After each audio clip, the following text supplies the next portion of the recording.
Push it up.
OnSpotTV has joined the round table.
They don't know when I come on.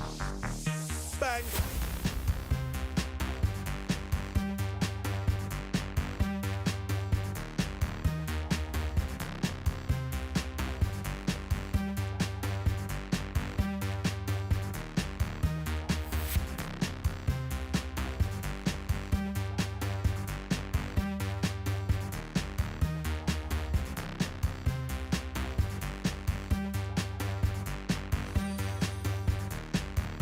Civ6 has joined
Hello and welcome everybody to the Rooster Cup. We're gonna have the qualifier start up today for the third edition of the Rooster Cup, which is gonna be at the end of the month. Now we do have right now more than 30 players that are engaged in the qualifiers. We do have the first 10 showing up tonight for this game. Top 3 from each game will advance into the next one, and we did open up as much as we could the qualifiers for anybody in the league, but we did give priority to the ones that do have, of course, a rank on the Hall of Fame or on the seasonal. They do have priority. We've also tried to spread out as much as possible the players between the qualifiers. Let's actually see how this is gonna go. By the looks of it, we do have, of course, the names anonymized in the lobbies here. We do have Captain Unarmed Prophet playing Sundok. Looks like the green veteran is gonna go for Montezuma. The Wacky Dude is gonna go for Nader Shah. Misty Shade is Elizabeth I today. Wildfire is gonna go for Hammurabi. Scarlet Feathers is gonna go for Saladin. I do see the Nuclear Mongoose also on Jaya Varman the 7th. Mr. Light Beetle is gonna go for Shaka. Chief Electron Lynx for Frederick Barbarossa. Ooh, we got a German in the game. Also, Agent Longswan is gonna go for Wilfred Laurier. Now, this game is just about to start, and I don't want to say hello to everybody here on the stream that's just joining us. Let me click buttons over here on the left side so I can get my things in order, so I can actually chat with everybody. Give me just a second here, because yeah, usually when I do these hosting and stuff like that, it does take a little bit of more time and attention. Okay, we got one. Let's actually get the other one over here. Bound, pop out, chat, boom, like this. We got it like this, and we got it like this. There we go, just in the correct order. Hello there, everybody. Dubstrike, hello there, sir, and welcome. Pasara 44, good evening, sir, and welcome. Justice, good Abend, mein Herr. I'm also gonna need to actually wait for Justice to get into the lobby right here. Just give me a second so I can check out the messages. Okay, we're going in. I'm gonna need to actually keep the screen focused on Civ until we actually get this going, because I'm the host and I do want to basically load faster, so we can get to see what's going on over there and not actually go for any problems. Anonymous, yes, we got anonymous games here. Daniel Dingo, good Abend, mein Herr, and bonsoir, monsieur, bienvenue. I'm so sorry. Also, I did notice Fortuna Belly, good morning, sir, and welcome. Abu Kaka, also hello there, sir, and welcome. We did have Gatti Anthony, hello and welcome, sir. And as we're loading in, I do have to mention we do play today on the Pangea Classic Ridges map. This map is gonna allow quite a few open lands to go for, and I do also want to reiterate who are the players in the game. So let me actually really put up on the screen here really quickly. There we go. Give me a sec. Boom. We do have Arjen, Herson, Benjamin Botsim, Ben, basically you know him as Ben, 4099, which is a new player that joined us, Tide Sniper, we got Legenden, Mr. Toes, Shmogi, Crypto Otaku, and Dr. Who. I believe you don't know 4099 and Shmogi, but everybody else, you should kind of have a knowledge about them from the FFAs that we've streamed before, or from the 4v4 scene that we've also streamed quite a bit. We will have also a bit of a change up in the rules since the last edition of the Rooster Cup. This game will go on until its conclusion. Yes, unanimous vote if everybody agrees. Yes, they should be able to concede, but unless they don't agree, we will wait until a victory condition to see the top 3 players that will qualify for the finals. Let me actually take a quick pick over here and close up my screen so we get this. Okay, and I do want to ask chat, by the way, as I am gonna take a quick pick on Discord, I do want to ask chat, what are we gonna look at? We are gonna look at Sundok, or are we gonna look at Wilfred Laurier? That is the biggest question of them all here. And in the meantime, let me just get this. Okay, there we go, and click on buttons so I can set up my settings over here. Just click, there we go.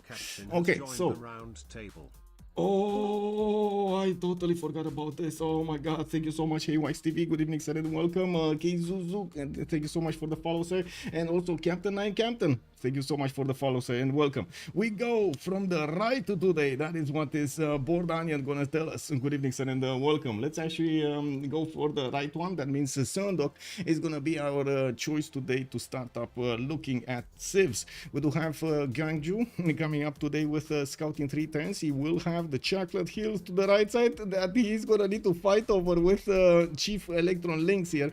Germany is a little bit closer, and I'm pretty sure he's gonna want to settle that spice tile. Ooh, that's a juicy settlement.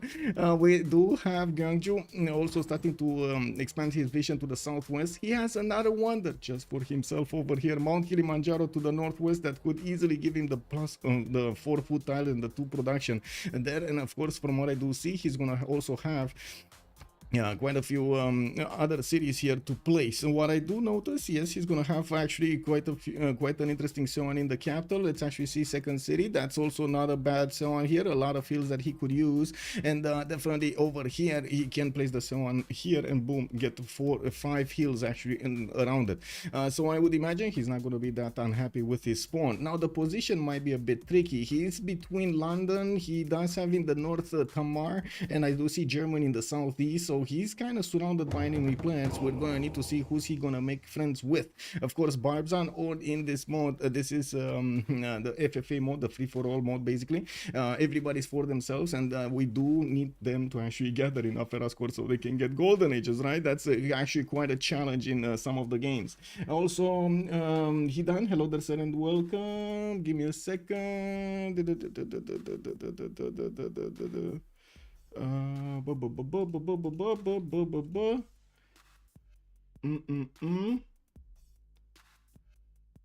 me a second, Hidan. I'm gonna sort this out a little bit later. I will look at this a little bit later. Yes, you are correct. You put up for the Sunday game, so yes, if you can make it, yes, you will probably have one of the Sunday slots over there. Don't worry about it. I will take a look, and thank you for reminding me. The lists are not final until I get the confirmations. Just to give you an idea. The only list that was final was the today's list because I didn't get the confirmations for the second one. I did make my own pre-list so we can get that going. But again, thank you so much for letting me know here. Give me, oh my god, okay, putting up the chats again. And did I actually hear Justice pop in? He did pop in. Guten Abend. Hello there, sir. Oh, hello. Hello. Well, you're just in time. We just started the game here, and it looks like we did take a look at Korea here at the beginning with his Mount Kilimanjaro or a choice of chocolate hills on the right side. Yeah, I just want to add that like this is the Korea which can put the savons down now within adjacency, so you don't need to put the savons out. You may as well do a government plaza setup or whatever on this Civ, well, which is kind of limited to 6 cities only. It's a special one. Well, let's see. It's the first time that we've seen Seondok in a long time in the tournaments. Let's see how it's gonna do today. Captain Unarmed Prophet is definitely gonna show us the way. Montezuma here. Let's actually take a look at him. Tenochtitlan. Double continent split, easy peasy. Actually, he's gonna have one of his own continents over here. Actually, wait a second. Is this a second continent that oh no, he's sharing it with Nader Shah. So easy +8 amenities that he could get here, and I do see he's gonna have some possibilities to go further. Although I don't only see basically a coffee tile there next to Vatican City that he could add to his empire. I don't think he's gonna get to the T or the Amber, which is a bit too far into enemy territory there. He's getting his scout out, start the scouting west, start the scouting northeast. He's gonna get Hansa, Chingweti here. By the looks of it, he might actually get the first meets on them. And I do notice he's gonna have a decent amount of territory in between. Interesting settle here to the southwest, geothermal, but not a lot of tutus around it, unfortunately. I don't think he's gonna go there. Now we do need to move forward towards Nader Shah. What is Nader Shah? And okay, there we go. Mashhad. Ooh, he actually has mountain ranges to the east, some lakes to the west side, a lot of fresh water here north and south. The coast is gonna give him an opportunity to maybe trade later with Babylon if they actually make friends over here. And I do see a barb camp on the right side. Has iron, has horses directly in the camp, no need to actually buy them out. Second city on the stone tile, get the silk tile over there, or is he gonna go banana? What do you think, Justice? Banana settle or culture settle to the north? I mean, obviously comes down to affluence, but like it's a shame he didn't move here, right? Like go up, have a 3-1 base, grow in 2, and free up the wine settle. That's so unlucky. Yeah. Okay, just setting your name up on the stream over here so everybody knows. Roblox, Herod, sir, and welcome. Thundorius, also good evening, sir, and welcome. Dubstrack, when are the players revealed for the third qualifier? Well, at the moment, we don't actually know even the players for the second one entirely. We're gonna make the list. It sounded a bit like, oh, Justice, look at that. You sound a little bit like Trinda over here. I guess the accent is giving you away. Well, I don't know about that, but sure. We do have misty shade here on the western coast. Looks like England is gonna get his settler out in 3 turns. He is gonna have a few cities actually on the coast here. I can't really say this is amazing unless he actually gets God of the Sea, which is gonna make this awesome, like insane. Oh, look at how many whales does he have in just the capital? 3 whales just in the capital, with another 3 in the second city, with another maybe possibly next to Cahokia over here to the north. Really? This is amazing. This is Elizabeth I, and I do notice he's gonna have also some inland cities to go for. Some next to mountains, some on the rivers there, with cliffs of Dover southeast. I'm pretty sure all of this western coast is probably gonna be his. Arabia to the north, though, might actually want to get a city on the coast to trade with Elizabeth here. Although, well, we do know Arabia is not really well known for a lot of traders, is he? Yeah, I don't know if that's gonna work for Elizabeth I, though. Well, an FFA, like late game, like turn 80 plus, everybody is gonna have traders, so it doesn't. Yeah, I guess it depends on how many. Let's actually move forward. Who do we have? Khmer also showing up here in the game with a lot of spice tiles. Southeast, some river settles. West side, some river settles. Easy cattle over there to get the food. And I do notice he's gonna have a lot of rivers here. This is a lot of fresh water for him to place his cities. He's also going to be relatively far away from opponents. East side, yes, there's going to be Persia, but he could use this land to set up a defense. South, very far away. Southwest is going to be Germany, which is already going for the spice settle. Yeah, I mean, that's kind of a no-brainer, no? Going for that spice settle on the Chocolate Hills with fresh water on the second city. Well, yeah, obviously. I don't know what else to say about this. It is a bit interesting how Khmer is actually moving his settler here, moving to the southwest. Actually, he's probably gonna move across, right? He's gonna move across on the scout and actually settle the cattle by the looks of it. Okay, he does have also already iron to the northwest in the north, I mean, in the second ring, and I do notice he opened up with amber tile, giving him some extra culture, while he did place his first holy site on a horse tile. So whenever he's gonna get animal husbandry, there we go, horse is acquired. Hammurabi, where is he? Hammurabi. Ooh, this is so much land for Hammurabi. We got mountains, we got rivers, we got him with some extra gold from truffles and cocoa tiles here. I think Wildfire is gonna be a happy man this game. Let's actually see. He's going for the. Where do you think he's going? Is he going for? Where is he going? Here? Well, must be here? the coal, right? Here? The coal? I was thinking the coal, yeah. Like if you see a sweetie banana, you go there. You go banana. Yes, we Yeah, go instantly banana. If you have a next pond like this with a sweetie banana and multiple workables, what reason would there be not to go for it, right? Yeah, true. Well, we do have also him benefiting from an iron second ring, horses second ring. Okay, not as inexpensive as other ones, but definitely it's not expensive to get them. We do have Saladin. Saladin here is going to be actually one of my curiosities this game. Scarlet play him tonight, and I do notice he's going to have quite a few cities, southwest one, north another one, maybe 2 on the coast, although I don't think he's going to want to go coast. And then he's going to have a bit of a problem. His next cities are gonna need to be quite further away than ideal here on the right side and on the southeast. I'm actually curious how he's gonna get his sim going. This is gonna still require him to get holy sites next to campuses and the government plaza maybe in the middle and so on, right? It's that type of a sim here on Arabia. Plus 1 science, yeah, and Sultan flanking. No, it's not that. This is the one. No. So yeah, it's the same one. No? This is the flanking guy, yes. Campus and holy sites adjacency receive a standard adjacency. That's what I was looking for, the phrase. Okay. Yeah, and the flanking is going to be quite interesting later on, not to mention the support. He did also grab a builder from Cahokia, from what I do see, but he lost his warrior scout or whatever it was there. Now his builder needs to move out somewhere else. Oh well, I guess. Awkward, Yeah, we'll see what the warrior will do here from Cahokia. Oh my! Oh, wait a second, Scarlet Feathers. It does have the opportunity to actually take Misty Shade's settler. He got caught with his pants down. Is he gonna take him or not? I think they made friends, no? I think they made friends. They saw each other here, and I think they made friends, so this one is actually safe. Or is it? Yeah, it must be. Yeah, there we go. They made friends. They saw each other next to Cahokia, and by the looks of it, whoa. Elizabeth I gets away with this.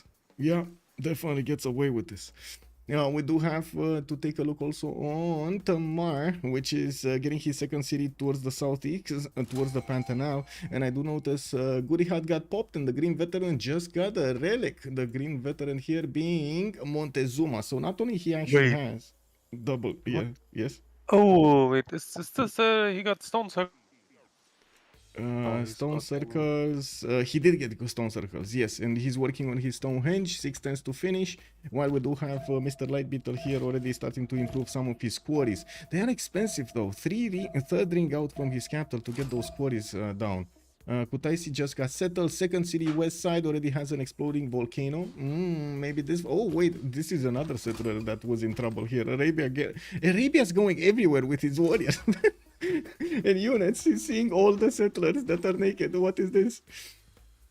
Well, on Mr. Scarlet, on Mr. Lightbeetle, I mean, we do have also iron in the second ring. I do notice his horses are gonna be probably underneath that Stonehenge. Oh yeah, look, there's actually a horse right next to the Stonehenge.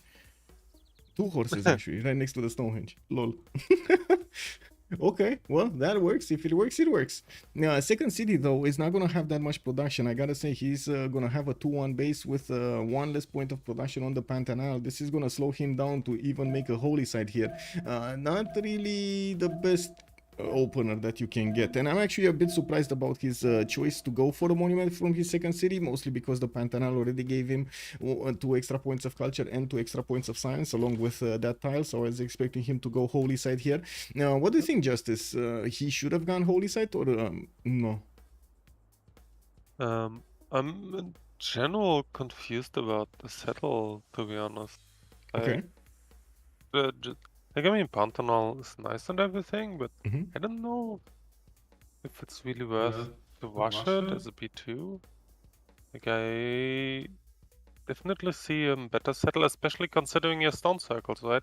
Like, there seem to be better settles and just settle Pantanal a bit later, because Yeah. you don't really want to wash working it for the stats, right? Too many stats to make you discover too many civics. That is a problem. Or I should say too much culture at the beginning. Yeah, Yes, and, I agree. and other than this, the city just doesn't have workable, so I don't know if it's the play to go for it as a first expand, but we will see how it turns out. He did place now a holy site, a +4. Maybe he was just waiting for a little bit of gold and to get that mining. going. He Or was mining, probably... yeah, or mining. Wait, no, never mind. He got the opened up stone with, improved. yeah, he got it. Yeah, Never so- mind. Okay, Frederick Barbarossa, this must be your specialty. We got Aachen, we got Cologne, already Cologne benefiting from 331 Chocolate Hill monuments up, and also the trader. No, I hate it. You hate the spawn or you hate the opener? No, I hate the fact that the guy goes for the trader in the city working Chocolate Hill styles instead of just for the other city. From Because the Aachen city to- the city has plenty of food anyway. The city just doesn't need the trader. I see. So you are more on the opinion that Aachen needed a bit more help here to actually keep growing and get the bonuses from the trade route than Cologne. No, Yeah. just the B2.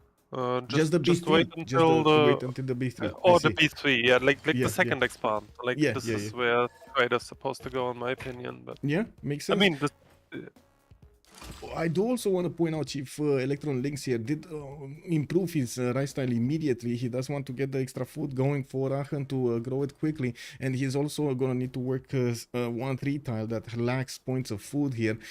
He does have a bit of an awkward position here for his hexagon placement with Hansas and commercials. I'm actually curious how he's going to try to get this going. Can you get 4 cities here? I think you can get 4 cities here, but it's going to be awkward with the iron. We'll see. Yeah, you can it get the doesn't city here and the necessarily city need here. to reveal the island, right? So Yeah. Oh, for sure. I mean, who's gonna want to reveal iron? Maybe. yeah, if like you- FFA is once working turn 75. yeah, exactly. Who needs iron in this game? Well, 7 science already with 3 culture here, and I do notice he's gonna have a forest fire northeast. He did also see where Khmer is putting down his cities, and he's actually gonna try to double slam one of those barbarian camps here. I don't think he sees it at the moment, but maybe he's gonna pop off. I'm actually curious, and that's what I'm waiting. Okay, there we go. So he's gonna go east side here on that deer tile, or around the deer tile for the amber, and letting that fire actually die down here in the north to get him the bonuses. But this is, I gotta say, this is an insane opener here for Germany, just because of how his bonuses look like in his second cities. He must have like the best second setters that I've seen at the moment. Yeah, like especially with the forest fire as well. Like he's Yeah. gonna have. Like You this get is the- gonna be banana forest fire, 3-3s, plains hills. Yeah, Yeah. this is gonna be good. Yeah, setup may be a bit tricky, but we will see how he solves it, right? Like Germany Yeah. is one of these cities where you just have to have your setup down, or it's not gonna feel good. Not sure if I understand the granary opener here. Maybe at this point, to be honest, another settler would have been just fine, or a builder instead of the granary. He did get the monument already, so I was expecting him to just keep on growing. I don't think the granary's time spent right now to build is worth as the other bonuses you would get instead. Yeah, definitely. Like, I mean, you know my opinion. I think you hate on granaries too much, but this granary completely useless. I stop hating that much on granaries. I said it, and I said it before. After turn 50, it's all good to bait granaries. Turn 40, 50, around there somewhere.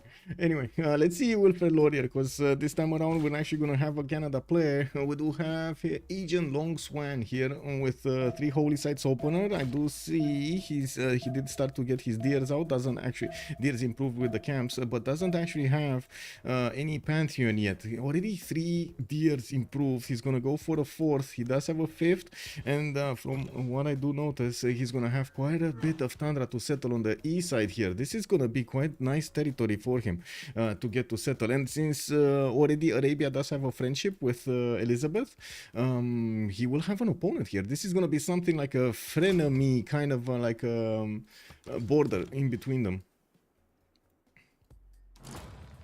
Oh, Yeah, there we go. remains to be seen though. One has to keep in mind, like this is a qualifier, so basically you're just looking to top 5, right? So like, especially if you're not one of the top rated players. Top 3. It's top 3 right now. Is it top 3, not Top 3. 5? Okay. Yes, I messed up with the animation, I gotta say. I was looking all of the player names and totally forgot about the splash screen at the beginning. Pepega. Me Pepega. Santorios, that Cologne City is up to something, methinks. Trader plus granary. Oh, yeah. I mean, we don't know what Cologne is doing here, but yeah. It is what it is. Especially with not buying out the tiles, like pop. The 4th chocolate hill tile. Yeah. What is the goal situation here? He's on 41 goals, so he does have goal. That's not a problem. Okay, anyway, coming back to here, we did have Temple of Artemis pre-placed next to Ottawa. He's probably going to want to finish the holy site before he starts working on that. And I do notice his holy sites are being placed quite close to each other here. That's a +1 with another +1 over here. Could get the Government Plaza in between or to the north. I do see he's going to try to get some setup here with the Government Plaza in between those tiles. Actually, if you do place the Government Plaza on the 1-2, you get 2 very good theater squares anyway, right? You do get 2... at least +3s around it. Very nice. Yeah, probably yeah. what he's thinking. Yeah. We do have 8 science with 4 culture here for Wilfred Laurier, and I do notice he's gonna have some tobaccos to improve. Still no Pantheon yet, and we're gonna need to check out what kind of religion is he gonna get during the game. But I think we got some time to bounce around the map and see what the other players have been doing with their third series out. Some of them do have Pantheons. Got us a festivals here for Babylon to get the extra culture from his improved plantations. Incredible, by the way, the extra bonus production on the flat tile plantations is so good. We do have him also getting his monuments, 4th city coming around from Babylon and opening up with Moksha. His trader get connected with from B2 to his capital. And yes. Let us know. I Justice. just have to say I don't really love the plantations here. Like he just have two. He has 2 2/2 cocos, which don't desperately need an improvement. Because like in my opinion, the plantation pantheon really shines when you want to spam them anyway, or you click on irrigation even before commercials and stuff like this, when you have a ton of like flat plantations. But Yeah. he really only has like 1 olive, and then like probably you want to improve 1 cocoa for the Lux itself.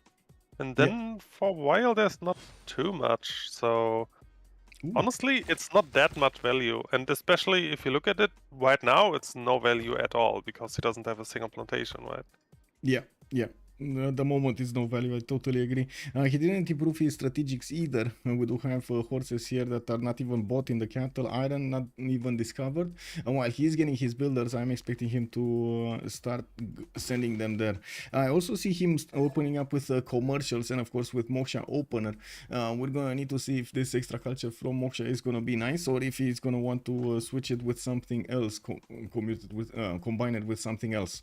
Commercials of course are getting pre-placed. Has some good campuses, I gotta say. We got a +4 here, we got a +4 over here also, and in the capital he could probably make a +3 somewhere.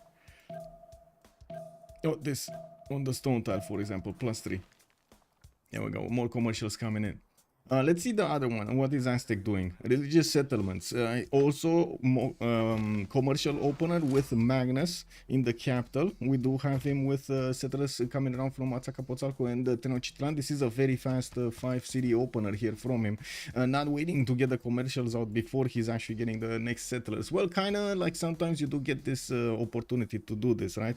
During the game. Before you get to commercials, you do have the early Empire bonus card for the settlers for a few turns, and you can use it to get these settlers out before you start on the commercials. This is 2025 though, and the players will require quite a bit of Vera score, and the question is, does he have enough? Yes, he does. 24-19. Of course, with the Eagle Warrior, he did manage to do some damage. He's probably gonna take out a Barbarian camp here. This is way stronger. 47 attack strength Eagle Warrior against a 25 defense strength Spearman. This is not even a fair fight. Wow. But actually, the 2 eagles might even be able to kill Vatican on a floodplain. But either way, he's almost definitely gonna farm this. I'm actually a bit surprised he didn't start farming it already. Well, I guess you do need. Well, not I guess. I know for sure you do need to take care of the barbs because, well, sometimes they cause a lot of issues, especially when they start to multiply uncontrollably. Wow. Oh no. We got Sondok here dropping. Let me double check who he is to ask what's going on.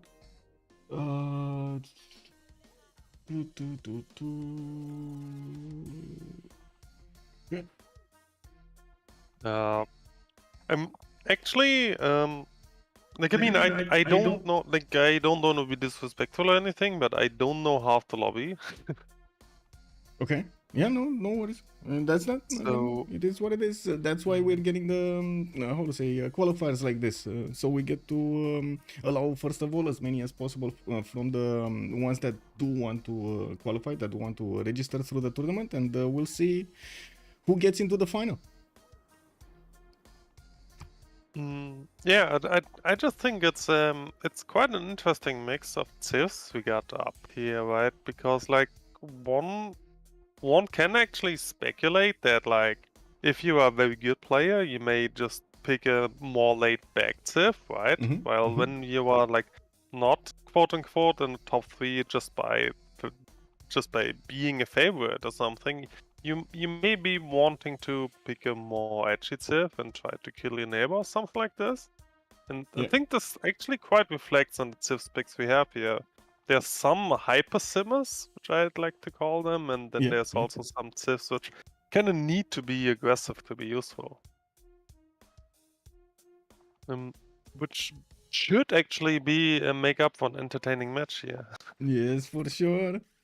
Okay, I got a confirmation that he's joining back. Let me see if he's telling me the issue here.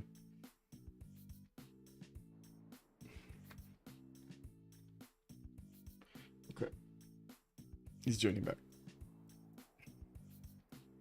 Well, we did have religious settlements here. Nader Shah, did he pick something? Yes, he did pick up a Pantheon. God of War and Plunder here with Persia opening up already with commercials. Did finish one. He didn't go for his 4th and 5th settles, and you do see how fast he's getting his commercials out. Governor Plaza already coming out next turn in the city of Mashhad, and he placed it in such a way that he's going to get 2 good campuses next to it and using the mountain tile there. Magnus Opener also for Persia. The Wacky dude is going to get that extra bonus for his trade routes, not to mention the Nader Shah bonus for the trade routes for the extra science and gold. Moving forward, Khmer, he did get a religion. River Goddess Opener, Governor Plaza Southwest, put his holy site on a horse, and I do see he's getting his Governor Plaza in 2 turns. Crorius, I think, Krios, thank you so much for the follow, sir, and welcome. Yes. What? I just think always it's always very fun to watch when people go for a full Gov Plaza setup on floodplains, and then eventually it will flood, There's and a then flood. people rage quit. Yeah. Well, who could have seen it, right? So who could have seen it coming? Yeah. I mean, exactly the same arguments that were used to not allow settlers to be destroyed, right? By floods. Well, who could have seen it? Yeah, like, well, honestly, you go into damaged territory, you go into potentially dangerous territory. Who could have seen a danger coming? You know? Yeah. Honestly, this is something else, though. Like, if you're just the guy who spawns on floodplains, like this actually happens for turn 2 settle before all the BCY nonsense and we have today, right? Like it was very common to go for a turn 2 settle, and they went for a turn 2 settle on Egypt, and they actually just died turn 2, and game was over. So yeah, nice. Oh no. So this is really something else. Yeah. I do have to mention what Duke of Ducks said. Good evening, sir, and welcome. It will only flood when you need to faith buy units.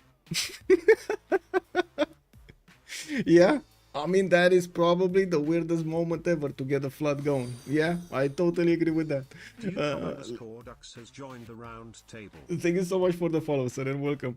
Fertility rights also for Germany. Looks like he will get some extra food. 6 food rice tile in the capital. I'm a bit surprised that he went for fertility rights. It's not like he actually has a lot of resources that he could get that food from, right? So he has some cattle tiles right side, some wheat tiles, but very far out. Not sure exactly why he picked up fertility rights. Oh well, it is what it is. Maybe there was no other bonus. Did somebody pick up his how to say 40% towards the first district Pantheon?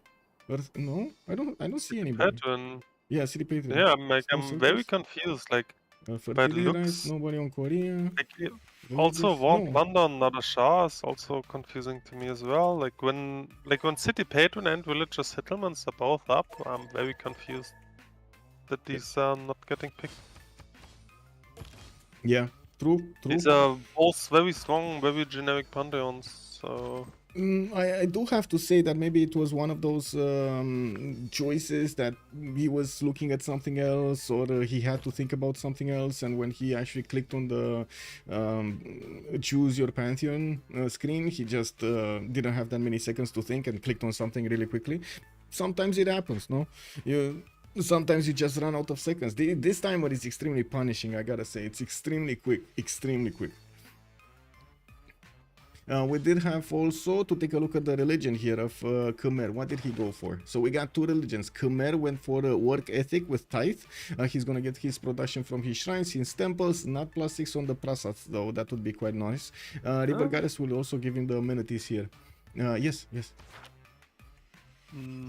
I'm just confused about the tithe, honestly. Like, the guy has plantations, so early gold will be completely fine. So, like, if you just want to play commercials on campus, like most Khmer do, stewardship is just way better, in my opinion. I was thinking a stewardship. Even lay ministry could be a choice here for him to get more faith. But yeah, I mean, you know, let's see how this works. Maybe he sees something that he has to buy a lot of tiles. He has to do quite a few things with the gold, and he needs that extra bit. Let's see how it works. Or maybe it got picked earlier. Let me see. Judaism? No, that's Georgia. That's Georgia picking up Jesuit and the papal primacy. So he can purchase campus and theater square buildings with a faith and with a discount, while he's going to manage to get also that ability to put pressure with envoys into city-states, which is amazing for Tamar, because whenever he's going to convert that city, he's going to start getting double the amount of envoys in the city center. It's an extremely good combination here, and probably the only Civ that can do that in the game. Moksha, next turn in Tbilisi, he's getting his trader out. A very late trader, I gotta say. This is 10:26 and he's getting his trader out. This is extremely late, usually in the games. You wanna get it as soon as you get that how to call it, foreign trade civic. We do have him also getting his seekers for the extra faith and the culture, and I do see that +4 campus, that's +4 Holy Site did get finished. We got a few problems though. You see Wilfred 13 out of 19. We got Frederick also 13 out of 19. Scarlet 12 out of 19. Wildfire is 17 out of 19. Wacky Duke is also 14 out of 19. This is quite low at this point in time. We're 10:27. 4 more turns to go and they need to get those points. Let's see on yeah, it's Persia though. He can just swap down his unique improvement and will be fine. Yeah, I see Canada will need a project. He doesn't have enough turns to get this. He's 3 points. Gonna get another one next turn, I think. Gonna finish also his Temple of Artemis, and I see he's gonna finish at the Holy Site Prayer Project. So okay, he knows. Yeah, he definitely knows that he needs. Totally fine. Yeah. Okay, yeah. With the era score from the Temple of Artemis, with also the Holy Site Prayer Project to give him the religion, he should be fine. Next up, Frederick. Let's see what Frederick did. 4th. This is extremely dangerous, by the way. Going for 4th and 5th settlers right now, when you don't have your golden age, how to say, points, it is extremely dangerous. He maybe could have tried to grab a golden age here. Usually, I do also want to mention, usually Germany wants to stay dark age. It's very rare to see, but that's probably the best meta. Or actually, let me hear Justice confirm. Is that still the best meta on Germany? Going dark age first into heroic age second? I actually have no idea, because generally speaking, I think it's just impossible in decent FFAs to hit dark, because people will find you. Like, it's just not possible to hit dark. Like, it's just not really in your hands. So if you're really trying to go for this, it's such a huge risk. So yeah. So I actually have no idea. Like, technically speaking, probably it's not that bad. But then again, if you want a slingshot, Germany is doing this anyway. So I don't know. Like, I think if you have a choice, Penbosch first and get a better feudal and T2 government timing and stuff like this is always preferable. But yeah. Yeah, yeah, and I gotta say, he's on mathematics right now. 9 turn state workforce next turn, and he could have gone on a boat. He could have tried for a plus for commercial here. I don't know why he's going mathematics. That's technology that is not really like the best choice that you can go, because you do have all of the other ones to actually go through, like Will for engineering. You need the masonry later on for the bonuses here. Anyway, so you might as well go through these before you go for universities. Or your Diplo quarter, basically. I'm very confused about. Yeah, I can really only say maybe he just wants to put some science turn somewhere else without unlocking a district or something. But... yeah, it may be. It may be. I just hope he's not gonna discover that one.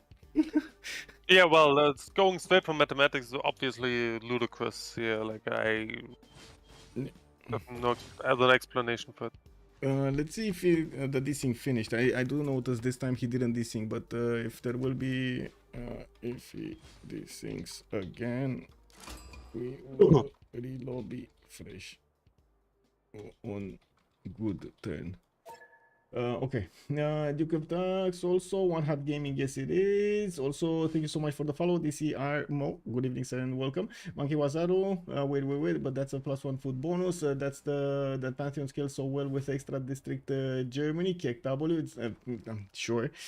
So that's fertility, no?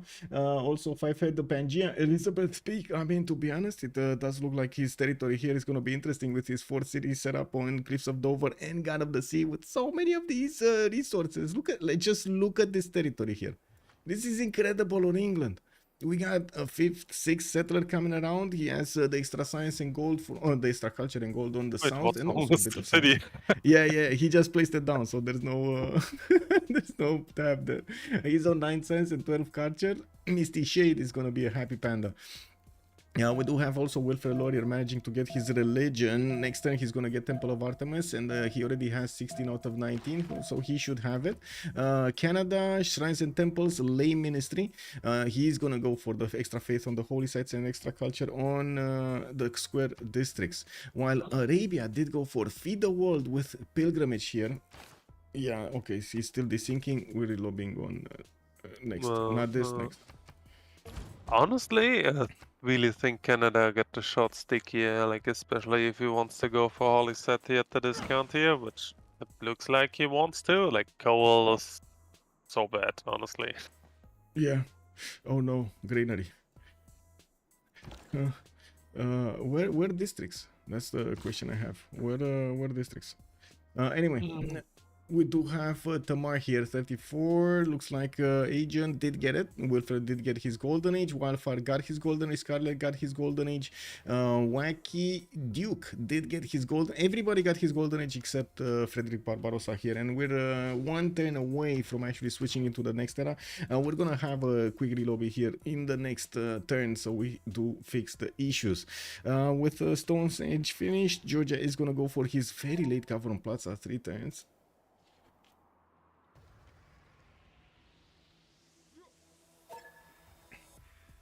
Okay, and we can do that next time to try him to rejoin.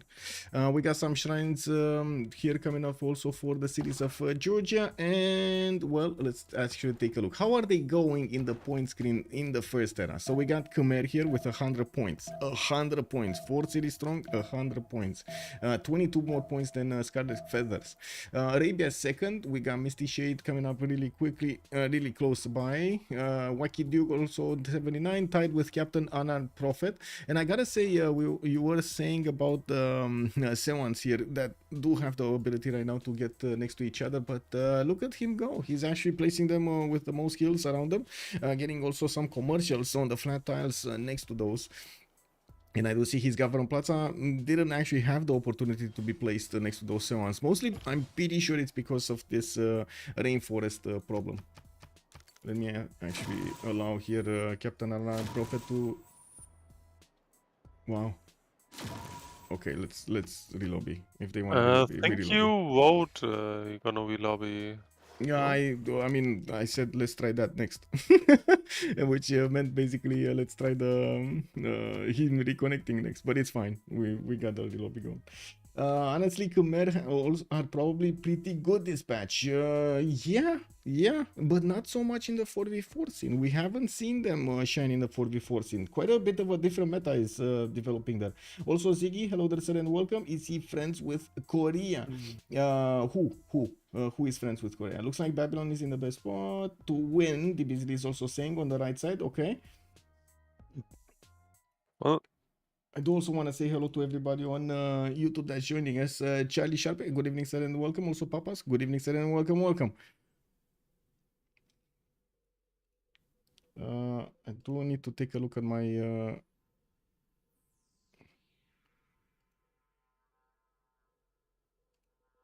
there we go.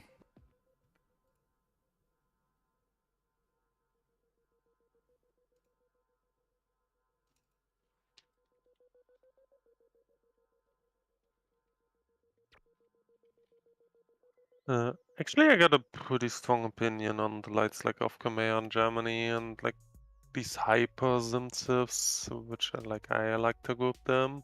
In the 4v4 scene, I think they are just like they just have no place because the game got so quick and it's actually so easy to get stats these days that there's just no reason to pick a skating Civs. Like Civs with a combat bonus will just arrive there 1, maximum 2 turns later and just still have their combat bonus. So you just pick those.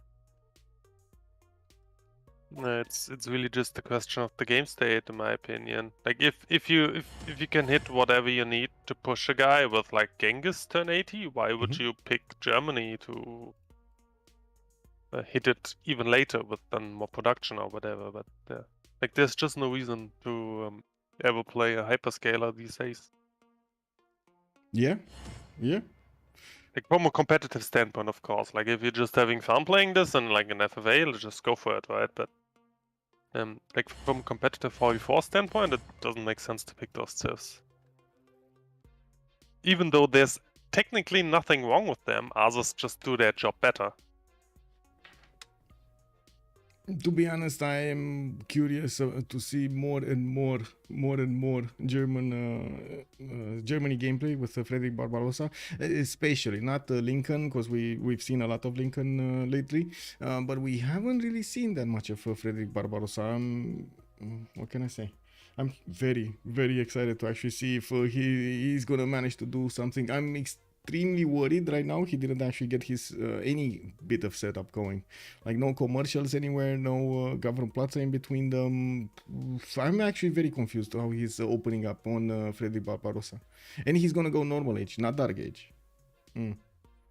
Actually, I've like most of the time when I've seen for example, the general, I've seen him last time play with Germany.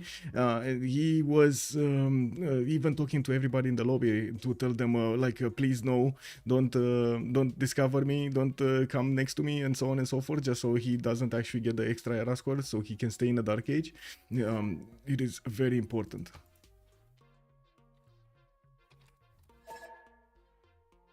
Yeah, well, but then again, there may be the guy who has 18 out of 19 turned 29, and he sees your borders and is like, oh, this is my golden, right? So he will screw you for his golden for sure. Yeah. Okay, let's see. Tamar is gonna rejoin to fix his 0ms, and we should be good to go. I do have a coffee, so I wanna get my coffee. Give me a second here. Click on button and give me a second to grab a coffee. Hello there again, board. Good evening.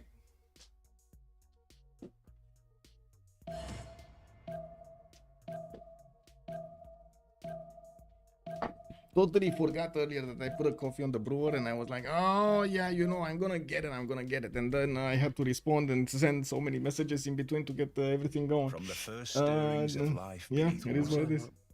To the great beasts you of the Stone got Age. like this filtration can, or upright steps. you cooking coffee? Like you cooking coffee in cans? Or? No. It's how to say, espresso machine basically with beans. Oh, okay. Where you need to click button to first start it up. It starts to put a little bit of water to clean the machine, and then you need to switch it, and then it pours down the actual coffee and so on. And then you need to click on another button to clean it again. and so on. It's a process. I'm not touching anything, by it's the way. I'm not touching anything in the game. I'm not. I don't do the touchy here with the game right now because I know it might cause issues. We're just letting it load, letting it load. Okay, there we go. There we go. And immediately, I do see Khmer didn't spend no time. He wanted to get his spy style improved. This is turn 31. We got the players getting their golden ages. Well, except Germany here. We do have Wilfred Laurier. Yeah, well, I guess we do need to wait for them to actually pick this. Divine Spark on Captain Unarmed Prophets Korea. He just settled Mount Kilimanjaro, by the way. I was thinking he's gonna get there much faster, even though I think he actually didn't see it. We do have Aryabhata picked up. He's the only one actually with 6 scientist points by the looks of it. And I do see him switching to commercials right now from Gangneung. We do really need to see what is he gonna do here with his setup. Now, another someone being placed next to Jeonju. That's gonna be some awesome copper tile improvements there with the mines next to. While I do notice the Germany just started putting down his commercials. He's trying to get the setup going here somewhere, and we'll see how this is gonna look like a little bit later. Now, we don't have him, of course, choosing that much of a bonus here. And while Wilfred Laurier did go for his monumentality golden age, we do have him right now on 10 science, 7 culture, and I do see him with 34 faith a turn. We do have a builder coming around from being bought with the faith, and in the capital, in Hamilton, and in Halifax. Magnus is deployed in Halifax. Wait, no, there's no internal setup here anywhere, right? Not even Moksha. Not even Moksha opener for him. Interesting. What do you think about this? No Moksha opener on Canada to get the extra culture and the gold. And the gold, wow. Bonuses on the traders. Well, honestly, I don't mind the no setup, but I'm just confused that he only has Magnus. Like, he must have a second Guff title. So, like, did he just go for A money like somewhere? the white side Magnus and just wants to set top a lot of settlers? Yeah, doesn't look like. I don't know. That's a good question. Maybe he's gonna try to use Magnus to chop settlers here. No, it might be. That is gonna give him very, very good chops. Also, by the way, take a look if Liang was an option here, but I don't think so. Like, oh man. I always love when people pick Earth Goddess and then immediately lock in Magnus to chop all the peel away. Like, it's not bad by any means. It just feels so, yeah, I don't know, counterintuitive always. Yeah. Yeah, it's actually interesting what the guy does with like the seemingly double Magnus. Yes, he will just chop a lot of settlers. We do have somebody desyncing, unfortunately, which is kind of weird after the lobby. Actually, 2 of them. Lol. Captain Only Unarmed said Prophet this can't and be Oh wait, or is the guy actually giga greedy? Like, this could be a possibility that the guy actually doesn't even have Goth Plaza 1032 because he wants to discount triple theater. yeah. Which, yeah, like this would be actually extremely greedy, but I guess you can get away with it in an FFA. Yeah. Sorry, I got distracted trying to think of how to fix this and also say something on the stream. Okay, so next up, Tamar, Monumentality Golden Age. We got him with his commercials next. Looks like more TKs. Gavron Plaza in the capital going for Ancestral Hall. He's on 29 faith per turn right now, turn 32. And of course, with Monumentality, he's going to get quite a few builders. We do have him getting some shrines in his holy sites, even though usually, especially the ones, the civilizations that do choose do not have that much bonus from shrines and temples, they don't actually build the shrines that quickly. They usually choose to go for something else. In this case, looks like he did want to get that extra point, those extra points of faith here from the shrine. We do have also Saladin Sultan, Momentality, Golden Age, getting his campuses. So you see how he plays his Government Plaza, so he gives bonuses to 2 holy sites, and looks like he's gonna get a 3rd city that would also have access to his Government Plaza adjacency tiles. Damietta has been settled in the south, and I do notice it will have a direct connection to England on the coast. This is gonna be awesome, by the way, for both of them to get the trade routes in between. We do have him, of course, following up his holy site opener with campuses here, so he gets those bonuses. That would also mean a bit of a problem with gold. He's on 1 gold a turn. Like this is gonna be extremely hard for him to get the tiles. Like even here, when he's gonna place this 1-2 city, he's gonna have a problem buying the tiles so he can place his districts next to the Government Plaza. Good thing is he does have 89 gold in the bank right now. Okay, well, at least that. He went for open sky, getting his pastures improved with an extra culture point and the production there. While Hammurabi, let's actually see what Hammurabi is. 3 cities strong, getting Ancestral Hall, a 4th city, and a 5th one already being built. I do see he did start on that build before Ancestral Hall is even chosen. He did go for a pen, brush, and voice in this scenario with 9 science and 37 culture. He actually has the most culture in the game here. Wildfire did open up with Moksha in the capital, and I do see him using 2 traders. I do think he actually has Moksha 3rd here. There is no other, I would say, governor, no? Yeah. And that's a lot of culture. Personally, I hate Moksha tunnels, but that's the thing now. I see how it is. Why you hating on Moksha? Too much culture, too fast feudalism, too fast monarchy. Well, honestly, yes, because it costs too much titles, and it just doesn't scale, right? Like, I mean, yeah, people, like, generally speaking, also when people look at wonders and stuff like this, people only look at the benefit without considering the cost. Yeah. Like, this is a very common theme, like not just in Civ but generally in life, right?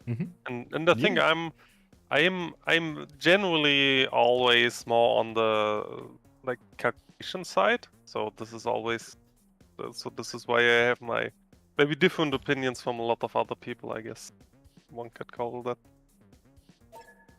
But yeah, like I consider 3 gov titles for like 1 or 2 turn faster feudalism just not worth, but that's obviously a personal taste, right?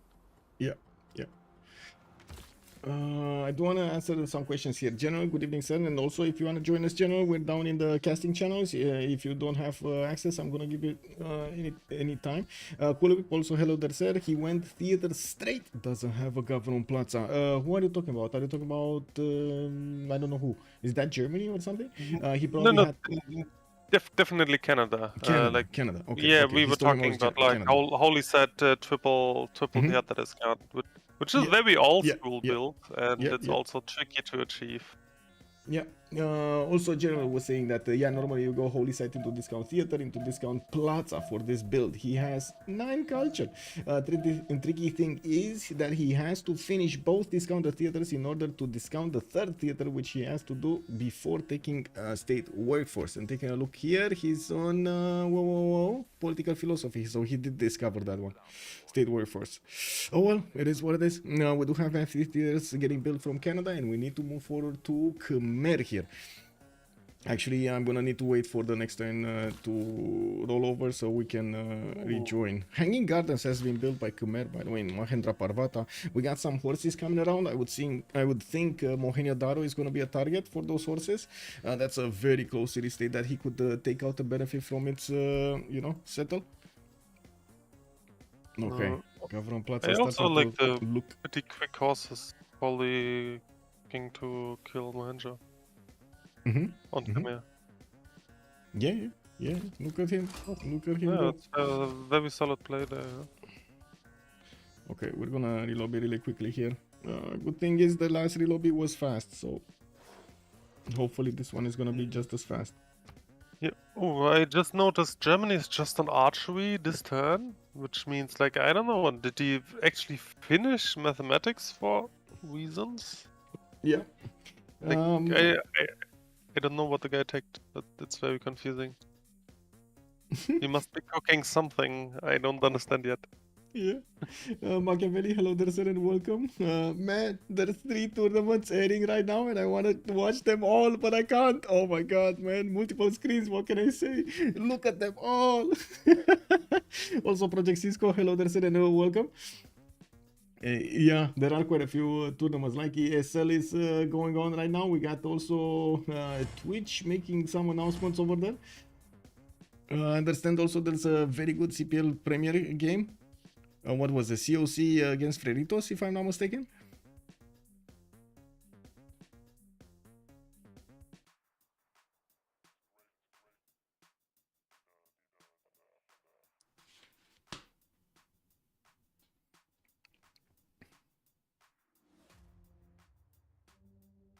Okay, players are joining and getting back onto the slots. I guess let me actually double.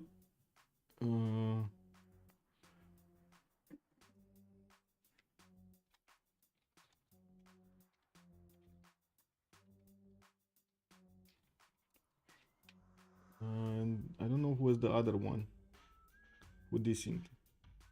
I know one, but I don't know the other one. I'm just gonna write in chat here when everybody's connected. Have subscribed to only the one.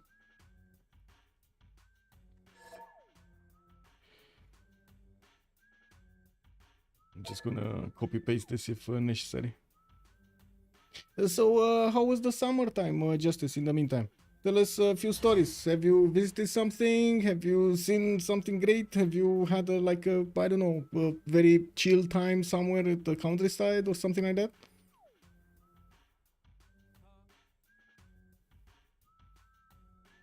Justice? Ah, I guess he left. Oh yeah. No. I was just talking with my microphone muted, which is a very smart great. thing, right? I see. Yeah. I don't even know where to start if you ask me like this, but like actually regarding this, which may be a shareable story, we had kind of a fun time having a little meetup in Berlin. But just on a very private basis. So like to just plug in some low key advertisement here. I'm back on a Civ scene on a beautiful team. Nice. Yeah, maybe you heard the whispers of Boomer Gaming playing Division 2. I mean, whenever you can get your fun, no? Might as well. Yeah, especially if you don't have time to commit to the full Division 1 kind of doctrine there. A lot of scrims, a lot of scrims as in training games. Well, I mean, it remains to And be a lot of seen. pressure. Actually, Linda's pretty mad at us, I think, because so far we only played one game this season. Yeah. Oh, you do have some insane logos there. I really like the logo. Very much. Yeah, I actually did them by hand. By hand? That's amazing. Well, okay. I mean, not really. I used some AI generation for like basics, and then edited them by hand quite a lot. Yeah.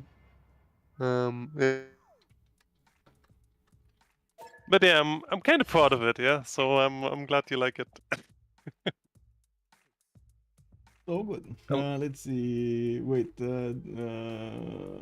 What was going on over here?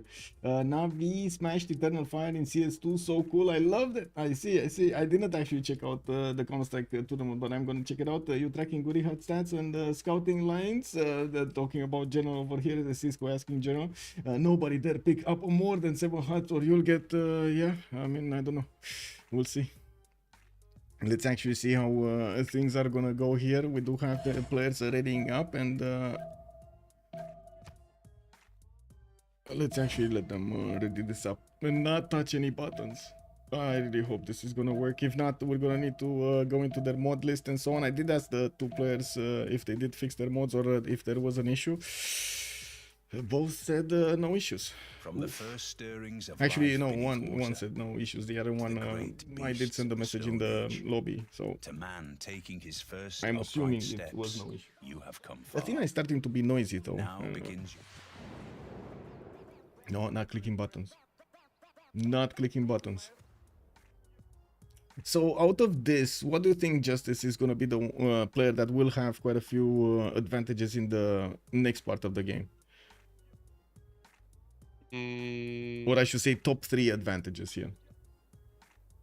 Yeah, well, I like Khmer, I like Babylon position. Like these are the obvious ones. Aztec and Persia also look fine, I would say. Yeah. Like let's just say their position is good enough to make something out of it. So they are like quote unquote the preferred ones. yeah, Elizabeth is probably also second tier. Like I mean, he's a decent tempo to start, but from here it may get a bit tricky. Also, I consider Cerniok probably a problem because like Cerniok, like you kind of have to kill a guy as this career. Because you can only settle 6 cities, and from there you usually 6 cities are not enough to win a game, right? Yeah. Hello there, Saps. Bună seara, domnule. I do see Takeshi left. Thank you so much for the tier 1 sub, sir. Thank you, sir. And I do want to also say that I definitely feel like on the right side, Babylon has a lot of territory to work with, and late game Aztec with 2, possibly 3 continents worth of amenities is going to be a beast. I kind of tend to agree with you on England. We do have a very good tempo start at the beginning, and we're going to need to see if he can keep this up. He does have, I was counting the cities he's gonna have here, and I do see 1, 2, 3, 4, 5, 6, 7, 8, at least 9 cities that he's gonna get. 9 cities set up on Pangea Classic. I don't think that's that bad actually. 9 cities set up with a coastal civ, mind you. Coming to Elizabeth here, we do have him going for 14 science and 41 culture. Again, Moksha internals in the capital, getting his audience chamber to grow his cities taller. He already has 4 pop in quite a few cities after he did finish his Royal Navy dockyards in each of them, getting those lighthouses out for the extra traders. That's going to be a lot more culture, and I really like the production. 61 points of production at the moment for Elizabeth I. He actually has almost the most production in the game. Just Montezuma has at the same level, but of course if you take into account the faith on Khmer, for example, he's gonna have more, but you need to convert the faith into production also. On Nader Pen Russian Voice Golden Age, 4 cities strong, going commercials into campuses, and I do notice the Government Plaza did not get a specializing building of choice, no ancestor, no audience. We might actually see audience being chosen because it is that late. He's also, because he's choosing to not go as quickly for that, he's gonna not grow his cities to the 7th population that fast. We did have a forest fire also next to Tushpa. What is going on with the forest fires? Look at this, Justice. 4-3 banana with another 3-3 and more in the south here.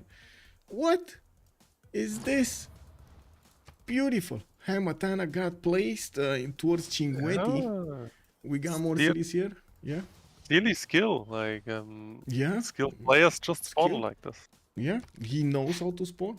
And Sasupo, somos bienvenido. 3 continent Aztec, yes, 3 continent Aztec. We're gonna get there. Actually, we do need to take a look at him right now. 2, 4, 5 cities, Ancestral Hall also after that. We do have him with Magnus in the capital now, Moksha. Moksha is 2nd city, and I do notice he's gonna have some campuses right after his commercial opener here.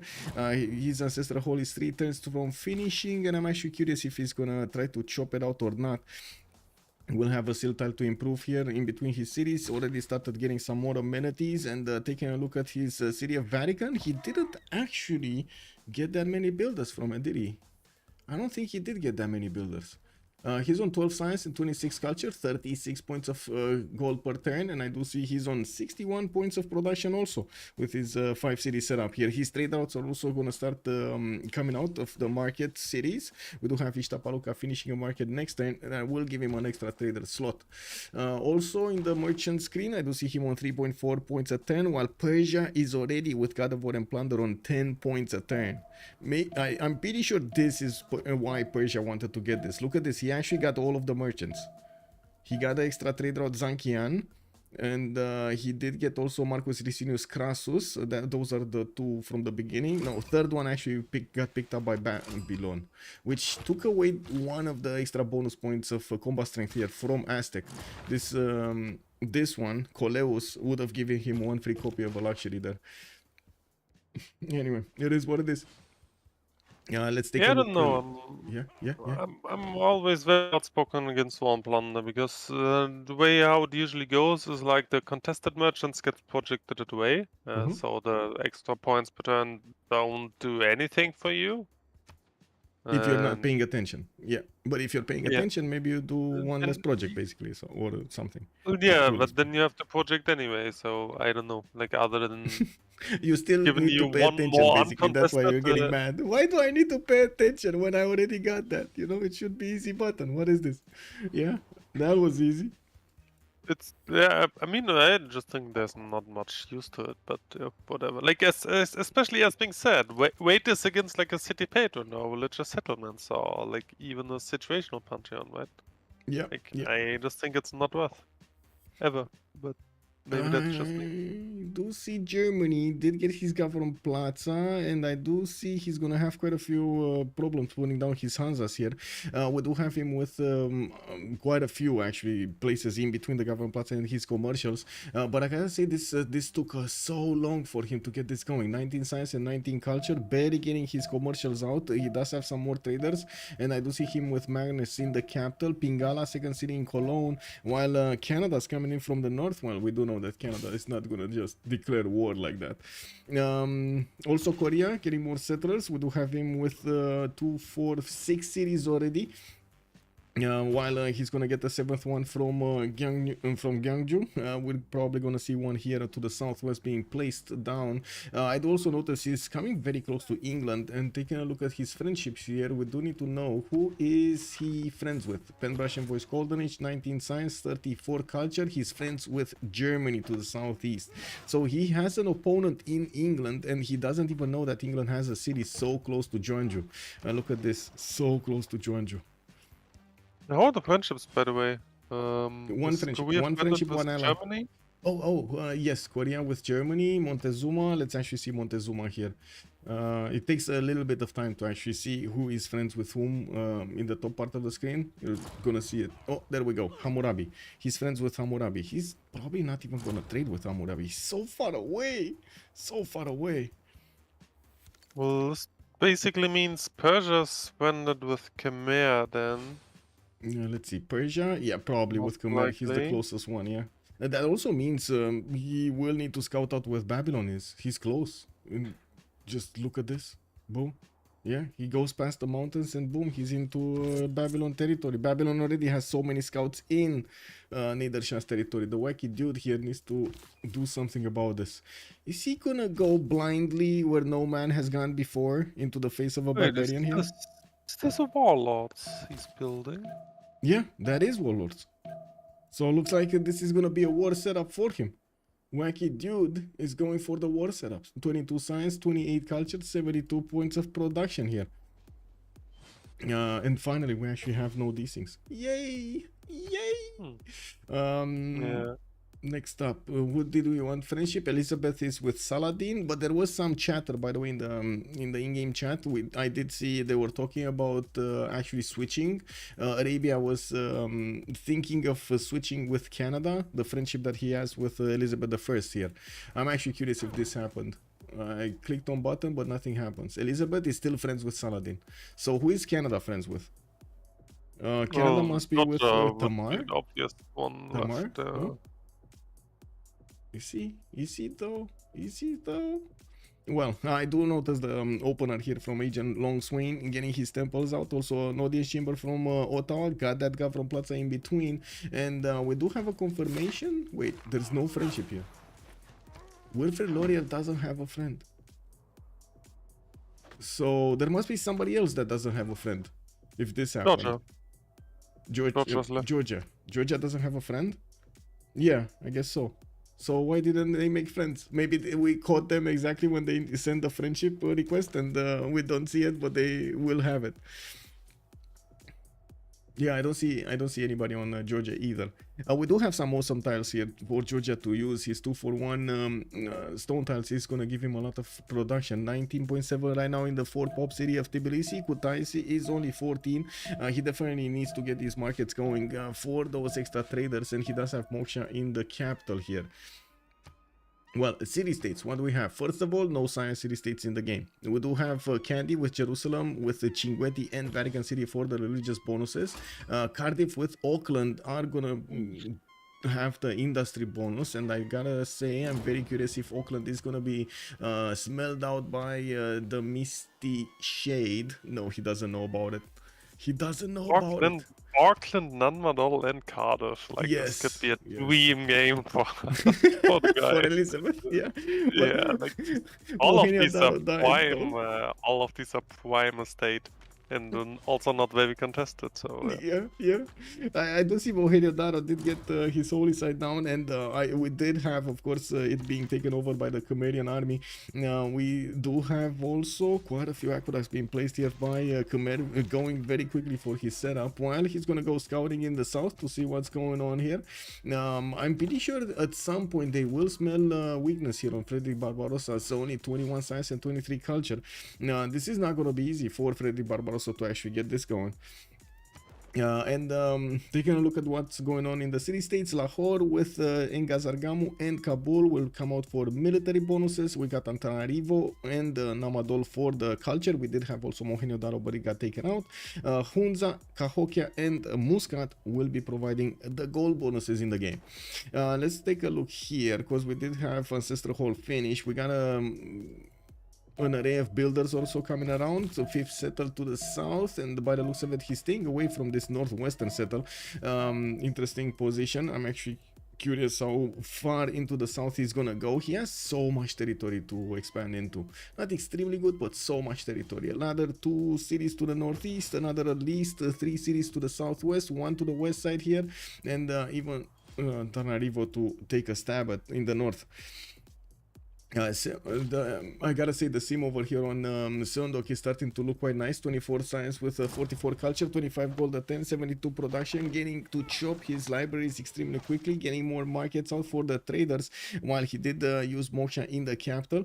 We got him also getting some horses out. I'm curious what is he gonna try to use the horses on, but I do also want to point out most of the time you do want to get at least 1 classical unit out for the extra garrison defense that you get. Yes, I know a lot of the times in the games the players are like, yeah, but maybe not actually, you know, get a horse, maybe something else is better, maybe a district, maybe a building in the district, maybe a trader, and so on and so forth. Then we do see them losing those cities to a few units, like 1 or 2 units just slamming into them. It is what it is. It's a calculated risk, and I'm pretty sure the players are taking it in full knowledge of it. And we do have quite a few wonders being built by Arabia, going for Great Library. Wait, what? Look at Baghdad. Oh, give me just a minute over here. I need to respond to Dor. Be right back.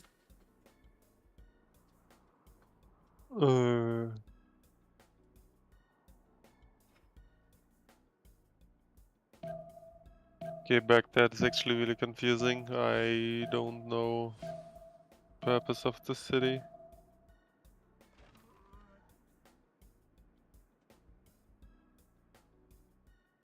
Sorry, cat fusses.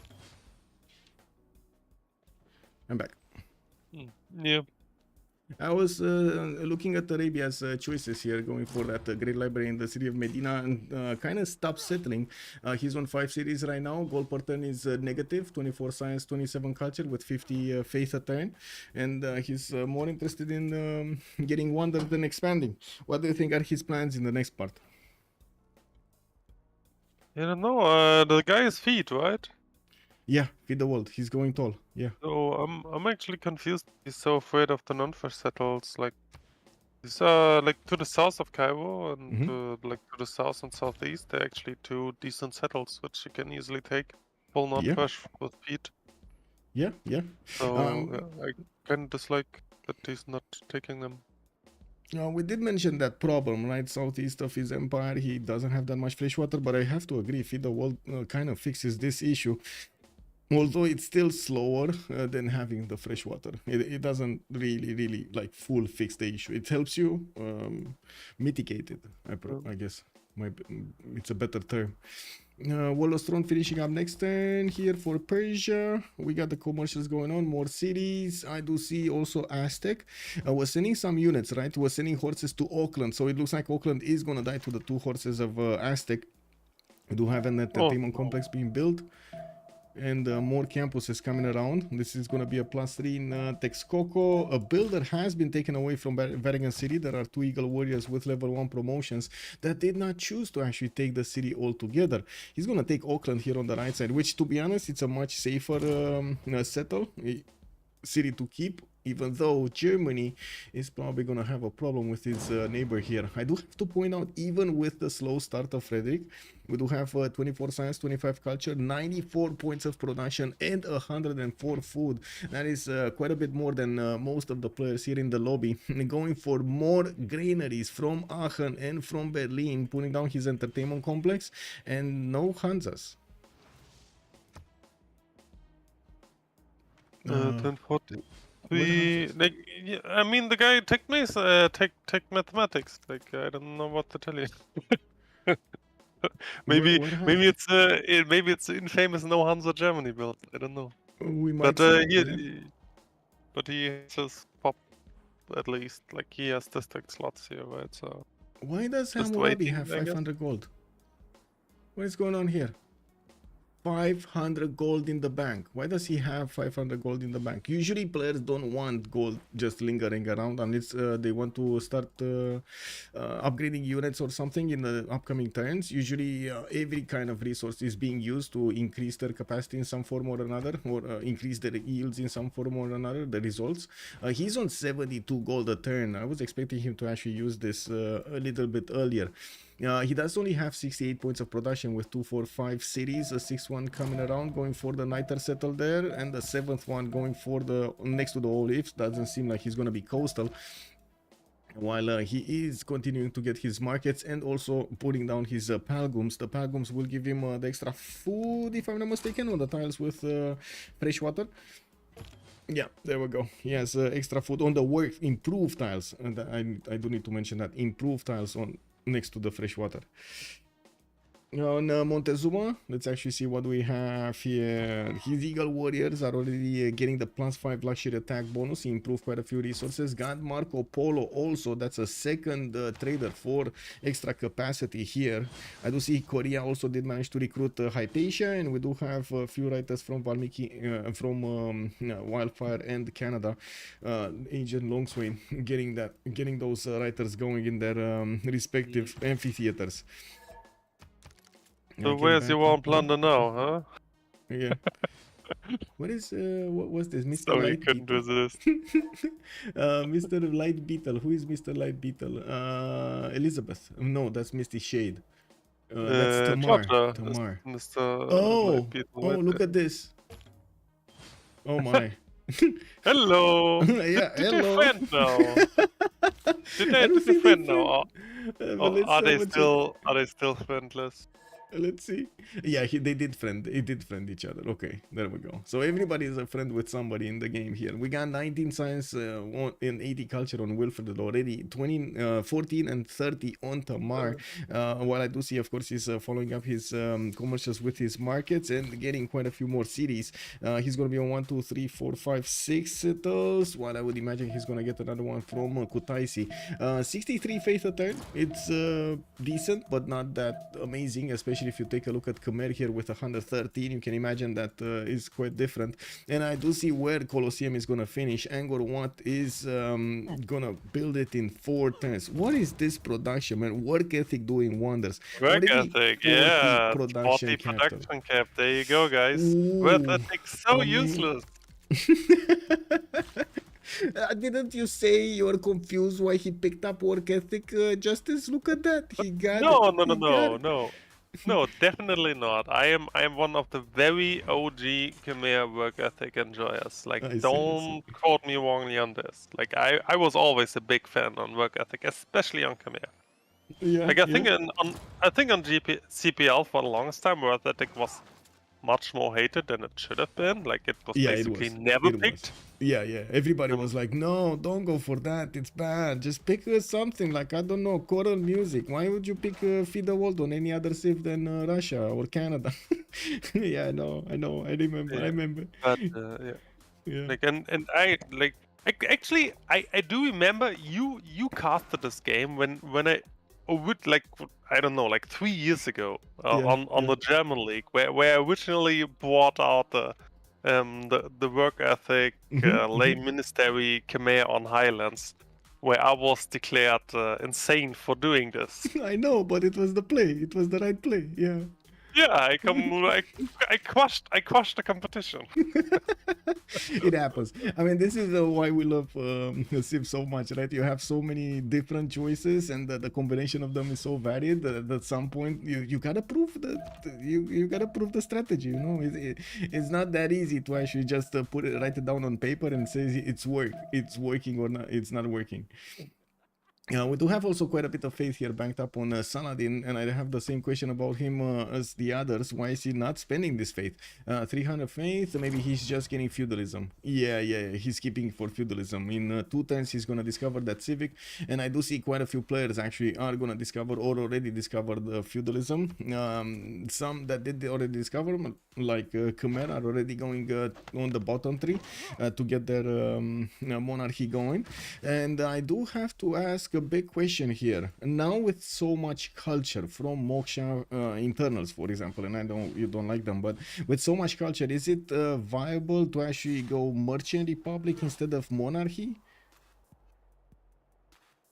Why would you consider this a question of having more culture? Because you get there faster. You get there much faster. Otherwise, to a second tier government. Otherwise, in the last versions, you couldn't really get to merchant republic.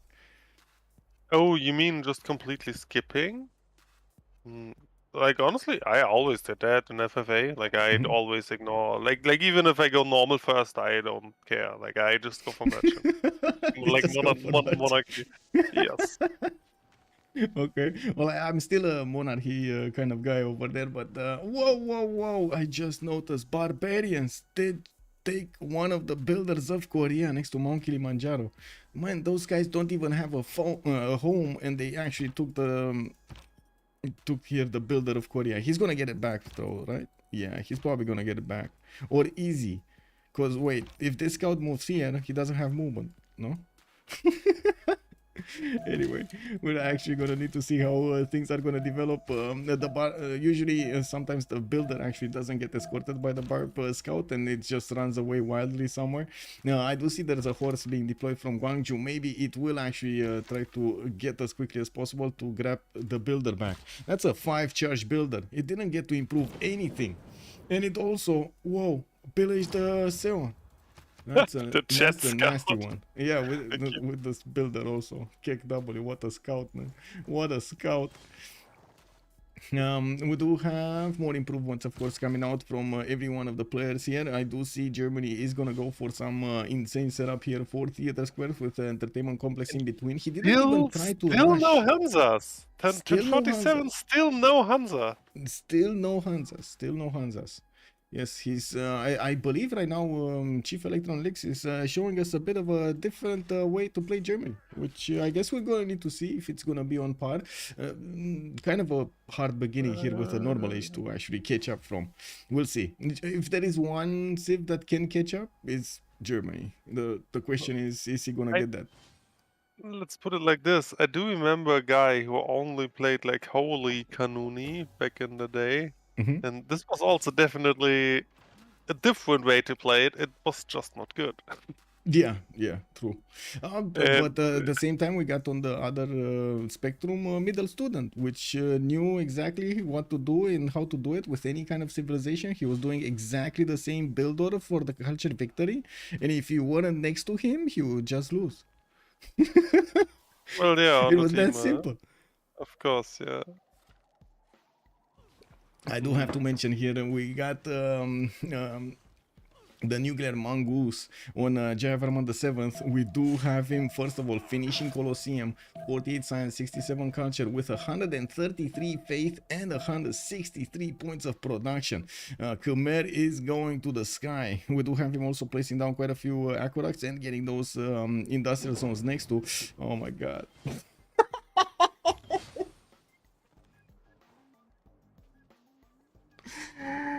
No! Oh, No!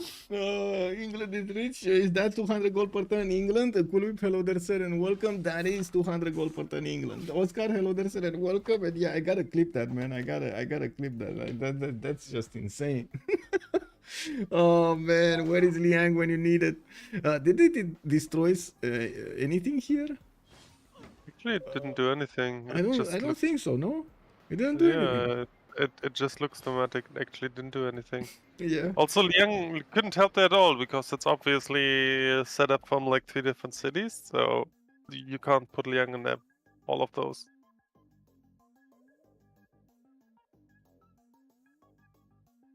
Yeah. Yeah, also like how the guy just goes for double luck setup, but like kind of making it impossible to even dam the setup. So he's very optimistic about himself, I guess.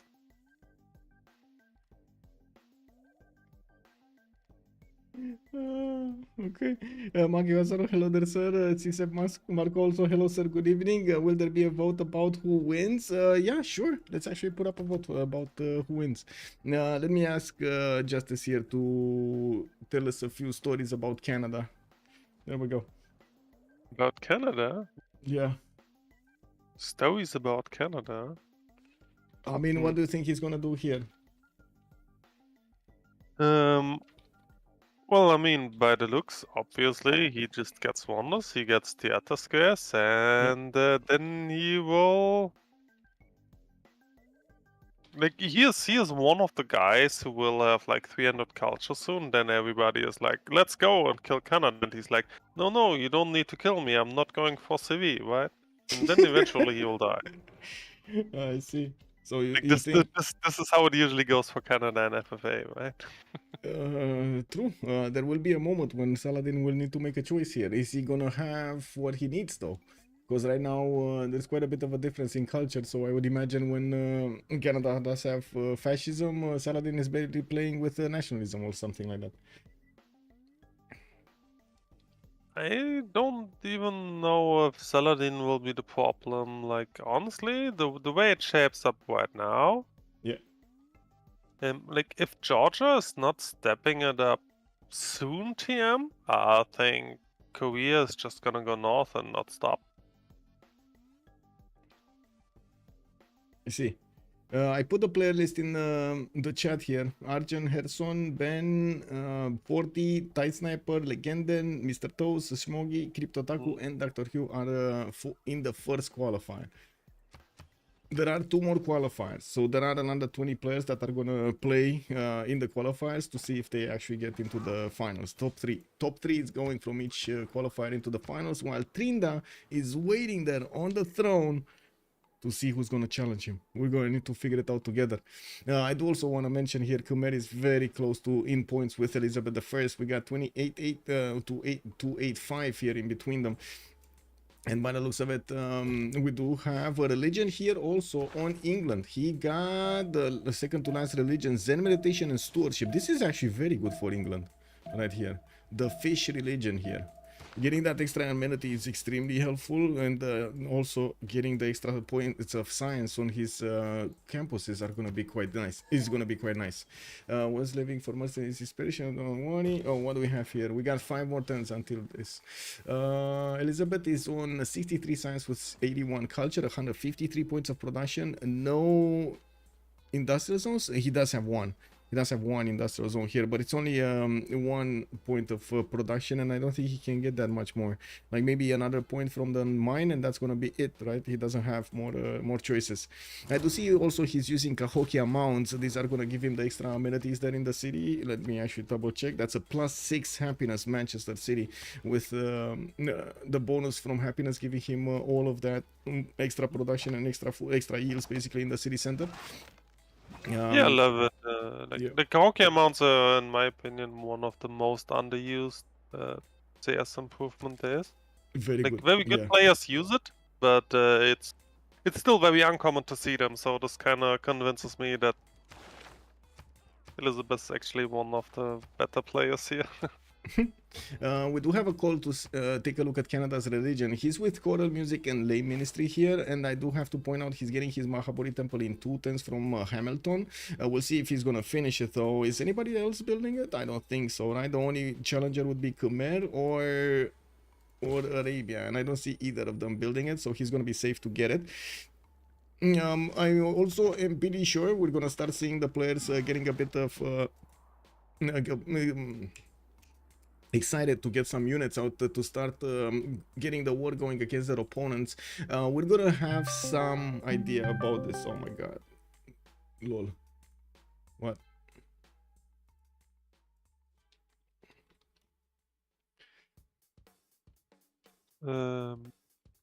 Sorry, message from Soligent sending me messages and then clicking on calling me, and yeah, it is what it is. It's fine. It's fine. We're getting this. Horses coming out from Bakhtri. We do have another settler here from Mashhad, and also sorry to complete my idea. We're gonna see them when they're getting ready for some action because they're gonna put down encampments. So the second we're gonna start seeing encampments on somebody, like hello Aztec, we kind of start to get an idea of what might happen over here. And I do see he started to pre-build heavy chariots. That kind of sounds to me he's gonna want to go against Germany. I think he smelled Germany's weakness here. I do have to say, a lot of the times in FFAs this is what happens, right? When you're low in stats, and when you don't have, when your neighbors see you don't have that production they're thinking of, they don't you see you having the number of cities that they want, and also have less strength on your units, they're gonna want to take your cities. You have to be very careful and protect them as much as you can, or put up a fight, a very good fight against them. Finally, we got Hanzas, boys. We got Hanzas. The first Hansa is getting online here. The +7. And that's from Aachen. That is from still on yeah. 5 cities though. Like I'm definitely not convinced of Germany's game here. Yeah, I agree. Also, I gotta point out this 1-2 over here would have been a +6 Hansa anyway. If well, it is what it is.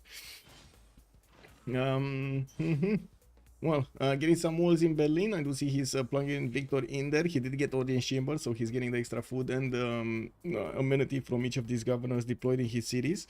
On Montezuma, I do see he's starting to get down on second encampment here from Teotihuacan, and also placing down some of his industrial zones. Interesting placements for them, I gotta point out. For example, Huexotla didn't actually get any other district than the industrial zone first here. We do have him also needing to place his aqueducts in such a way that he's going to get the bonuses of adjacency towards those those industrial zones. Whoa, 2 turning a settler here from the capital city of Babylon. Yeah, we do have Wildfire managing to chop and or improve the majority of his territory. Still has some chops in his other cities here, but I'm pretty sure he's gonna have enough builders. Also started to get an encampment from Borsipa, and Gazargamu just got defeated. Looks like the horses of Korea went as far north as Canada and Arabia's borders, right next to Georgia, and took out a military city-state from that side. Now we do need to see if he's gonna follow this up with something else here. Maybe some upgrades. And taking a look at the score screen, I would imagine we're going to see quite a bit of a bouncy bounce between Misty Shade and the Nuclear Mongoose. Both of them do have quite an advantage against the other players here. Wilfred Laurier on 290 points, 32 points below the Nuclear Mongoose, while Captain Another Prophet is 279, right next to the Wacky Doos, 271. We do see, of course, the preparations in a few empires here for the late part, for the next part of the game, especially the production capabilities are starting to ramp up. You see multiple industrial zones, aqueduct placements for their adjacency here, and I guess I do want to ask, Justice, on a scale of 1 to 10, how important do you think is to get as much adjacency on your industrial zones? As in, how much worth do you think it is to put all of that brain power into correctly placing your cities, getting the aqueducts in the correct placement, trying to get as much adjacency to the industrial zones? Because it's a whole process, right? You can't just place them anywhere. You need to think, to debate, to pre-place a lot of stuff. This is actually a very complex question because there's obviously multiple stages to it. First off, like, are you actually doesn't make sense to play around industrials? Because like, especially in teamers, what most people do not realize is that, like, naturally you usually want, like in FFA, you usually want to have like a commercial on campus in every city, right? Yeah. And then one has to see, like on 7 or like even on 10, like in older cities you usually on 10 and newer cities on 7, like there's kind of a joker slot, right? And like depending on your land and when you arrive, like you usually have to decide between encampments for like a modern push or industrials. So you kind of have to have a good game to even think about the industrial setup. Then there's the... Do you have a good setup, but you kill all your workables for it? Then you obviously can't go for it, right? Like, yeah, it's a problem. I'd love to have a simple answer for this, but it's actually not that easy. And generally speaking, I think good players actually give a good industrial setup the lowest priority. The lowest because priority. obviously, yes, I see the different things here. I actually see them giving at least a 5 to 6 priority level to their industrial zones. I'm not thinking about like, I'm not talking about that it's bad what they're doing here, because like, but in general, yeah, like especially if you have like a double floodplain and you like then you have plenty of workables, like this is a very good situation, and slapping down the industrial setup, especially having a high pop Civ like Khmer naturally.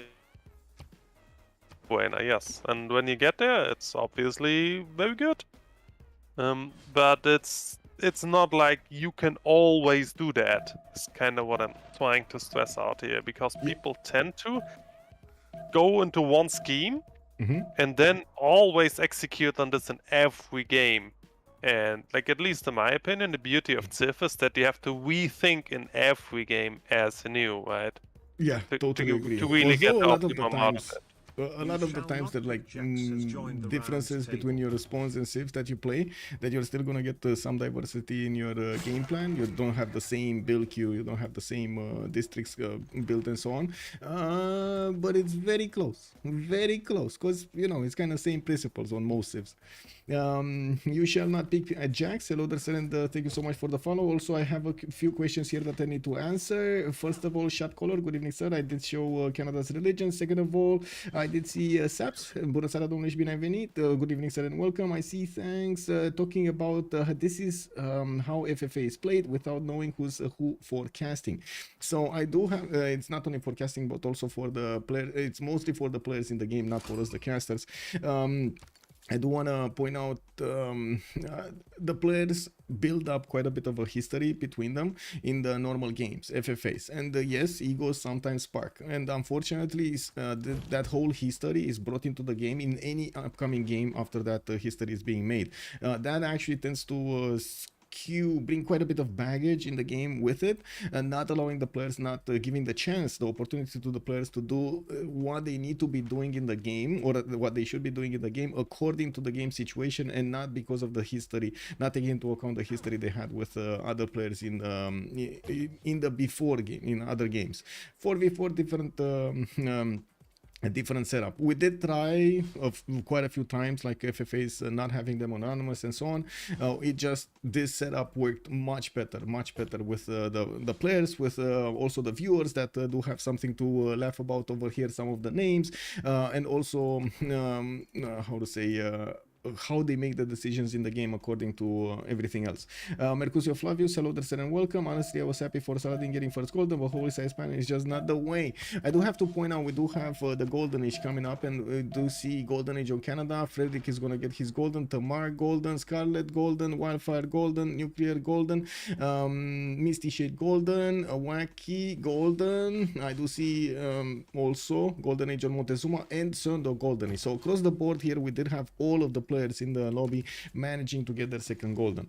Also, honestly, if you have Mausoleum, you might want to get a couple bad industrials to run projects when your main industrial cities are busy, and that's exactly what happened here for Misty Shade. He did manage to recruit Isodor, and also used one of its charges to finish Colossus, taking another trade route here.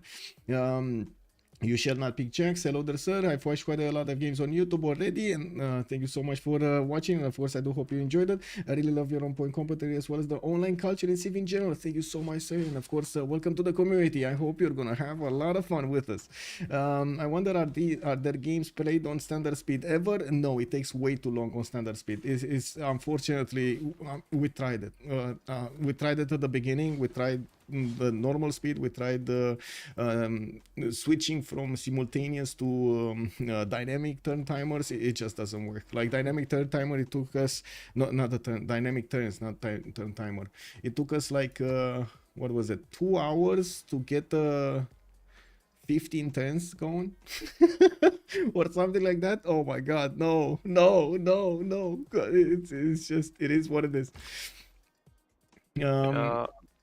I think also Duke of Tux gets this wrong. Like even on online speed, played out late game is easily 6 hours on online speed.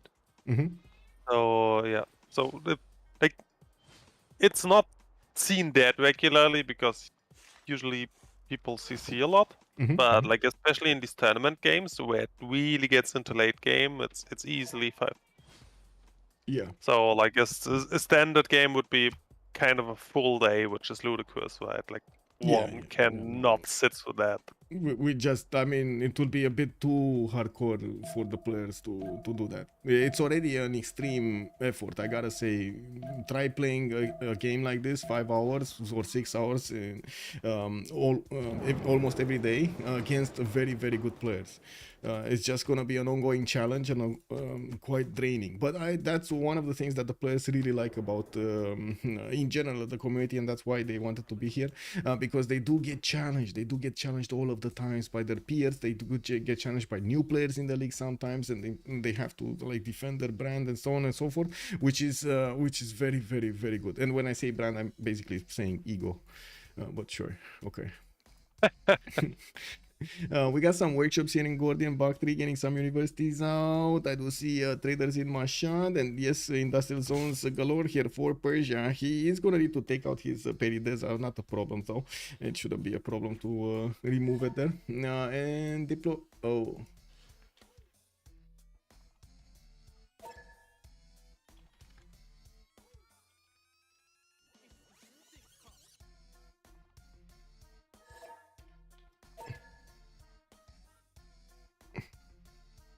There is a not really games last 3 hours, 6 plus. The biggest differences would be smaller opportunity cost for war, and projects are not worth it anymore in the standard speed. Projects are definitely much more worth it in online. I totally agree with that. And also a lot less moves that you're gonna do with your units on online than on so each move does count a lot more than on standard speed. Yeah, also melees would generally be probably stronger. Because like obviously the biggest side of melee is that they're just too slow. But yeah. we do have a build-up of military here. We're gonna talk about it in just a second, so we can see the bonuses they chose in the second era. I did notice Arabia starting to get Mamluks, and these are extremely good units. I gotta say, the Mamluks are very good units, especially at this era when Canada is not that protected. Although I gotta say, he probably already has nationalism, and well. The only thing he's lacking is a lot of production. Anyway, he does have a decent amount, so we'll see if Arabia is going to manage to do something with his units. Oh my god, Abu and Arabia's Mamluks and the flanking bonus here. And a general, which I gotta say, Canada also has a general. So it looks like the frenemies are starting to actually respect each other here, putting some units towards each other. We do have already somebody jumping up to 200 science, that's Seondok here, with 211 science and 89 culture, 2468 series, and I do notice he's getting projects for campus research. Is that gonna be Ibn Khaldun? Ibn Khaldun, 155 points, England, Korea, Aztec, Babylon might actually get some projects going for it. 229 points of production on Seondok at 1056. We do have him prioritizing a lot these aqueducts plus the industrial zones, and I do notice he started building his workshops immediately after he got his industrial zones finished. We do need to take a look at Montezuma, free inquiry golden age. Montezuma 2, 4, 6, 8, 10 series for him, with more theater squares and campuses coming around. He did finish 3 encampments and started outputting some of his heavy chariots, which we're still gonna need to wait to see where are they going. Where are these going? Are they going Germany? Are they going Khmer? Are they going, where are they? We don't know yet. Looking at Nader Shah, 157 science with 45 culture. That's a free inquiry golden age on him, 2, 4, 6, 8 series. I gotta say, he's kind of late right now with his science and his culture compared to other players in the game. But not, you know, he's not the last one. He's probably middle of the pack then. We got also Athena starting to push buttons. Why are you pushing buttons? My god, man, this cat has no shame. No shame. Anyway, Elizabeth I, free inquiry golden age, 184 science, 103 culture. That's a good decent amount of culture for a free inquiry golden age. I gotta say, I like. What are his theater squares? And whoa, that's all Moksha internals here. Does he have Namadol? Possibly. Let's see. Namadol is Antanarivo is here. Namadol is here. Namadol, Misty. Yeah, he does. Okay, so that's Moksha plus Namadol, basically. This is culture, yes. Yeah. Okay, well, we do have him with some industrial zones coming out, and I do see he's about to hit 13 population in his capital, while Manchester is also going to get 13 pop city. And that's a lot of population here on the coast. All of these cities on the coast are 10 pop. Whoa. Anyway, next up, Khmer, 134 science with 107 culture. He did choose free inquiry golden age, and I do notice he did get B Sheng as an engineer, finished at the Colosseum, which is giving him +6 happiness in quite a few cities. Very good for his points. 300 points of production with 225 points of faith. That's a lot of faith that at the moment he's just banking up in his coffers, and I am expecting him to actually already have Grandmaster Chapel. Yes, he does, in the Gavron Plaza, and well, we're going to need to see how he's going to spend the faith. So he definitely has the opportunity to build up an army. He probably doesn't want to build it before he has a target, so he doesn't spend the gold and is able to use that gold in other areas of his empire. Hammurabi, 120 science, 87 culture, 206 points of production, with Babylon here on 2, 4, 6, 8 cities. Getting his granaries and aqueducts going. Wait, doesn't Babylon, like, capital already has like 12 or more? But whatever, it is what, because he has the aqueduct, right? He already has the aqueduct. Oh, he didn't get the audience. He's on Ancestral Hall. Got it. But only 2, 4, 6, 8 cities. 9th coming out here. Interesting. Ancestral Hall for 3 cities builders. Okay. We do have also Saladin here with a bit of a problem. He's only 67 science with 81 culture. His only solution to get more is from stomping Canada, and I do see Canada is starting to get the message here. It does look like not only he sees the Mamluks coming out from the cities of Arabia, but he also, well, he sees the army of Canada right next to his borders, and he's like, oh, wait a second, everybody's building an army? Okay, let me get some here. What do you think? The pikemen are going to be able to withstand these Mamluks? It depends. Like on a usual setup, and if you have enough of them to swap out, Mhm. like usually a pikeman can take 2 hits. So it kind of depends. If we can establish a wheel line, we can probably hold, but it will. So the biggest question is, because first of all, like, we gotta explain this diplomatic encounter. First of all, to declare war on Canada, you need to how do you call it? Denounce him, right? So it's basically giving him 5 turns of extra time. Sometimes in the FFAs, actually, people denounce Canada from the beginning. I gotta say that they denounce Canada from the beginning. They want to get that bonus, just in case. that's ability, yeah, just in case they see a settler, they see something happening, you know, just in case you have that denouncement. Bottom 3 Easter Paul, hello there, sir, and thank you so much for the follow. Also to General Canada, where Flex, what is the second general? Oh, this one actually, he did get Burica and Ethelfled. Very nice, very nice. I do see Arabia has 1, 2, 3, 4 Mamluks, and he's getting another one from Medina. I would imagine after he's gonna get his GMC, his Grandmaster Chapel, he's also gonna be able to buy a few more. But that's also gonna be an ability here for Canada, getting it in 3 turns in Ottawa. And we do have Canada with 101 faith, while Saladin is on 110. Not that much of a difference. War has been declared. Arabia is going in, is doing the first attack, and I do notice 2 units did die in the first encounter here between Arabia Scarlet and Canada's agent. We do have some campuses also getting there. I do have to say these units are these Mamluks. You see these Mamluks? They didn't.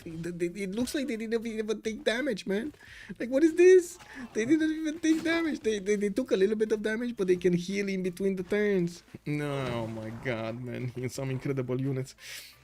Yes, Spearman won't take the trick though. Like how long for pikeman for Canada? His machinery next turn, and I don't see him going towards machinery. Yeah, he wants. Oof. I don't know why he wants it, but he wants it. He wants to get crossbows on his archers. Well, I should say from his archers. Dying. They're dying in 2. Those are dying in 2 shots. They have no chance against these Mamluks. Yes, pikeman probably would have been a choice. Yes, defending with some static defenses would be, and we do have James of St. George recruited by Ottawa, so that will build the 150 strength walls here in Halifax and probably Hamilton also, which will also increase the encampment's defense. Not bad to actually get to recruit James of St. George just as the wars has started. Tension, good evening, sir. 400 GPT England. Whoa, 200 science, 111 culture, and 400 gold at 10 here on Elizabeth I. We do have him with 2 turns Kilvakisivani, getting those aqueducts starting to be placed here, and I do see a commercial in Sunderland, very far away in the north, while I gotta say this is peaceful territory at the moment for him. Doesn't look like anybody's gonna confront him here. Okay, well, we do have Hammurabi. Wait, where were we? I think Tamar, right? We were Tamar. 62 science, 55 culture. This is also kind of a weak build at the moment, especially if you compare them to the other players in the lobby, especially the Free Inquiry Agers. Sondok with Montezuma, with Khmer. We did have Jayan Varman going for that. And of course, Elizabeth I, which is at the moment second tier science maker here. In the science screen, let's actually see who has the most techs. Who has the most techs here? Misty Shade 26, Sondok is 25. We do have Jayan Varman on 25, 22 on Nader Shah, and Saladin was also 22. On Tamar, we did have a Free Inquiry Golden Age, and this is incredible that he chose actually a Free Inquiry Golden Age for so little bonus. He didn't really have that much adjacency on his commercials, and that immediately shows up as lack of bonuses here. Now also his array of campuses are just getting built. It looks like he had problems with his food generation in those cities to keep them growing and putting down, finishing up his districts. I do see also Scarlet. Yeah, there we go. He's gone. Man, that's just the same damage against a crossbow or a spearman. No, oh, well, not really. Sorry, an archer. That was what I was seeing there, but it's just graphical glitch. Never mind, graphical glitch. Okay, so we do have some upgrades here from Canada in crossbows, and I do notice Arabia is starting to pillage some tiles. He does have chops if he wants to get more Mamluks, which I gotta say he doesn't really have much of, right? Only 3 of them got deployed. The 4th one is in his middle cities, and he's barely getting new ones here. There is also one in Mecca that is not doing anything actually. Athena! This cat. Okay, next up, Germany, 81 sign, and look at that, Germany actually overtook Tamar. 241 points of production, got his Sansa setup going, and you do see mines over here getting a 14. We do have this one a 14, and this one is a 14, while Aachen is gonna get to build one of these water mills for the extra production on his farms. I do see him with only 81 science and 69 culture, compared to Montezuma 151 and 79. So you can imagine Aztec will have the opportunity to get cuirassiers much earlier than Germany in this game. Wilfred Laurier, 68 science, 199 culture. He should have nationalism, even though he doesn't have the unit count to get that. He's scrambling to get his military tactics to upgrade his spearmen into pikemen, and I do notice he does have also only 36 gold a turn here. It doesn't look like he's going to be able to upkeep that many units if he's forced to. I do also want to point out he only has like 150 points of production with his 110 faith. Okay, Spice coming up morale, 110 for Grandmaster Chapel in Canada's territory, and I do see there's a blizzard there going through his land. Not a pleasure, not a pleasure. More campuses also from Babylon, getting them in waves, getting the 2 turns campuses here. Very nice, very nice. This is, look at this, 4 campuses being built. Very nice. And I do want to take a look at the score. First of all, Khmer is still top score, with Elizabeth coming up with only 1 point difference, and between him and the next one, Seondok, is gonna be 50 points difference separating them. Agent Long's one is also 395, Wacky Dude on 373, and of course we still have a few more cities for them to settle for their final setup. We're gonna need to see afterwards what that's gonna be looking like. England is also using Cahokia for external trade routes. I do have to point this out. He didn't go for Moksha internals. He actually is using externals to Cahokia, or maybe he went now externals because he has like so many of them. 2, 4, 5, 6, 7, 8, 9, 10 trade routes, 11 trade routes, man. Very Yeah, I nice. mean, this is why GPT looks so good on Elizabeth, right? Like, Yeah. Like, the bonus of Elizabeth is literally you get bonus gold on trading to CS, right? So if you have any opportunity to go like just a money opening on Elizabeth and just send all traders to the CS, this is usually what you want to do. Yeah. Like this is why the gold of Elizabeth looks good all game. And production, 313 points of production. We do need to see how he's gonna follow this up though. Now of course with shipyards getting him more production capabilities in those cities, and we on the other side we do have the same thing happening, of course, the extra production getting out from Khmer, and building up his next setup. We do have a decent amount of gold and so much more faith. Like this is so much more production and faith for Jayavarman versus Elizabeth. But of course we do need to see how Elizabeth is going to transition in the next one. It matters so much what will happen here, so much. I don't think he's going to have a war with Korea, or at least not at the moment. Korea is putting down some encampments, and we did have England also getting an encampment, 2 encampments at least here, one in the south, one in the north. While he knows Arabia is fighting Canada, I don't think he's worried that much about any kind of problem arising from this. We do also need to see if Aztec is going to manage to start getting his units somewhere. He just count up some of his heavy chariots next to Tenochtitlan and sent some to Xochicalco here, but never actually made an upgraded army to send somewhere. And looking at Montezuma, I do see him going for metal casting. I would say right now he's going for an attack. Right now, from what I do see here, like getting a military engineer and quite a few pre-builds, and going for cuirassiers. I think he wants to hit Germany with cuirassiers. What's your read on this? definitely. Like this is the most obvious take, yeah. Yeah, I I would think be so. shocked if it's not the case. Yeah. Yeah, me too. Me too. Nadersha was also preparing, right? He was getting some encampments. He was getting some. He got his Warlord's Throne, but he never actually. This is like imagine he's preparing for the late part of the game, and this is gonna be quite something. Like this is he's gonna have a good empire to work with. 290 production, 211 science, only 60 culture. He needs to work on this. He did get an entertainment complex, so next to it he can play some good theater squares. Production capabilities not that big, but sufficient. I do see he's gonna get another +5 here. I do see the encampment being placed. Got some bonuses here. Probably did discover already Niter, so he knows about that one. Just needs to improve it. Germany, in the meantime, I gotta point out 263 points of production on him. He's getting a battle ram in Frankfurt. Is that for Cardiff? I really hope he's gonna get also. Oh, wait, so he took out Lahore. Is he actually gonna want to go Cardiff as well? I think just a reminder: only one CS kill can be kept. I'm getting concerned with a battery run coming out from Frankfurt. I Anyway. don't know. I mean, the guy's definitely a cook. We already noticed this when he took mathematics. Statue of Zeus in, I don't know what that means. He's new, or he's playing differently than we're used to. I guess that's what you want to say. Yeah, well, I mean, cooking is generally like, I don't know. I guess it's just slang for this guy is. That's how it turns out when you cook, right? Like it can actually turn out delicious, or you just overcook it and it burns. I see. This is a strategy that we haven't seen, basically. Yeah.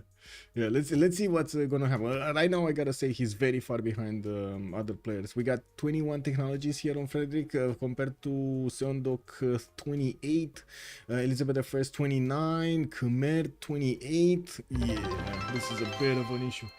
Beasley, thank you so much for the Hanabiris, and tech lead is Elizabeth I with 29. I just actually pointed out. Yeah. Nitro, also good evening, sir, and welcome. How is it going? Any action? We start to see some action in Canada's territory, but slowly. I don't think Arabia does have that much to actually to fully take out Canada, although I do also want to point out gold is not going to be that easy to get for either of them. We do have Saladin on 71, and I do see Canada is only on 25 gold at 10, so upgrades is going to be a problem. Arabia, though, is going to get some of these mines, and I do see him still going and taking out quite a few of these Canadian units. We do have some more Mamluks that are just getting ready from homes. I was expecting him to actually buy quite a few of them. Abu is helping out the hills in the city of Baghdad. Although I do have to say right now Canada does have quite a few crossbows here to shoot with Halifax and in cameras. Did you see how many shots on that one?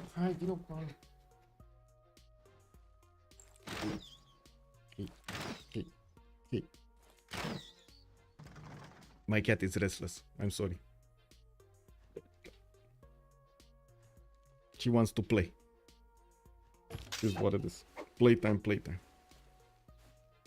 I find it hard to believe, Justice, that we are actually gonna have Saladin here managing to break Canada's defenses. Like, sure, we see him getting some tiles, you see him getting some loot, but all in all, I find it hard to believe he's gonna have the strength necessary to take out all of the Canadian defenses.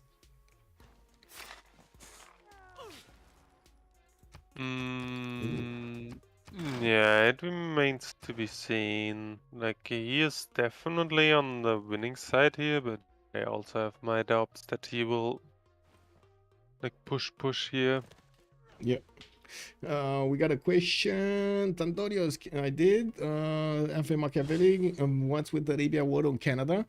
Well, we're just watching that, and at the moment, just, you know, pokey between them, but not really managing to do that much damage. The pikeman will definitely defend. Look at this damage. 71 defense, Mamluk is only 55. That's just not gonna work. We also have Canada getting his Defender of the Faith after he got his Mahabodhi Temple with cathedrals. So he's getting an extra +3 over there on each of the units inside of his borders with a city converted.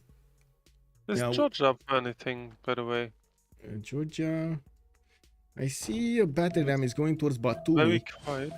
And I see Kiev source being upgraded here. 1, 2, 3. That will probably get the upgrades. We got some libraries coming around, and looks like he's inching forward in the science screen. GMC from Tbilisi coming out next turn, while Tsukumi is gonna get his terracotta army in 5. In the northern city, he started to build a few more commercials, and I do see a statue of Zeus is gonna finish in. No, somebody just took it away from him. It was the nuclear mongoose. Jeff Armand VII did get that away from him. Look at, and right in his face also. Wow, Georgia must be mad. Kotoku in, switch up in Kutaisi. Well, I do see also Forbidden City is getting built in Nuclear Mongos's northeastern city, which I gotta say I was expecting to see it over here on England. At the moment, we don't see it. We don't have it.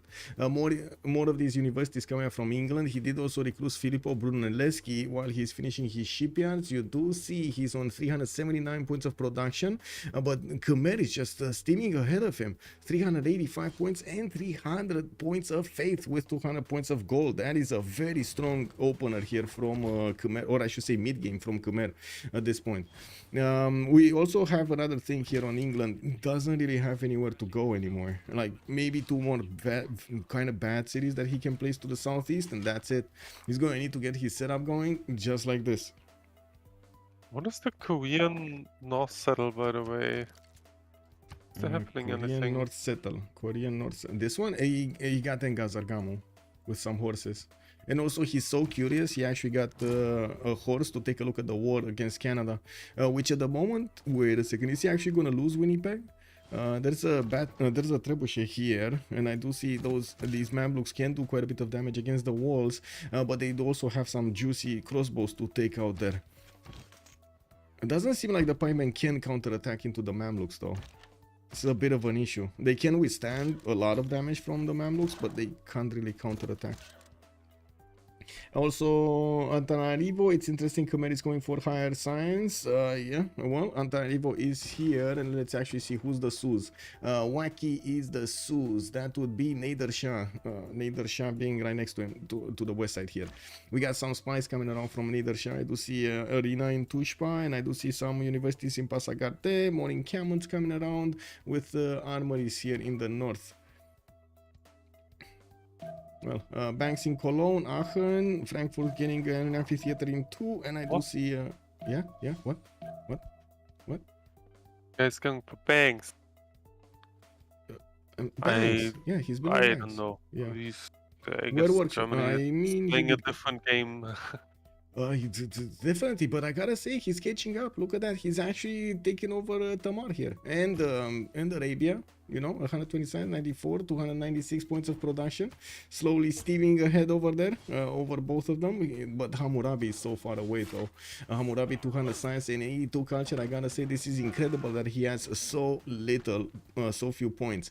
This I would also say is because of the religious bonuses that each of the players did get over here. You do have 21 points of religion for Javarman, 10 points for Mishti Shade, some other one, not to mention the bonuses that you get from the religious benefits. Choral music, work ethic, feed the world, all of the second tier ones and so on. They actually beef up your empire so much.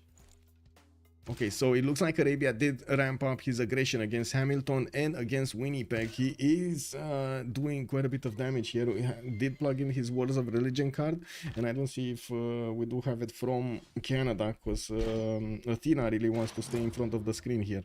Really wants to stay in front of the screen. Athena, that's my microphone. Athena. Hello? Yeah, cat is crazy. Hammurabi can't really catch up though, does he? He doesn't have any more juice to squeeze compared to the late game Civs. Oh, he could definitely squeeze quite a bit of juice. The problem is right now it does look like he did go quite wide, and he is gonna need to get his setup going. Khmer, different beast. Like Khmer does have, I would say, much faster timings on a lot of his districts than Hammurabi does, and with his setup right here and managing to get Colosseum, he's gonna have a very strong late game. So will Elizabeth the First, I gotta say, on the Western Coast, he did very well to actually get all of those bonuses in order. Also, getting to compete with Forbidden City. Whoa. Forbidden City, he's gonna get it. He's gonna get it. He's gonna get it away. Forbidden City in 3 turns in Liverpool here. Filippo Brunelleschi is going to help out England to get that Forbidden City down. Does Athena ever react to you calling her by name? I have never seen her do that. Yes, she reacts, but she also ignores, because you gotta remember, she's only like 1 year and something old. She's still basically a teenager.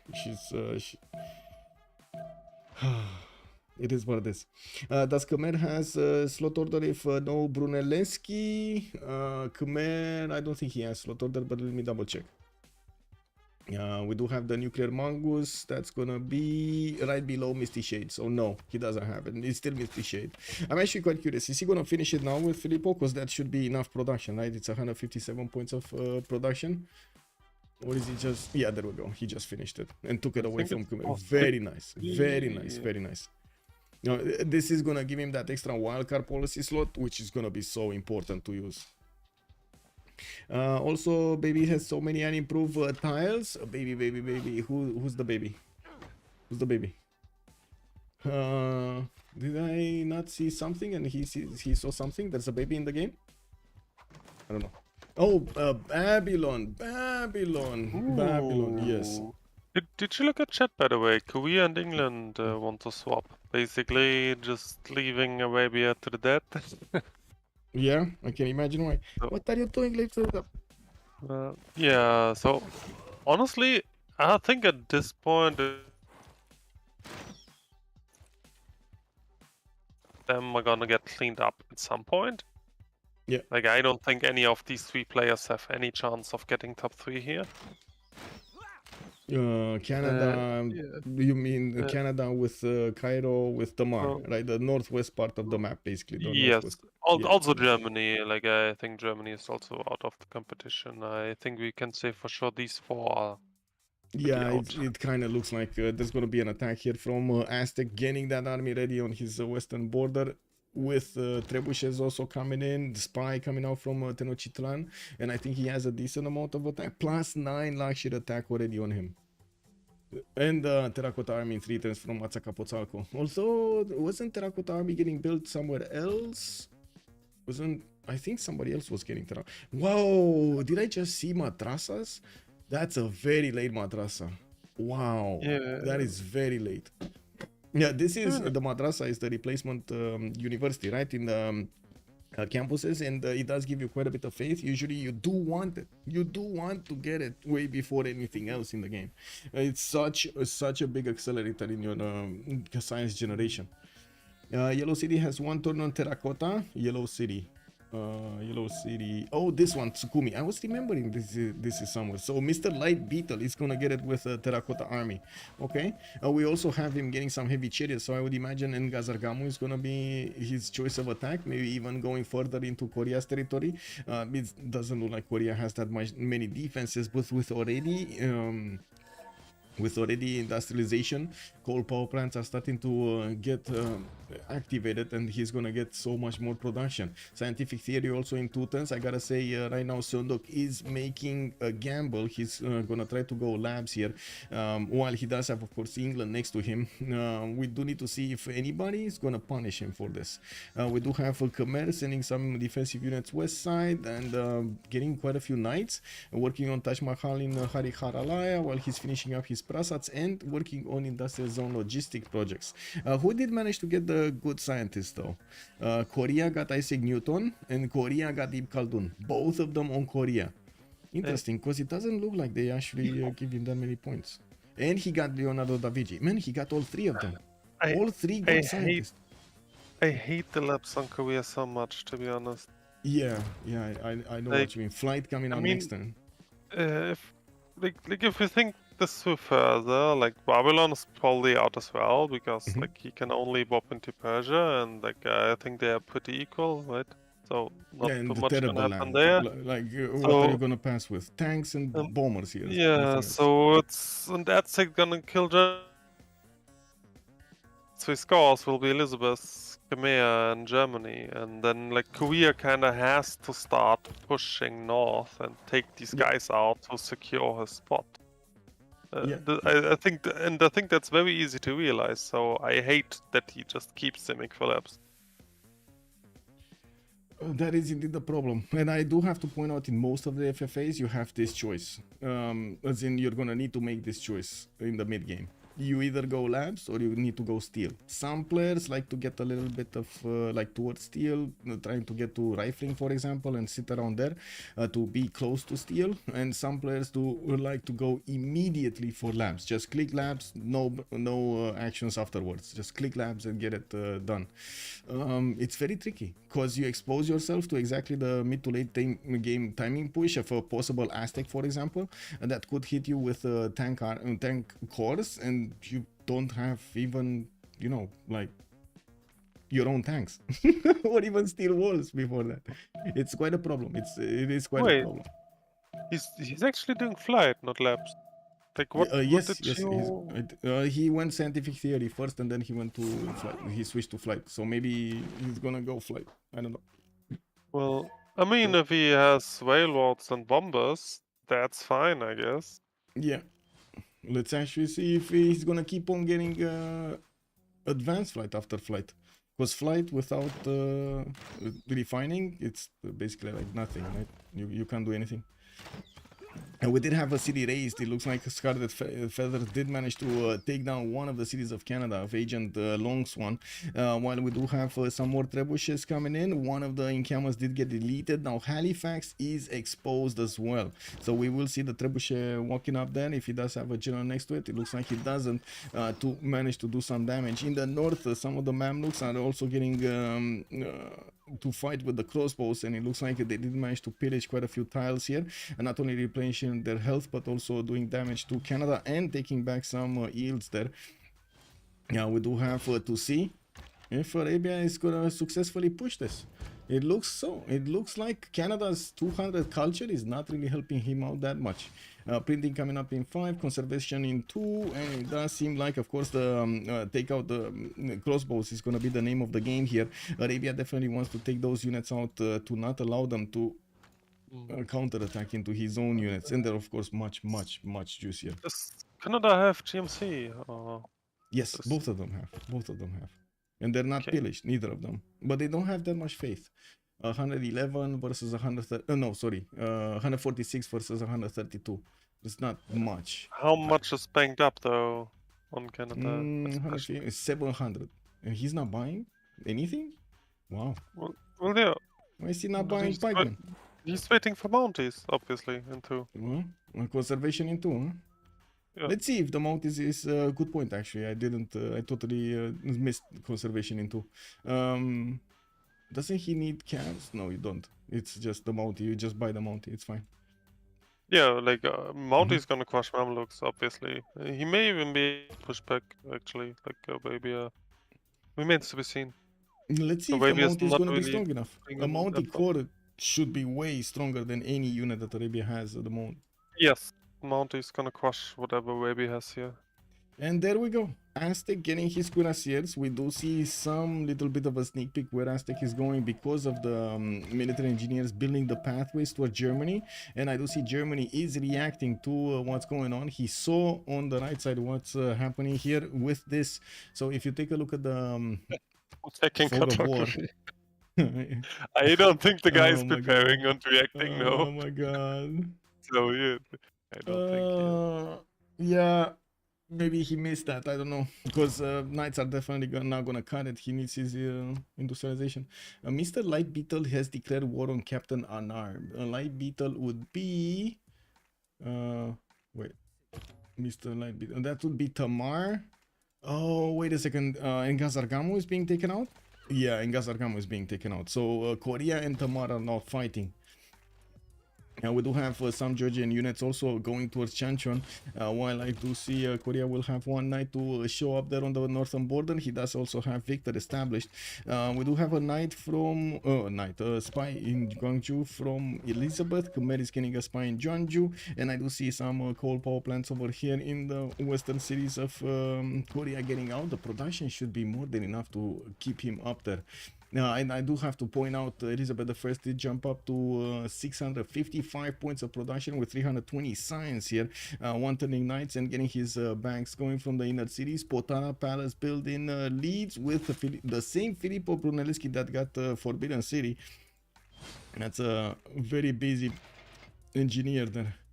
More military engineers in the south. Looks like he's getting admirals. Not that it's gonna matter. Mausoleum, by the way, in the city of London is just so juicy with all of the whale tiles over here and the fish tiles. Amazing. And let's see over here. Do we have the movement coming in? No. General did get recruited. I do see Jeanne d'Arc is gonna be appearing here to help out those industrial units. These are gonna give. This is gonna give bonuses to the field cannons and the cuirassiers. Okay. Field cannon starting to move. Nader Shah though kind of got blocked. He kind of got locked in this little corner. Muscat is the Persian Empire, okay. And I do see him on 2, 4, 6, 8, 10 cities, getting his fully setup going for production. 441 points of production with 322 science. Now we do have him on the 4th slot here. So looks like slowly but surely Elizabeth is getting higher in points here, increasing the difference he had with Khmer. 617 versus 593. And what I gotta say, Khmer is just getting his factories up. Let's actually see if we do have factories here. Yeah, we do have factories and coal power plants built much faster by England. And I do have to mention the extra shipyard adjacency is just gold over here for England. It's just so much more from these cities on the west side that he can get the production from. Khmer's faith though is his advantage, and we're going to need to see if that advantage is going to play out nicely. There will be a moment in the game where we're going to start to see a lot more chaos on the map, not only on the northwestern quarter but everywhere else also. Like for example, Montezuma might not stop at just taking Germany, might take a little bit of time and keep on attacking Korea, might even go against Elizabeth later on. This is gonna force Elizabeth to get some defenses up so he can fend off any kind of attack, including from a Montezuma with a +9, +10 or whatever he's gonna have. Remember, Germany is on another continent. That's a 3rd continent for him. That's gonna be another 4 amenities that he could bank up, 4 extra more points of damage on each of his units. Like, there comes a moment when basically jet bombers are unbeatable with Japan, with the Montezuma bonus. You can't stop them. There's no way to defend against them. It's just incredible. But you gotta get there. Let me also come back to the chat here and see what you guys said. Berberus Maximus, where are the mounties in the tree? The mounties are here, conservation, on the top part of the civic tree. Also they can turn once they reach up, but they are kind of there. Yeah, thought so but wasn't sure. Okay. Also Aztec in Canada have a decent wartimer to play for 2nd. Yeah. Actually I'm very curious about Aztec because he might go for 1st. I've seen it before and it might happen again. Doesn't change much either way, just grieves Korea on Georgia. Yeah. I mean, Georgia needs to do something. If he doesn't do something, he basically understands that he's gonna be he's not gonna have a chance for the top slots. So I don't think he wants that. I think he wants to fight for a few more slots. There could be, of course, Khmer going to take some Georgian cities. He could rip apart some of the German cities, because Aztec is just like, look at Aztec going there. Just appearing next to the borders of Germany, saying hello with his cuirassiers and field cannons right behind him. You know, building out those pathways with the military engineers also. Germany is just gonna have a problem. Well, finally Germany did get 150 science, and I do see him getting some crossbows out. 5 turns until the next era. We do have Wilfred 4 turns off from getting a golden. Frederick looks like he's going dark. We do have Tamar, 7 points off. Looks like Saladin is going dark. Qualifier going dark. Jeravarman is 7 points off, but he was getting another wonder. He did finish Taj Mahal. He did get a core. He's getting a caravel in Vimayapura. That's going to be a boat. And I do see, of course, him padding those production numbers very quickly. 530 points of production with 400 faith a turn. Man, that's an insane amount of faith per turn. I mean, I've seen 700, 800 faith a turn, but still 400 faith a turn at 71, that is very good. Very good. And what if the mount is doing here? Because Canada did manage to buy 1 mountie, 2 mounties. Yeah, he got 2 mounties. I didn't get 1 cord up. So anyway, now let's see. Northern City, he did finish the defense in Hamilton, so now all of those units could actually counterattack against Arabia here, stopping the reinforcements towards Halifax, which is going to allow him to reposition, regroup the units in Halifax, and also stage a counterattack against Baghdad and Damascus. Machiavelli also, if Aztec somehow steamrolls Germany, he has a solid chance to deal real damage to Korea. Yes, I think so. I think so. And I don't think this is going to be far from a steamroll. It looks like Germany has serious issues getting to his text because he's not choosing to go for the text. He's going for a square rigging right now. I was expecting ballistics, right? I think Justice was expecting ballistics as well. There's no choice. No, you gotta get ballistics. For that, Aztec get the cheap spaceport for the Lagrange laser stations. That too, with the builders, is Germany across a continent split? Yes, he's on another continent, if that's what you're asking. So you see how we did have 2 continents for Aztec. He even got a 3rd one here to the right side. He's gonna get 4 continents. 4. That's a 4th continent here. 16 possible luxury attack bonus. Does he have? What does he have from this one? So Auckland doesn't have a resource. No, he does have honey. That's a honey tile there and a truffle tile. So he has 2 extra resources from the red one. In this one he has incense. Doesn't have the sugar unless he has varying. No, he doesn't have the sugar. I don't see any other sugar tile. Okay. Probably also missing out on the snow. He got silver. No. So silver in the snow? Where is it? I don't see it. And dies. Silver and dies Oh, in the snow. in Chalco there's silver. Charco. Yeah, he got both. He got salt and silver. Oh, I see. That's his from his continent. Yeah. He got both. Okay. Well, we do have the war declaration being sent, and it looks like Germany is gonna be attacked by Aztecs units. We do have bombards, we got field cannons, and some cuirassiers getting into the German borders. Nuremberg and Mainz are getting under attack here. Santorio, so Monty bombs the world at +12, basically. Nico, good evening, sir, and welcome. Also, he's escorting military engineer for the first city. Can spam more units. Yes. Yeah. Aztec wants to kill a nation with 6 units. I mean, he kind of can, right? Like, look at the damage of these cuirassiers. First of all, he has an extra deploy visibility on Germany, and second of all, these units are +9, +3, right? +12 on him, easy peasy. Not even next to the general. Next to the general, that is much stronger with an extra +5.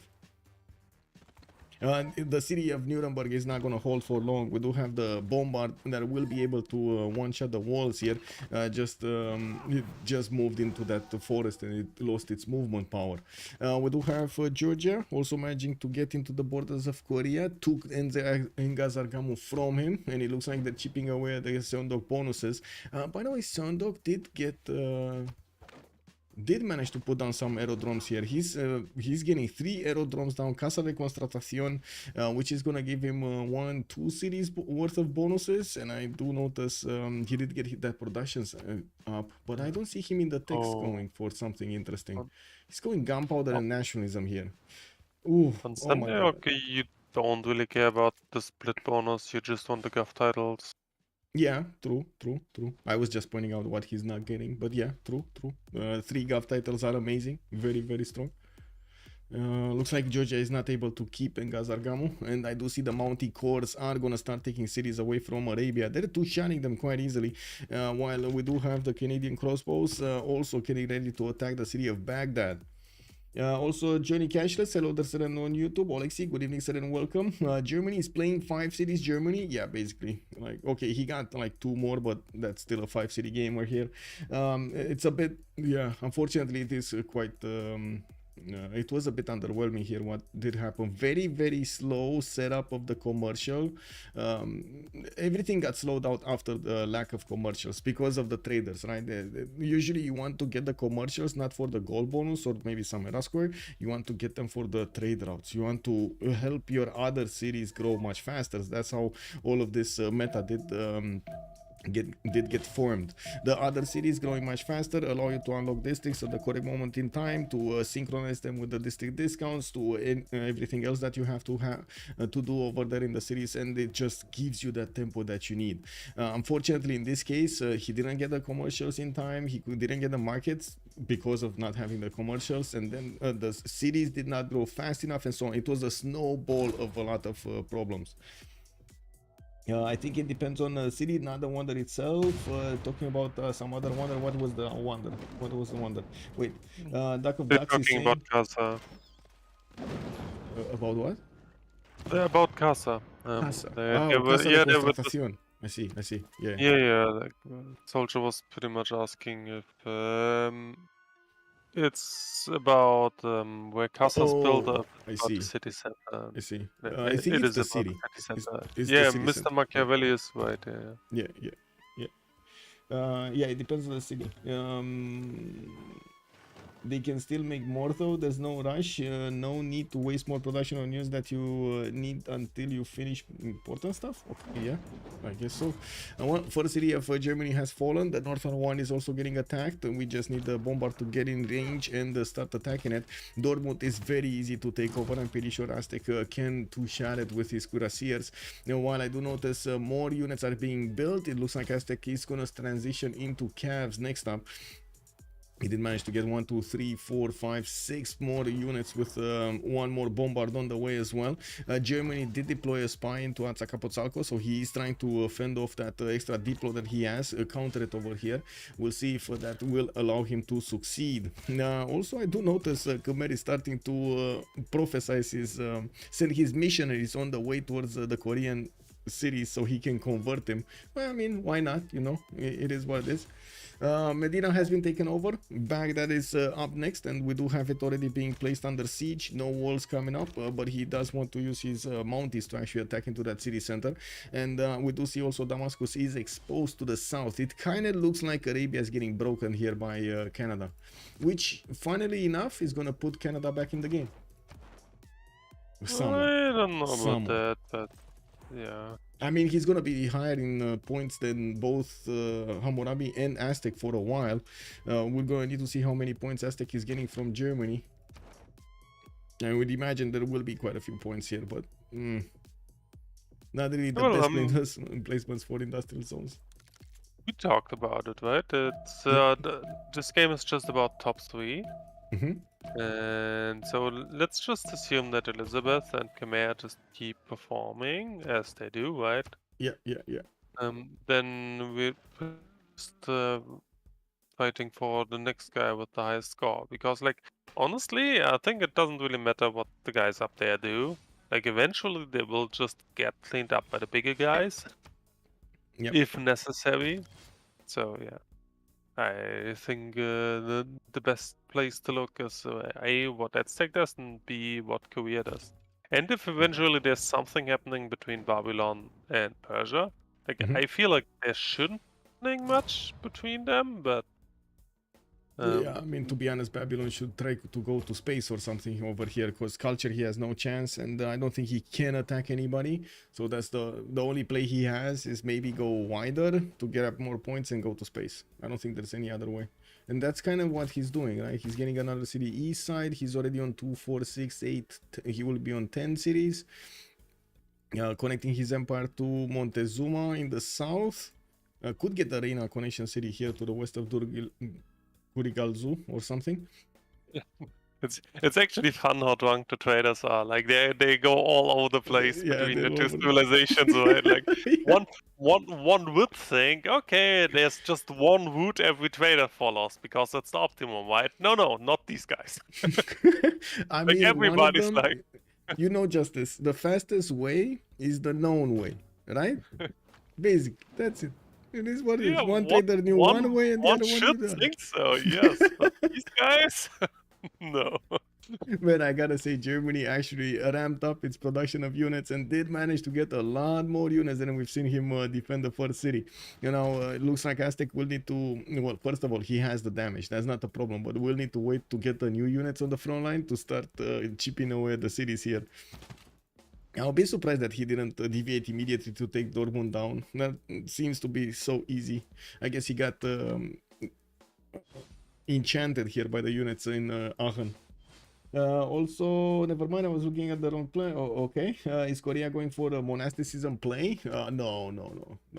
700 points of production here. Looks like 344 science and 155 culture. Compared to Elizabeth I, 371 and 200 culture. We do have also Elizabeth on 856 points of production. Looks like we do have in the science victory Misty Shade on 40 techs. Unarmed Prophet is just one tech behind, and we do have Jar Varman also one tech behind. Niedersha is 3 techs behind. A very good play over here from Elizabeth I. I'm actually curious how Khmer is gonna try to bring this back. Angkor Wat, ooh, that's gonna be so many points. He's on 668 points. I'm very curious what will Angkor Wat give him. So 668. Let's see when he's gonna calculate the next ones. Another city has fallen here. Looks like Canada did take back that, and I do see him going for Mecca, which is trying to get the walls in one. Arabia did manage to get to Cav, so he does have a stronger unit to actually keep these mounties away. Doesn't have enough of them though. And in the era score screen, we just popped into the next era. We got Wilfred in the Golden Age, Tamari's Golden Age, looks like Misty's Golden Age, Jeff Rahmani's Golden Age, and we got some Normal Ager with some Dark Agers. Aztec did go into a Dark Age, so that's a Dark Age Aztec going against Germany. Man, there is no chance here for Germany. There is, I gotta say, no chance for Germany. Aztec +9 plus the bonus from a general plus the Dark Age card. This is just not gonna be a fair fight for him. One of those moments, perfect timing to go against somebody next to you. I do see Korea has managed to fend off the initial attack of Georgia against his cities, and we do have some more of these warrior monks coming in from the north with also capsules that will need to turn into musketmen. Ballistics in 6 for Tamar, while yes, we do have Korea defending with Hawachas. This should be strong enough to actually push back any unit coming against him. It should be fine. Level 2 spy on Guangzhou though from England. Ooh, Misty Shade, is he preparing something? Let's see. We got some knights in the north. That's probably a reaction to the army he's seeing, to the war he's seeing in the north of Sunderland, Arabia Fallen. I thought they wanted to ally up. Like Elizabeth and Korea wanted to ally up. Right? Yeah, like, they did. They did. Spy on each other. Let's They see. spy on each other. This wouldn't be possible. I don't think they switched the friendships. It might have been not enough time to end the friendships. Let's see. I don't see any of them actually having a friend here. Maybe the UI didn't update. Yeah, the UI didn't update. And of course, now without Frinquity, without Frinquity, we see the actual science, by the way. Yeah, no, Elizabeth doesn't have a friend anymore. He's all alone here. That's an actual interesting twist, yes. Yep. Like if they, like maybe they just didn't do it yet and we just hit the timing, but if they actually break their promises, it's sour for one of them. Yep. Plus 12 jet bombers are giga. Yeah, they are giga.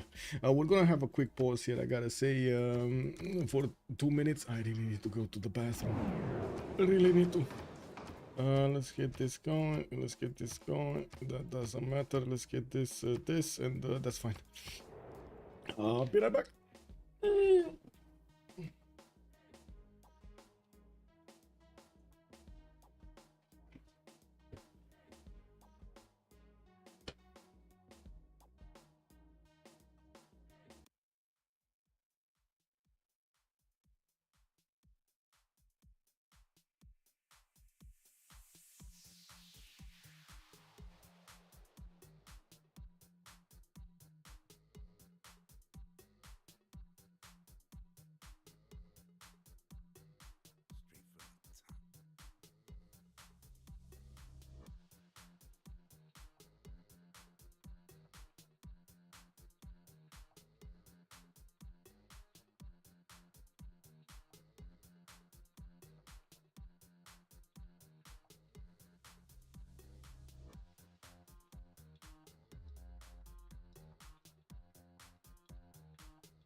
Oh, man, that pressure, man, that's pressure. This Khmer tunnel, oh yeah, that one tunnel over here. Oh man, okay. Just in time to get the turn. Let's actually see what's going on. Georgia keeps pushing into Korea. We do have Canada about to take Damascus. Maybe. I mean, that city's gonna get walls next turn. Mecca was saved by the walls, even though not for long. We do have Canada also managing to take out one of the calves of Arabia, and we do see more units being deployed. A lot more of these mounties are showing up with crossbow support. Germany also did not lose the city of Mainz yet, but he does have how to say, he does have quite a few units in his borders, and he's starting to also lose units. He's putting up a great fight over here against Aztec. I gotta say, this is making it much harder for Aztec than we initially assumed. This is good. Slowing down Aztec on his offense is gonna be like gold for every other player in the game. Wilfred Laurier did choose the Drums of War Golden Age. He went for 95 science, 207 culture. He's losing 10 gold a turn, while he only has 161 points of production. Germany Dark Age, Tamar, Drums of War, 86 and 70. You can see Tamar is starting to run out of steam here. If his play on Korea is not going to work, he's going to have a serious issue. We do have Saladin, also 66-60, about to lose its cities here, trying to slow down the attack, but it does seem like Canada has this in the bag. Babylon 223 science, 106 culture, only on the Dark Age here, starting to get a few units out. Spies and building Rule Valley in Karkar. I don't think he's going to get any attack against anybody here, although, well, we'll see if I'm mistaken or not. Javarman the 7th though, 283 science, 215 culture, 382 gold a turn, with 685 points of production and 441 points of faith per turn, with the Reform the Coinage Golden Age. I gotta say, next to him, we got Elizabeth I here with 285 science points, two above Khmer, only 183 culture, a bit less, but then 1,000 gold a turn. And I did see Big Ben is gonna finish here in 4 turns for England. You can imagine he's gonna get the biggest bonus. Because Aztec only has his bonus when attacking, that's why Germany can defend. And that's a good point of Machiavelli. Yes, the plus 10 that he has right now, it's only on attack. Whenever he is getting attack, he's taking a lot more damage. It's a plus 9. He still has plus 9 luxury attack bonus. Didn't get to the plus 10. Does he have the pressure to keep a one pop city on a Dark Age throw? That's a good question. I don't think so. Worth noting, England has celestial navigation over Khmer. Yes, that is true. So they are kind of on the same tech side, right? That's what you want to point out. It's 41 versus 40 over here for Seondok and 40 of Jayavarman. So they're kind of tied right now if you're looking at that. Ooh, Oxford University is going to finish on Angkor Thom here. That might put him a bit ahead. We do have more military engineers, and I do notice he is starting to connect his cities with railroads. Looking at the tech screen, we do have Jayavarman getting flight in 2, and well, we do see him wanting universities in some of his cities. Not bad at all. He's also watching what's going on next to Korea's city of Chanchon. We do have Georgia fighting Korea over there for dear life, while he is also getting into the main cities, when Korea over here is getting harmed quite a bit by this, I gotta say. Quite a bit. Bombers coming up from Daegu, fighters from Gwangju. If he does manage to get at least one fighter, he should have enough to clean everything up, to be honest. That fighter is gonna be overwhelming damage against any Georgian unit. Nader Shah though, let's see, 326 science, 90 culture. We do have him in monarchy, 643 points of production, getting his archaeological museums up, and I do see armories with amphitheaters and banks in his cities with a few more cuirassiers. Level 2 spy from Aztec deployed in Persia's territory. I think Aztec for a moment there he was thinking he should actually attack into his opponent, into Nader Shah, or maybe he was getting attacked by Nader Shah because of the positioning on the map. Yeah, we do have also the army of Aztec managing to get next to Mainz. It looks like he's slowly chewing through that defense. That's going to be taken out by the bombard soon. It shouldn't be a problem to take it out next turn. While he did manage to get the reinforcements on the front line, Nuremberg is still having a problem with the rebellion. I do also see the 76 strength in the garrison for Aachen. That is going to make it much harder for the bombard to chew through the wall defense, and also give the time to Germany to get more units out. Usually in this situation you want a lot more units, even if they are weaker. You want to force your opponent to keep on spending time to take out your units there. Of course, if you can also chew his units, that's perfect. England straight up buying GDRs as soon as he can, I would imagine. I would also imagine Khmer might want to do just the same here. We're going to need to see how things are going to shape up in the next part of the game, because it does seem like we do have 3 very strong contenders here in the top slot, but I do see 2 are extremely strong. The third one is coming up 200 points behind, like 150 points behind. This is a bit of a problem for Wacky Dude and Captain Unarmed Prophet. Not to mention Green Veteran here is going to need to work for every one of his points. But Aztec does have a chance to fight off for the third slot, and of course I'm pretty sure Nader is going to try to do the same, while Khmer is also going to need to do something about it. I'm very curious how things are going to shape up. At this point I do want to point out Khmer still has more production than Elizabeth, until Elizabeth gets his 1000 per turn. We got also Canadian Mounties getting cored up and attacking the city of Mecca, which is about to go down right here. No, he's not. Oh, going for the pillages first and then coming back. Okay, I see how it is. More pillages. What can I say? More pillages. Damascus also is slowly being chewed through. Fortunately, not even the Mounties can actually do that much damage to that, and it looks like another Mountie has been taken down. Arabia did manage to counterattack to slow down the Canadian units. But this time is too many Mounties too fast being built from Canada, and it does seem like it's just a matter of time until Arabia succumbs to the pressure. Welcome back. I forgot about Melandri. It happens, it happens. What happened in the Congress? I didn't take a look. Culture city-states, no more Namadol, okay.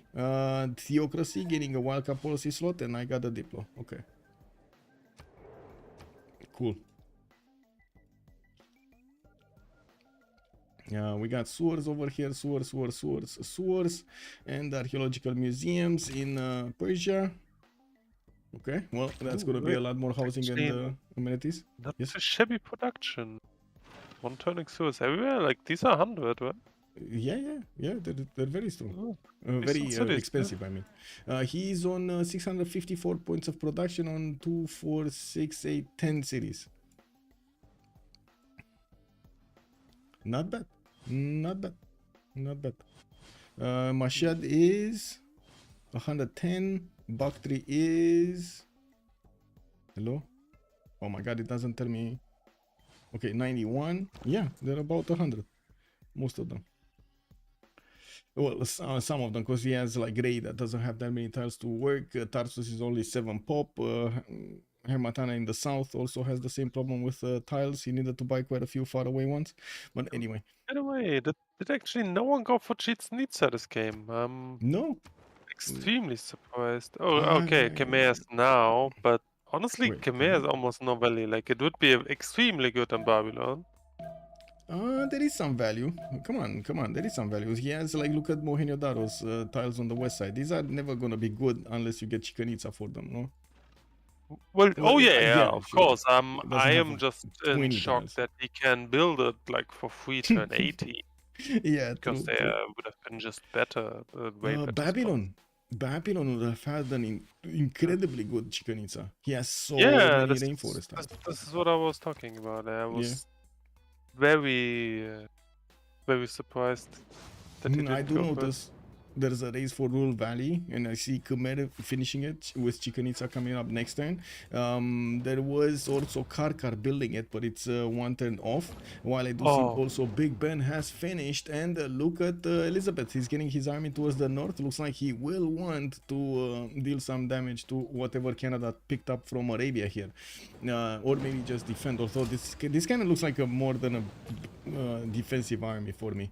I also want to point out England has 2 extra slots in any government, because he does have Potala Palace and Forbidden City in the same empire, and Alhambra. Oh my god, he actually has all 3 slots.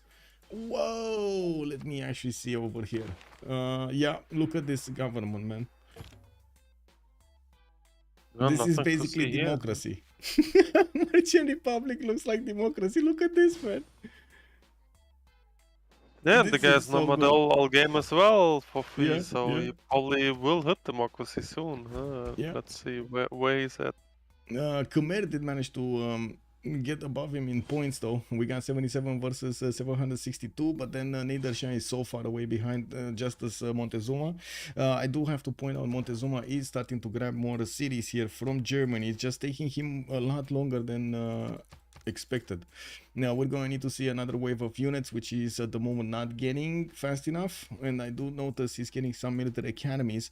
While he did corrupt some of his units, well, I do notice he did break basically Germany's army.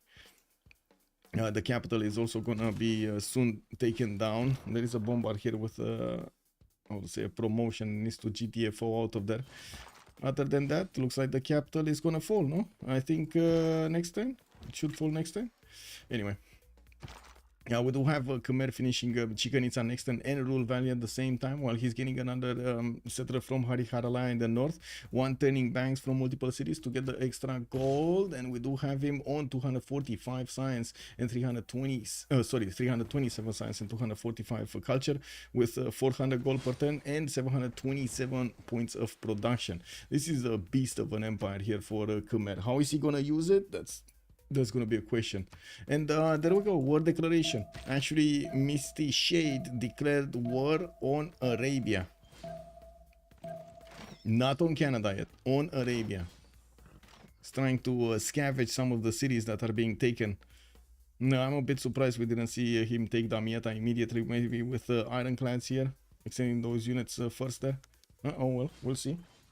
That would be quite funny, though. Canada has a spy in there, and that's his only spy. Anyway, it is what it is. Let's see the Canadian units versus Cuirassier Corps. They shouldn't be standing a chance here. Oh, we can't see the damage because they're not at war. Okay, that's a bit unfortunate. Who built Big Ben? It was Elizabeth I. Big Ben also gives. Yes, that's true. Mercutio Flavius. That's the fourth. That's the fourth slot. I totally forgot about that. Thank you for pointing out. Yeah, fourth slot. He got 4 slots in any government. That is amazing. I gotta say, that is amazing. Very good. Kind of lucky, but amazing. I mean, he Some got would all the say. wonder engineers, not too much luck involved. Not all of them. No, Khmer got at least 2 of them, from what I've seen. But anyway, Khmer got other ones. Like this Rural Valley is gonna beef up Angkor Thom quite a bit, 164 points of production already, and we do see Chichen Itza started to give all of those extra culture points here. Khmer is doing well. Khmer is doing well. But they're so tight to each other here, so tight in points. Okay, what do we have here? Renaissance walls, we got some military academies coming in, and encampments, so it looks like Persia is gonna choose war against somebody. We don't know who. I think it's gonna be Montezuma, although at the moment it's either Khmer or Montezuma. Planes, aerodromes coming around here from Khmer. We got military engineers connecting all of his cities with railroads, and in the south, Aztec doesn't really have any defense. In the city of Teotihuacan, Suexotla or Atzacapotzalco, no units. Is Persian level 2 spy? So Yeah, I guess we that's- know the yeah. target. But there is also a level 2 spy here. So wait. He moved it? He moved it. Aztec moved it. There was one. Now it's Babylon. Okay, maybe Aztec moved it back in Germany or somewhere. I don't see it. Oh, yeah, there we go. It's in Aachen right now. Aachen lost its walls, by the way. That's a big woof. Oh well. Most of the units have been taken care of. The Piking shots of Germany do look like they have enough punch to attack the Cuirassiers. And I do see German field cannons are coming out of the cities. This is going to make it a bit more painful for Aztec to go through, but it's still going to go through. It's just a matter of time. Did he manage to acquire more resources? Yes, he's on plus 10 luxury attack bonus right now, Aztec. Also, where Potala? Potala is in the north here. Here. One has to point out that all of the points just work on attack on that stack, right? So like If Aztec is actually not ahead, he's definitely very pushable if you just go into the guy rather than like letting him push. Yeah. So yeah. effectively has no bonus on defending, which often is forgotten. Yeah. Well, let's actually see Canada going through. We do have the units of England also coming from the south to maybe grab some cities over here, not to mention some pillages. And well, at the moment England will need to figure out which city he can take away from Arabia.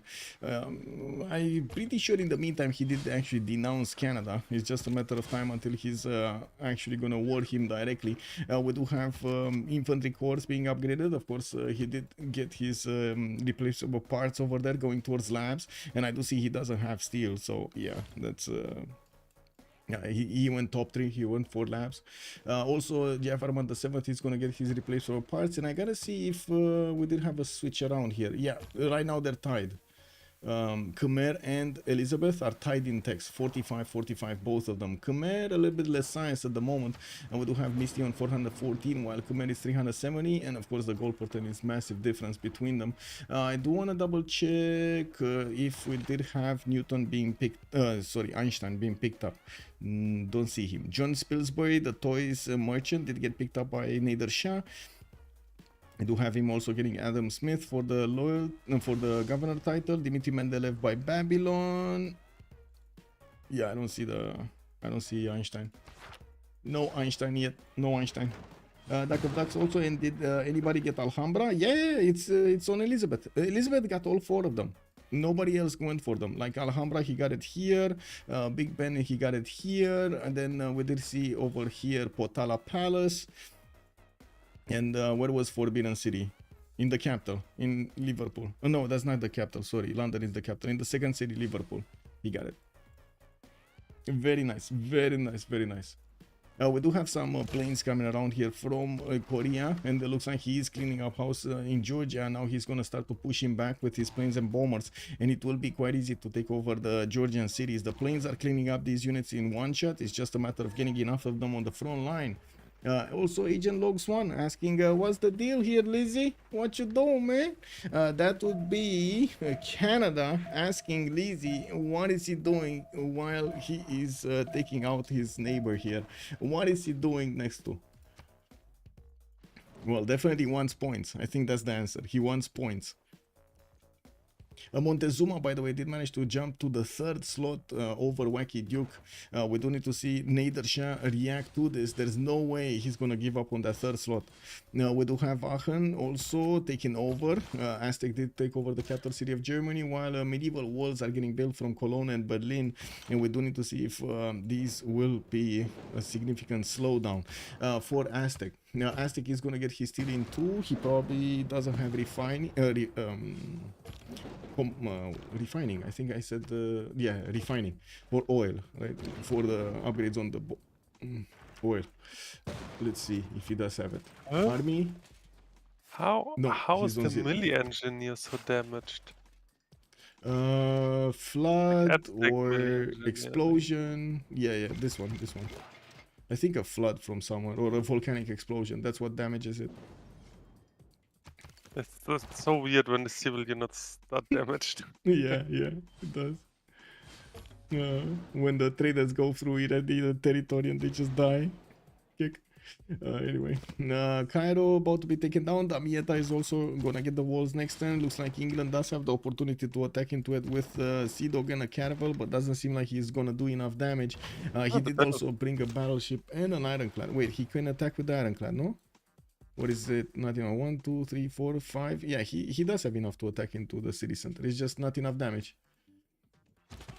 Okay, well, the level 2 infantry corps there is definitely going to do the damage, and we do have bombard corps also joining up. With battleships and sea dogs, the walls should not matter for long. Canada does have his mount is ready next to Holmes to fend off attacks from England. Now, question is England actually gonna do anything here against Canada also? That is a good question. We do have 19 out of 92 of these tourists for Canada. I don't think it matters that much, but I guess we'll see if he's gonna keep ramping up. I don't think so though. He fought so long. I don't think he had time to get everything going. 275 tourism at the moment for Wilfred. Bolshoi Theater in Angkor Wat. I do see Mohenjo-daro finishing up the sewers and more encampments being placed down here for Khmer. We got 2 of them, to mention 2 aerodromes already finished. 3 aerodromes are actually gonna get built, and he's gonna get his hangars for that aluminium. Looking at Aztec, moving towards Cologne, Frankfurt, going for the pillages. Dortmund, Lahore are in the south. We do have Berlin also in the north that is getting a victor bonuses soon. And of course, he's going to want to get a few more field cannons here to help defend. But I gotta say, the Cuirassier Corps don't even care about the field cannon. Look at this. This field cannon is basically nothing. It's paper. It's look at the 60 against the 88 of the Cuirassier. Incredible. There's so much strength on those Cuirassiers, and this is not even with the attack bonus. Like, he's gonna get 91 strength on offense because of the +10 he has. Also, Aztec just got steel walls, so he can upgrade the artilleries when he's gonna get refining though. That's what I was watching earlier, if he does have his oil or not. He doesn't have oil, so yeah, artillery is gonna be at the premium. Level 2 spy deployed in Cologne did not actually activate, so he doesn't have the extra diplo. He only has the +1 point from Frankfurt here. There's something going on in Persia land. Persia land? Labs, that's what's going on in Persia land. Labs getting out from everywhere. 380 science, 116 culture, 824 points of production. He keeps on getting that production, and what can I say, Babylon he jumped as up well? significantly above Montezuma. Babylon as well, just still simming. Yeah. 250 science, 119 culture, 723 points of production here on Babylon. It looks like even if he did have all of this free sim, he didn't manage to get everything that he wanted. Well, I guess good production though. He still has coal power plants to finish. Everybody else kind of finished everything they needed to be finished and to finish in their industrial zones from the first ones. Anyway, it looks like England here is just gonna keep ramping up his military production, and I do see him wrapping his units around Damietta. I do have him retreating in Sunderland. That's probably gonna be for his artilleries here. He does want to get those going before he's gonna push forward. We do need to see also Wilfred Laurier trying as quickly as possible to get to his steel and of course stronger units. Unfortunately, he doesn't have the science. 117 science is very low at this point in the game. You see how everybody has like 300 plus. Having a third of that is just for the longest time in the game. It's just not gonna help out anything. Yeah, what happens if you declare on Canada as ally? You should get word also by Canada, no? Yes. Yeah, but Canada, wait, does he still have an ally? I don't think he has an ally, no? I don't think so. Let me actually double check. Is Tamar an ally? Because Tamar did get word by... yeah, it is an ally.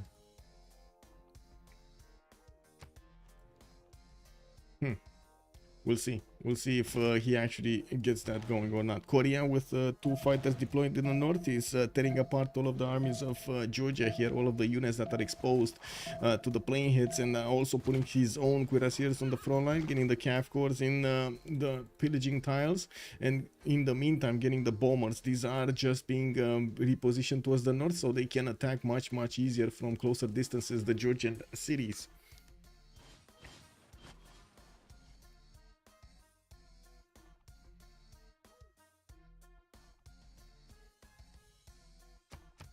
Well.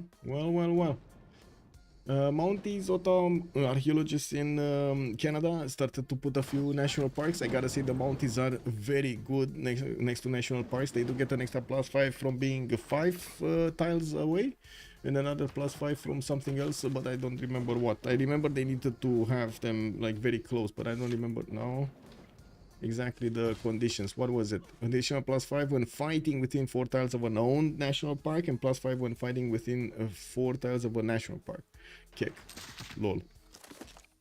So if it is him, he's getting more damage. His. Okay. Let's see. Aztec. working on Cologne. Next is gonna fall. Frankfurt is also chewed through, but it looks like he didn't manage to get one of those bombards here. He sent it to Cologne, while we do have his units also benefiting from 11 points of luxury attack bonus. I'm pretty sure he's gonna get plus 12 here. Easy peasy, he's gonna get plus 12. I don't know from exactly which resource he's gonna get plus 12, but I'm pretty sure he's gonna get plus 12. Probably the coffee. If I look at this territory, no, it's probably the coffee. He doesn't have coffee in this territory here. No, no, I stand corrected. There is a coffee tile in mines. Never mind. There is a coffee tile there. Also, if you control it. Oh, GG. This is Arabia, right? Civil feathers, scarlet feathers. Yeah, this was Arabia. Yeah. So the first victim of the game is sealed. No fancy escape settlers from him. This is actually something I really enjoy about these Ironman FFAs. Like when people send out escape settlers in FFA and settle in the snow all over the place to just sit out for one more place. Like it's so fun to see. Well, I'm actually very curious if Misty Shade is going to declare war now on Canada or not. This is my major question here. Is there going to be a war between them? It kind of looks like that. Yes, right? You don't build so much military just to take a look at your neighbor. Yeah, also it's very notable what he said. You mean nothing? That he said nothing? Right. That's enough. That's the John Wick say of saying I will kill you. Yeah. Yeah, so I gotta say, in Civ6 we've learned so much of these little diplomatic signs that we need to take a look at. It is incredible. Like, oh, he delayed accepting a friendship. That must be his thinking. Yeah, he's definitely thinking you gotta be careful in the next friendship. You know, like little signs like this all over the game. It's incredible how much you get to use it. But yeah, actually, this is also very different in higher skill lobbies too, like the usual FFA people experience. Though, like you really have to fight for every new. Like in higher skill lobbies, it's by no way a given that you just sit there all way long term, right? Yeah. Immediately, it's really way more dynamic. Yeah. When they see they don't have that benefit from keeping you there, yeah, for sure. It's gonna be like you contest them on someone. You don't send enough traders. You whatever. You really have to consider every new friendship. Like there's no long terming and being safe. Stuff like this. Yeah. I do notice Hammurabi is 2 turns from chemistry, and the Aztec did just take over 2 more cities from Germany. Germany is down to 3 cities, Dortmund, Lahore, and Berlin in the north. Does seem like Berlin is going to be taken up next, and of course the units that did take out Frankfurt are probably going to go to Dortmund and Lahore here. We got level 2 spies back in Tenochtitlan here, and I do see Persia did start to get more units. Only calves though. Stock exchanges, we got him switching to oil power plants. He might have a problem with coal here. Now I don't see him with that much territory overall, so I would imagine coal might be at a premium. We got 1 coal tile. He needs at least 2 or 3 coal tiles for these cities. Probably like ideally 3. I don't see the second or third. Also, you really just want to have like 1 or 2 oil power plants to just cover territory because they stack. Yeah, true. And we do have Misty Shade actually declaring war on Mr. Peter. So there we go. We do have the Cavs going into the Canadian cities that he just acquired from taking out Saladin. We do have the English artillery corps also moving forward with observation balloons, and let's see how this is gonna develop.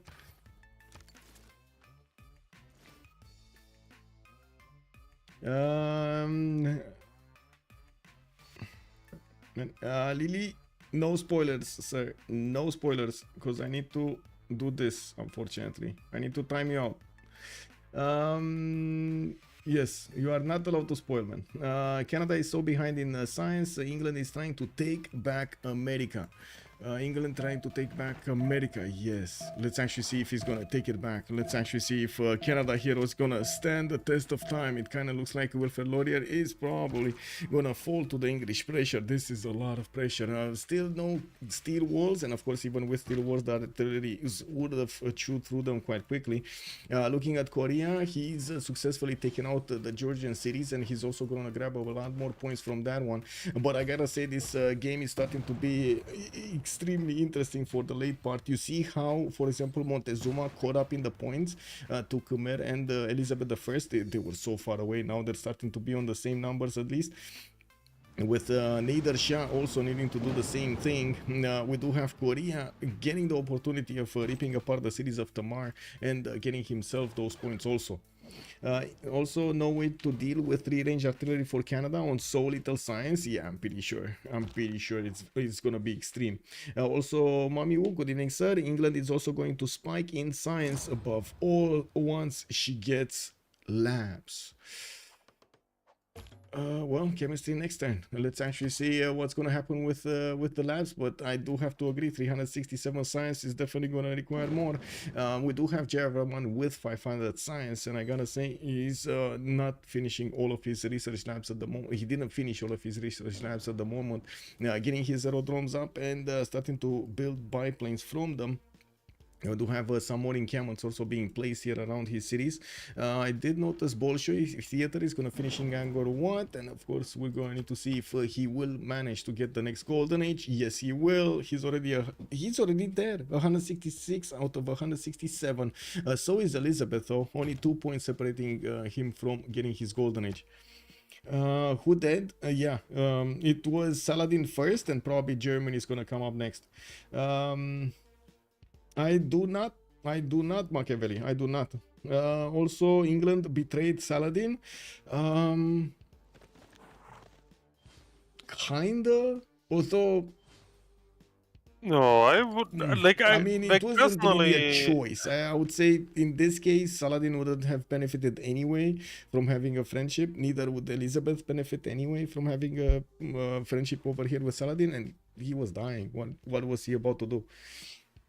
Yeah, I wouldn't call this betrayal. Like, they released the friendship because, like, Saladin was kind of a well in Canada, so this had no future anyway. Like, it was not like England backstabbed or anything. Like, it really was just running out, and England just picked up now, right?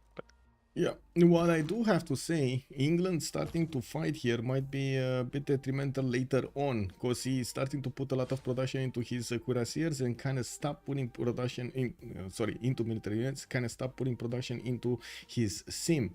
So it might be the ones that keep on simming, like Khmer, for example, or Nader Shah, will have a chance of I would say getting much higher points in the next part of the game. Montezuma, though, with only 244 science, looks like he's gonna need a lot more, and now that he got the German territory, is gonna need to start improving these all of these up. Total tab, he's 7,200 versus the 10,000 of Javarman and 10,000 of Elizabeth in the text. Ooh, that's a problem.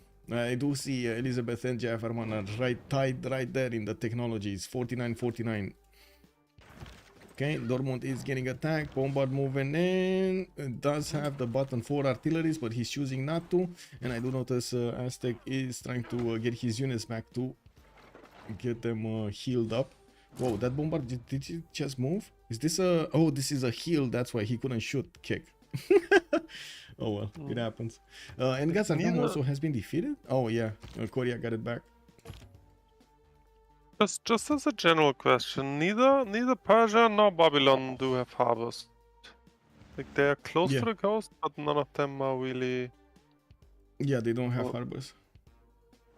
I mean, I'm just thinking about, like, what do their stats matter? Like, if they just leave naval control to Elizabeth, like, he will be like no one's gonna be able to go for WinCon if they leave naval control to Elizabeth. Well, very late, yeah. Like, Khmer, even look at this, by the way, he has a way to get the nuclear submarines into the big bay of Khmer, and have shooting solution on all of these cities here. What's this? First tank, Captain Unarmed Prophet. Who is Captain Unarmed Prophet here? Sundok. Sundok actually got 2 tanks, so he has tanks with fighters and bombers at the same time going against Georgia. This looks like it's gonna be a very quick cleanup, very quick and easy cleanup for him. Mr. Light Beetle has significant problems actually defending his territory right now. Significant problems, and we might actually see Korea just meet over here Elizabeth in the middle if they didn't make a friendship, but I think they did. Is it just me that thinks that they did make a friendship? Yeah, he does have a friendship, so we got 2 friends over here.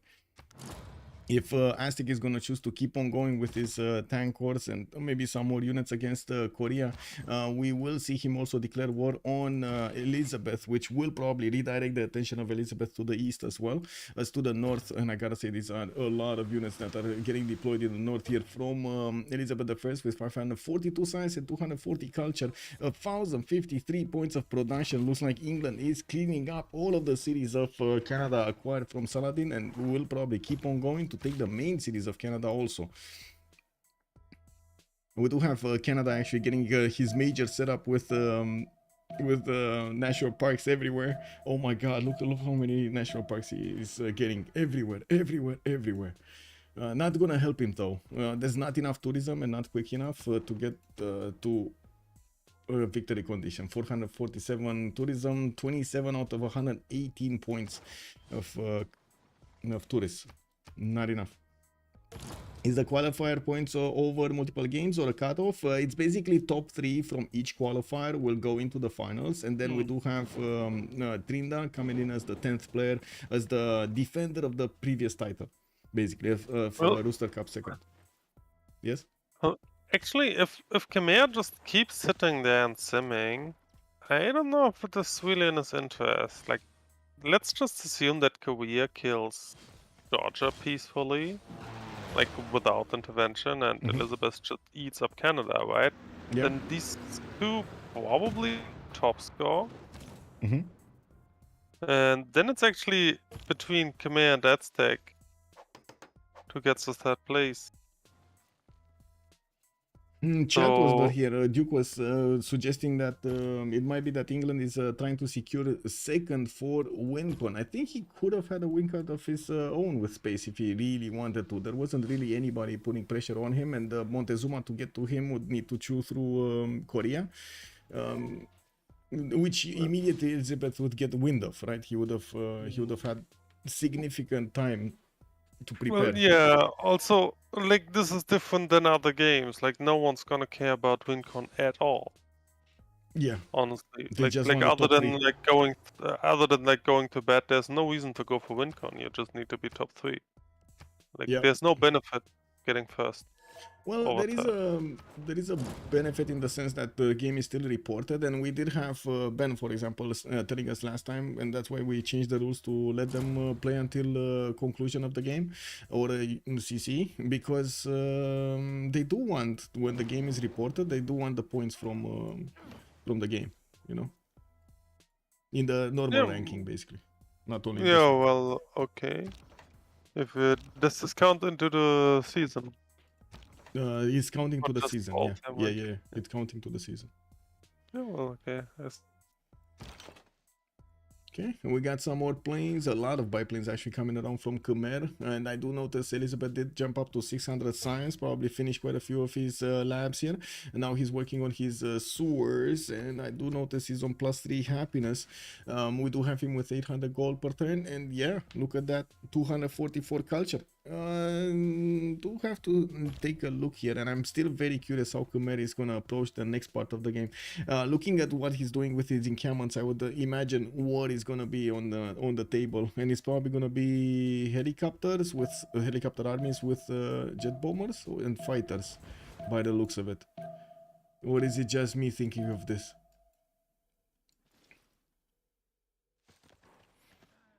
Oh well. Remains to be seen. Like, obviously, right now he has nothing. Probably just waiting for fascism. How far is he? Ideology in 3 turns. I do notice Elizabeth is actually 2 turns away from ideology because of Namadol. So much culture was on Namadol. So much culture. Civ6 known 38, Civ6 known 34. So it looks like Khmer does have quite a few more Civics. He didn't beeline Cold War. Or ideology, I mean, ideology. Okay, more cord up units from Canada. Army up, actually, he did manage to get army, but then England also got to his combustion and he's gonna start upgrading tanks. We do have Cavs getting in to play some of the tiles here of Canada, while we do need to see what Canada is gonna do. I do see a possible safety settler coming out from Ottawa, which of course he could just sail away, put it on an island somewhere and try to stay there until the late part of the game. Yeah, we do need to see also if Khmer... we do have Cavs coming around from Persia, and it looks like he's not gonna be far off from getting his his helicopters, but I do see steam power is the next one that he's going for, so it does seem like he's not going bottom 3 here. Now steam power is on the top part of the tree. Now with also Huetokari finishing up in 2, more Cav cores getting out. Khmer is starting to deploy biplanes on the right side to close up any possible attack from Persia. Not to mention he does have infantry corps here defending him. No, they are allied, no? Like Khmer and Sorry? Persia allied, no? Like at least they used to be. They're friends, that's what you said? Yeah, they used to be allied. Khmer and Persia. They used to be allied. No, I think they still are allied actually. I don't think there was any switch. Yeah, there wasn't. But they're still, look at that, they still keep units next to each other. Let's see. So, well, yeah, I mean, this Montezuma. This is what I was talking about, right? Like, you never 100 trust your ally, obviously. And this is good. Because, like, if your ally sees you are prepared, like, he is very less likely to backstab you. Like, this is the price you just have to pay on like better skilled lobbies where people actually try to win, right? Rather than just like playing along. Yep, true. DCRMO, hello there, sir, and welcome. I think that question is better suited for Discord. I do still do coaching, depending on what you want, but I like most of the time, because I stream so much, you can just ask me questions over here and I'm just going to respond, or I can respond on Discord, or and so on and so forth. Actually, just Discord, because that's basically where I talk the most, here and on Discord. Also, how are the alliances? Who's friend with who? So we do have Wilfred Laurier, friend with Tamar, which of course Tamar is not going to be that much longer. Frederick Barbarossa, no friends right now.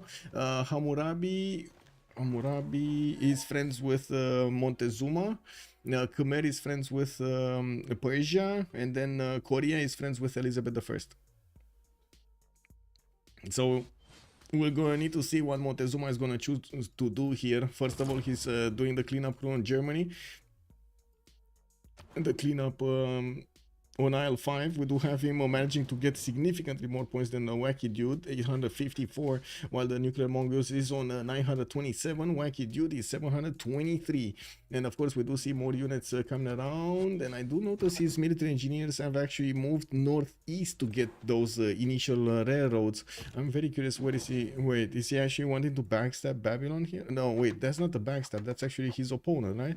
That is actually his opponent. Oh, yes.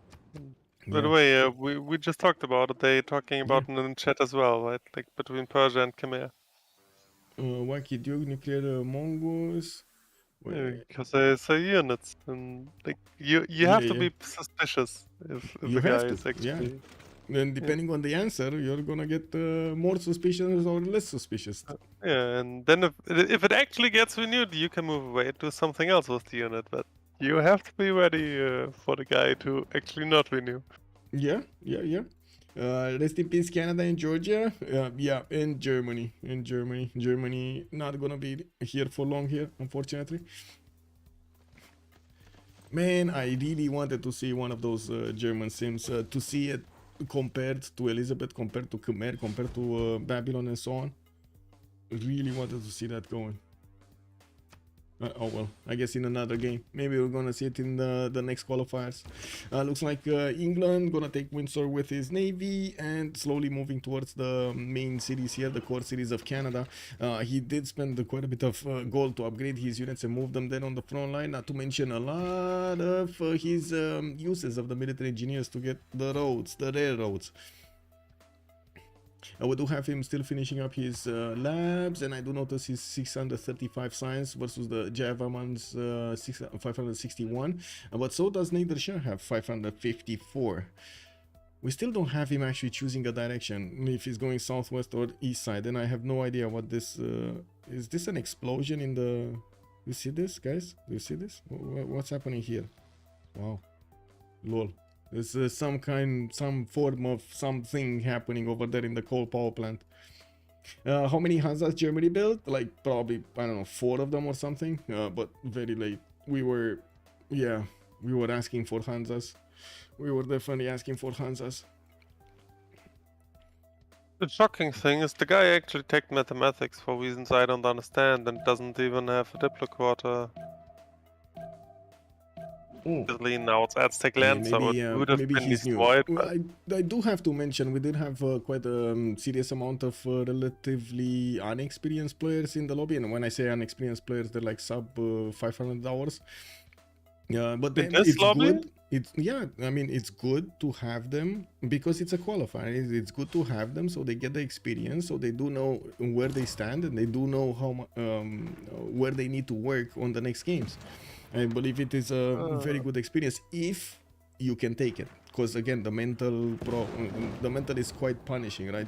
Actually going into one of these games and not really managing to do what you can. But if you do keep on going, you do have a different benchmark from these games than you're gonna have from the novice games or from the normal FFAs. The players are quite strong in the Rooster Cup. Yeah.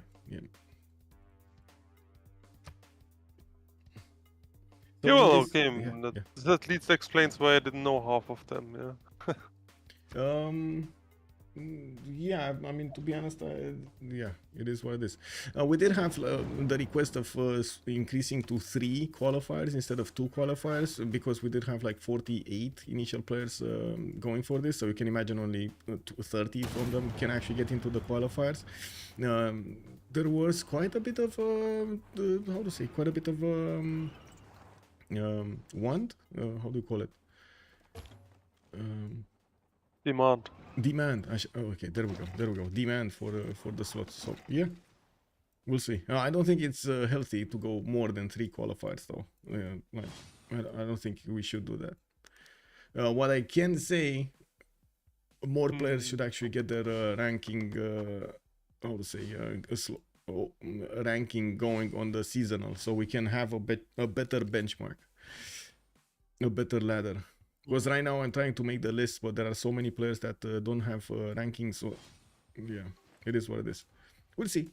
I mean, it's an ongoing project, and I knew from the beginning that it will require quite a few additions to actually sediment stuff, take a look at the rules, see what we can do with the animations, see what we can do with other stuff. I'm gonna also start to, invite more streamers to join me in casting.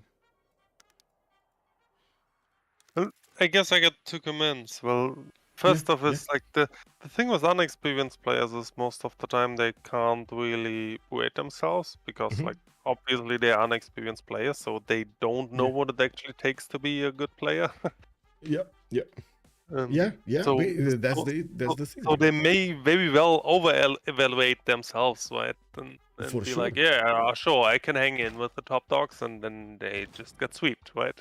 Yeah, but if you don't have that experience, in your mind, you're still thinking, oh my god, my place is like about there, and I'm doing well in the tournaments, in the FFAs that I'm playing, and so on. But that's a bit of a different way. And I gotta say, a lot of the players that actually didn't jump in, some of them don't even play FFA. They're teamers, and they have been playing FFA. They know how to play it, but they like the teamers more than the FFA scene, and you don't get to meet them in the normal FFAs, so you don't know how to play, even though they will play extremely well. Also, Machiavelli was saying coaching is much more effective at getting better than losing in a lobby like this with nobody to correct what you done wrong. That is true. I'm doing my best, and of course that's why I'm asking questions with and having Justice over here. By the way, I do want to say thank you so much, Justice, for joining us. to try Very to welcome. give some advices, especially major advices to the players, like the important ones, not really micromanaging what they should do, but how they are approaching the game and the main directions, and hopefully it will help them improve in the next sessions, just like we have also in the novice tournament. I'm glad Civ7 plans to release more traditional 8 to 10 player maps, 8 or 10 player maps later on, hopefully. Oh my god, hopefully. I do have a mention to make. Not sure if you guys saw Potato's video or I forgot Ursa Ryan's video with the Firaxis team, the Firaxis devs, Ed Beach and Carl. They did explain quite a bit in I would say layman's terms what they want to do and how they will approach modding, how they will approach war system, era system, age system, and so on.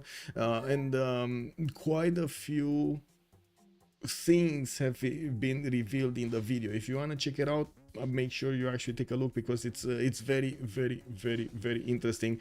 And there is one thing over there: they feel challenged to do better because they saw a lot of the comments in the YouTube channels, a lot of the comments in Discords and so on and so forth are kind of seeing through the fog of war, and they are seeing what they want to put out as bonuses, as DLCs and so on. And they said, like Bitch was like, oh, whoa, wait a second, we gotta shake things up a little bit here. Let's actually see what we can do. That's amazing. Uko Supreme also, hello there, sir, and welcome. The devs did say that on Ursa Ryan. Yeah, exactly. One Aztec bonus, he's on 13. Shot caller, good evening, sir, and welcome. It's going to be science victory 100% now. Impossible to win culture if so many people die. Yeah, I mean, it's not impossible, but I don't think culture was on the table here, especially with the amount of science that was. I'm pretty sure Canada didn't have enough time to actually get the culture victory. He's 38 out of 150 now, and he has been worrying for a long time. If he wouldn't have been worrying, maybe, but he has been. And I gotta say, he's gonna get fascism if he didn't get it already. He does have fascism. So he has fascism, Mountie armies defending against English infantry armies, tank armies, and artilleries. I mean, these Mountie armies are nothing to joke about, man. They're very strong. Look how strong they are against the tanks. Amazing. Yes, he has plus 13. And the question is, on my mind, who is he gonna attack, right? Who is Aztec actually gonna go against? We got 8 more players remaining in the lobby. 2, 4, 6, 8. Yeah, there we go. And Tamar is also soon gonna be falling here. He lost already 3 cities and 4 cities actually, and Gazargamo as well. And looks like with Korea sending his tank wars and bombers, not to mention fighters inside so deep into his territory, I don't think he's actually going to get out of this. Teamers is more interesting. FFA format has too many flaws. I have a comment here to make also. So in the teamer scene, you don't really have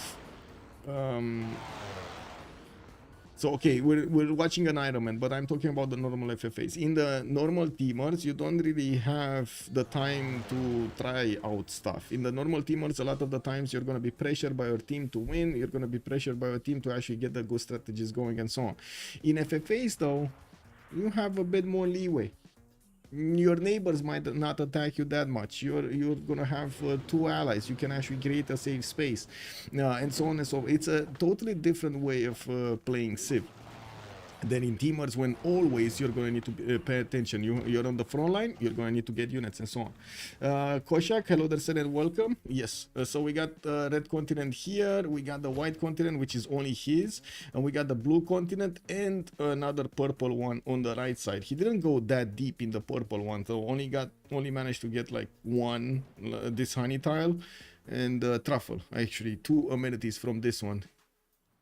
Does he have an easy way for another amenity here? No,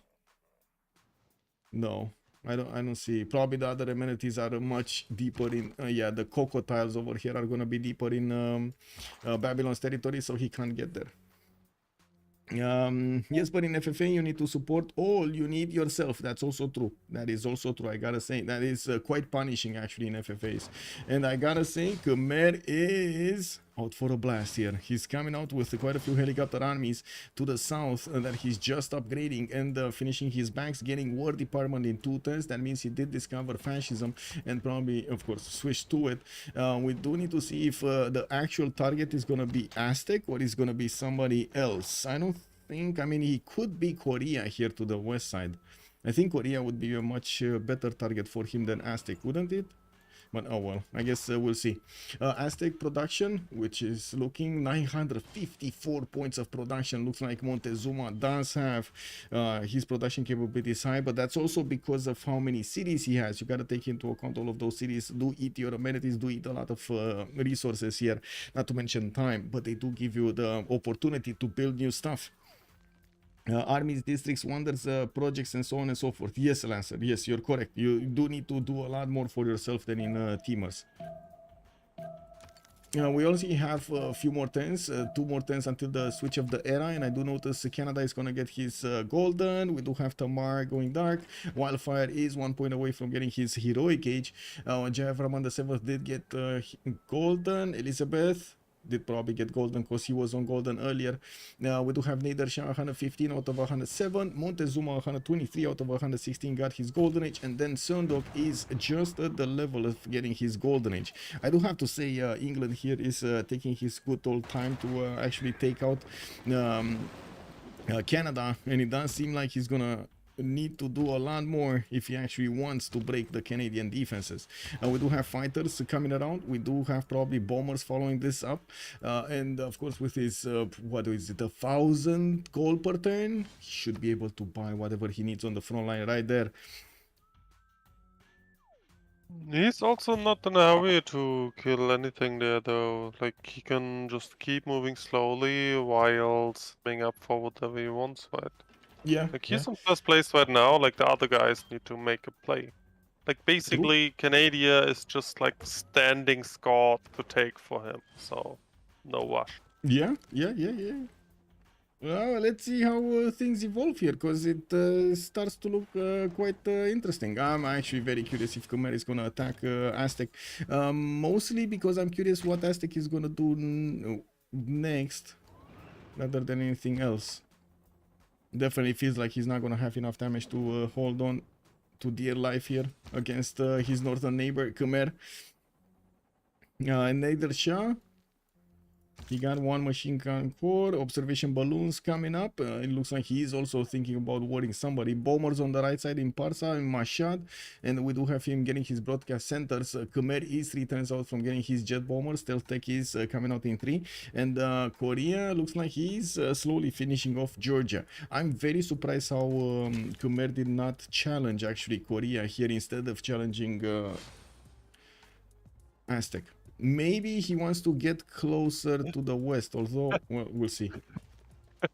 Yes. I love it how the guys always know that they are about to get attacked, right? Like, before was Canada, what's the situation, Lizzie? And that's like stuff. We can chill, come here. I mean, they know, right? The little details, they know. They see the units, they see the military, they see the text, and they're like, hey, whoa, what you doing there, man? What you eating? What is this? Can still turn around, mate. Yeah. I do have to say Wildfire on 741 points. Does seem like he's gonna need to also get some points from somewhere. Hey, Papa Chilling, good evening, sir, and welcome all the raiders. Hey, Papa Chilling, how come you didn't actually join the tournament? What happened? How come you didn't place an X over there? Let me actually give the shout out over here to the man, the only Papa Chilling. I think Persia gonna take out Babylon. The Rooster Cup, sir. The Rooster Cup, Papa Chilling. Papa Chilling. This one. The one we're watching right now. The FFA Ironman. Maybe next edition you actually put up next on the channel. Hello? Broadcast centers coming in for Nader Shah. I do notice in Babylon's territory we do have units deployed to the southwest, and of course he's also getting his aerodromes down. We do have some artilleries also pumped out from Eshuna in Babylon. Those are cords, and of course a normal one here in the south. You're been playing Frostpunk 2 and Deadlock. How is Frostpunk 2? Because I kind of know about Deadlock, but Frostpunk 2, is it good? Is it any good? He would have gotten a Diplo victory. It's great, amazing. Do you have Satisfactory, by the way? Do you have the game Satisfactory? I made a server that you can join like whenever, 24/7. So give me a hello on Discord, and I'm gonna send you the IP and the password. Also, the Justice. I just remembered. Justice. Yeah. We got a server going on. I didn't give you the stats. Oh my god. I actually got 2 other guys asking me for Satisfactory, but honestly, I got no more time to play video games. Got too much stuff going on in my life. Like with between work and women and vacations and like whatever you do, like I'm happy enough if I can fit in 1 Civ game a week, and that's it. Like I don't have any more time to play video games. Yeah, makes sense. But still, if you have some time over there, just look, take this. I sent it on Discord. If you have a bit of time, just go in. It's just an ongoing 24/7 server, so you can just take some of our stuff, build stuff somewhere else. Like, you know, like build your own base. It doesn't matter. Doesn't need to be connected to the main. Yeah, well, maybe one day I will jump in as a tourist, but and admire your builds. But other than this, We're taking it slow. Anyway, we do have Canada managing to take down the walls here. I'm pretty sure bombers and artillery did their job. We also have him still needing to go through the Mountie armies, trying to wrap around the northern lake of Hamilton, while of course we do see more Mounties being hard built here from Canada. Bon appetit, Papa Chilling. Have a good evening, and thank you so much for the raid, my man. Thank you. Let's see, what do we have here? We got Khmer also deploying his fighters in the south, about to retake the cities of Germany here from Aztec. I do have to point out Aztec still with his tank corps can do quite a bit of damage against Khmer, even if Khmer has the Walls of Religion activated and +6 and Crusade. Wait a second, Khmer has Crusade? Uh-oh, he actually finished his religion with Crusade? What is Khmer? Yeah, Watts and Crusade. That's what he got. Very nice. And England did get Holy Order with their emirs for the extra culture and the extra faith over there. Very nice, very nice.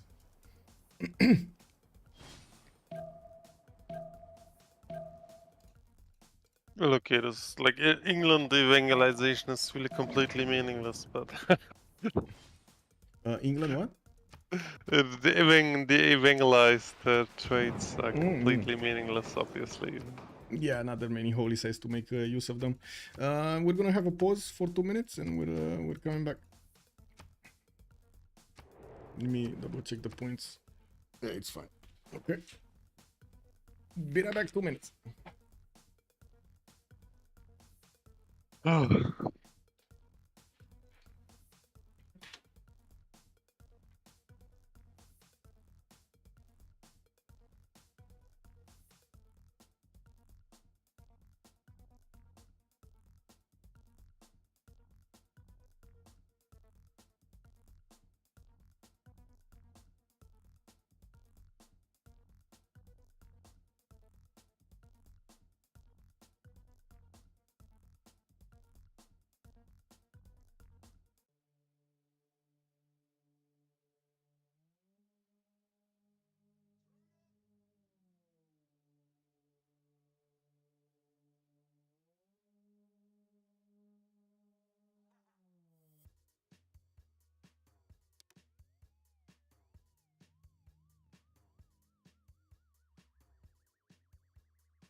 Okay. Let's actually see how this is going. Khmer just pillaged Aztec. Yes, Khmer just went into the lands of Aztec here and started attacking him.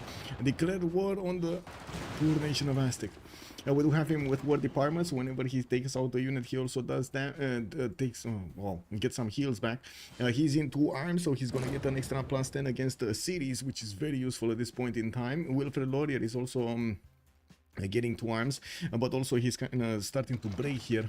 Without the wall defense, it's going to be much harder for him to actually keep these cities. You see how fast they're falling. They're only 64 garrison defense strength. Vancouver just got taken over. Halifax is going to fall next.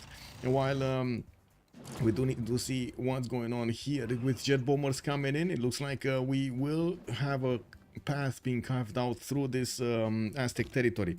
Also in the main cities for Aztec, we do have not only anti-air guns starting to show up, but also some cav armies. In the tech side though, he's kind of far away from getting something relevant. He's in steam power. He's probably trying to get to advanced flight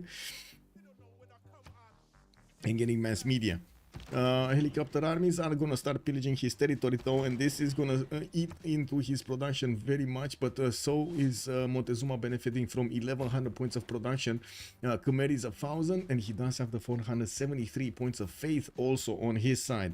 Nader Shah is 977 with a heroic age of his own. He did get 2 arms with Heartbeat of Steam and Reform the Coinage. While taking a look at his territory, he's 1 turning bombers from his capital city. 1 turning bombers.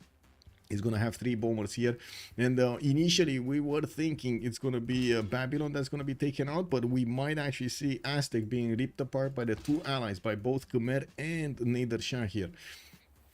On the Babylon side, we got some food markets going into his neighborhoods here. I do see he's getting some tanks on the west side, but I can't really say he's actually going out somewhere. But I do notice the Persian helicopters did get deployed east side, so we might actually see... Wait a second, Persia horse inside? Did he declare war? I don't think he declared war, no? Hammurabi, let's see. Hammurabi upgrading his tank horse. He knows he might get attacked. He is declaring war.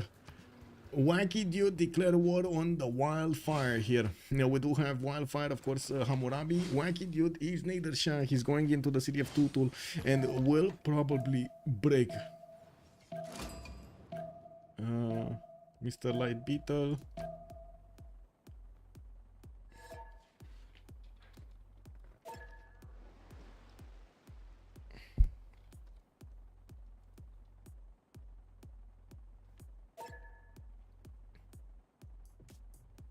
Just giving him a heads up that he can leave.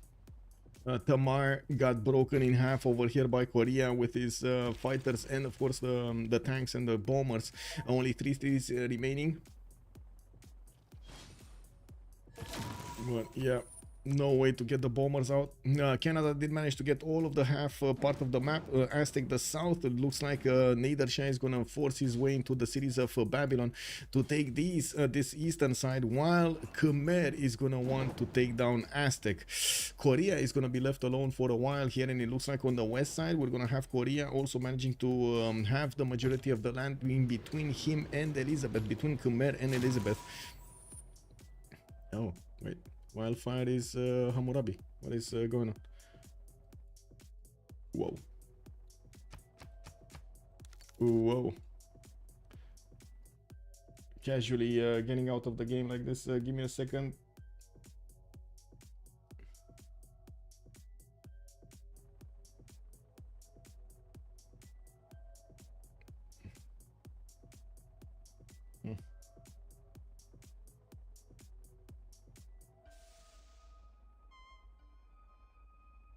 Give me a second. I'm trying to figure out which one is him. Give me a sec.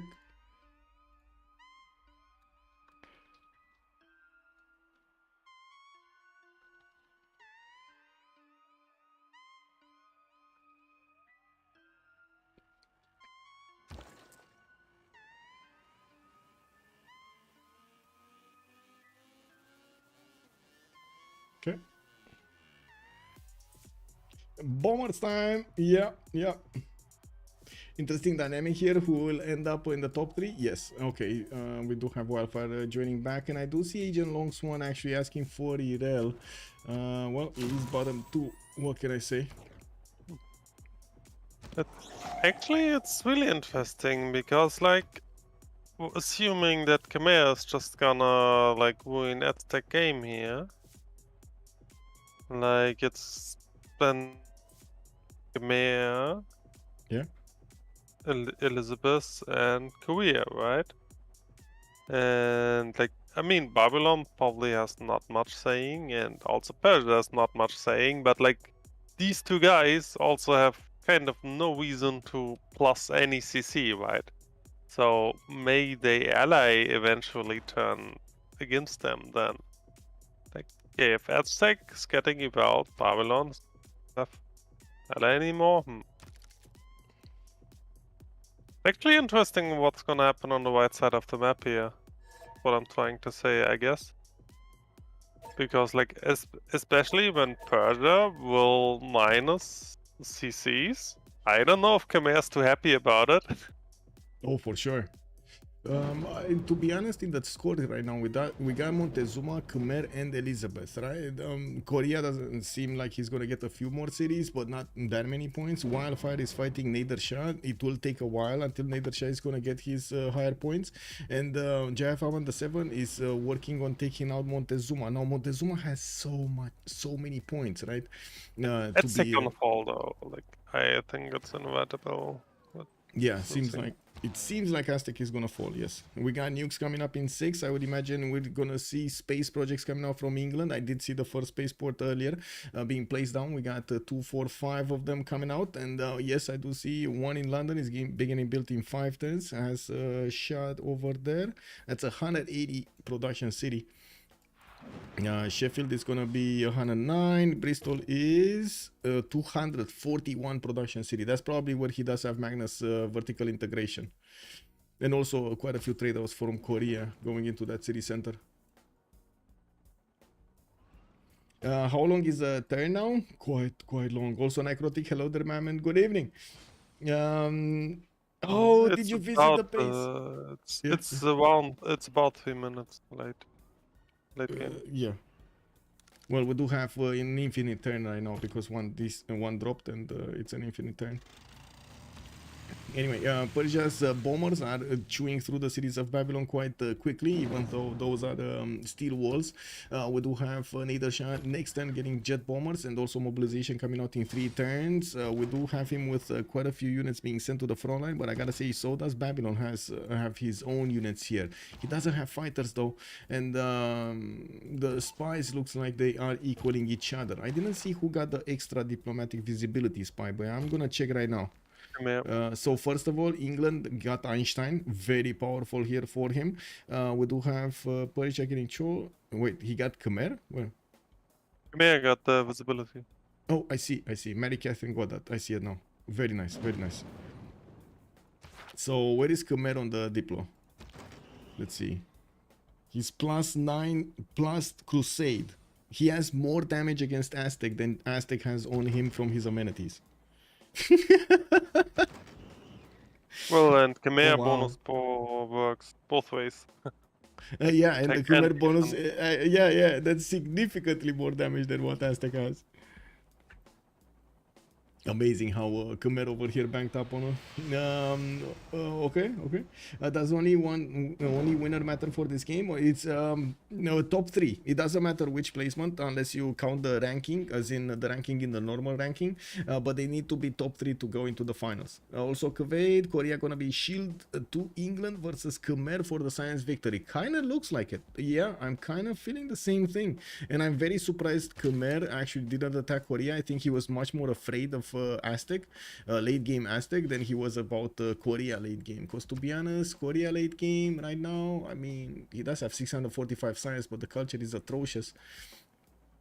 And the setup over here in his cities doesn't seem like it's gonna be on the same level as his Khmerian counterpart, or even Nader Shah for that matter. Anyway, jet bombers coming in, it's gonna make things a lot faster to take out cities here from Aztec with multiple helicopters that Khmer can deploy. Is gonna start taking these cities out very quickly, and I'm not kidding. He's gonna chew through the Aztec empire in just like 10 turns. or at least half of it. I'm actually curious, is he going to focus most of it to take back the cities, to take the cities of Germany, or is he going to also go against the main cities of Aztec? Very curious about this. I'm going to need to Honestly, I don't think it matters because, like, if Elizabeth is actually ending the game with science victory here within a reasonable time frame, let's just say, I don't know, maybe turn 115 science victory would not be like unheard of, right? Like, let's just assume that game's gonna end turn 115, so people have like 18 more turns to get their score, right? yeah. So, yeah. So, like, assuming they cannot agree to a CC before, which I don't really see happening because, like, I don't see Persia just saying like, "Oh, I'm happy with fourth," right? Like, wouldn't make any sense for the guy. Oh, for sure, for sure. I mean, I think that's exactly what he's doing right now. He's doing his very best to actually sorry, and there we go. To get more points and secure.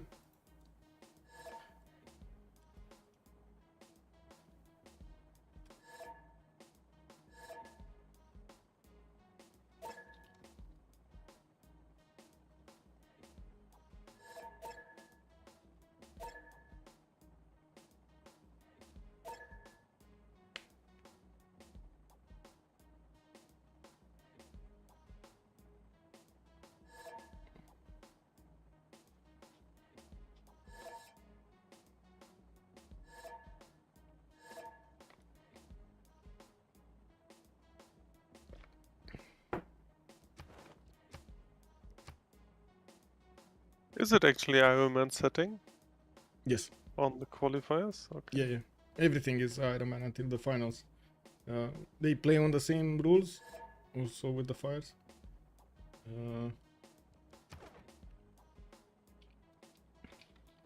Yeah, I don't know. Maybe I should sign up for the stuff as well, but takes so much time.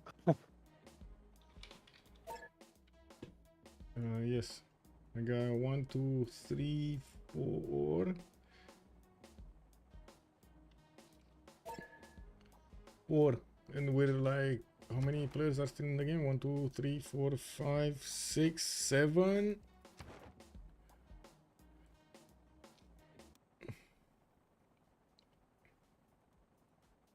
Okay, who's missing? Green? No? Wildfire. Well, you obviously need 6 votes, right? Because the guy who's voted on obviously doesn't vote. Yes. So It's, you need 6 votes. 2 more to vote, no? 1, 2, 3, 4. I think Korea and Wildfire and Babylon didn't vote. Oh my god. Your Actually camera's click on them. over the text box, Plus so I can't or tell you. minus Canada. And the other one is,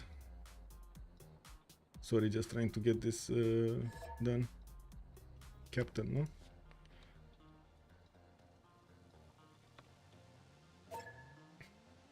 There we go.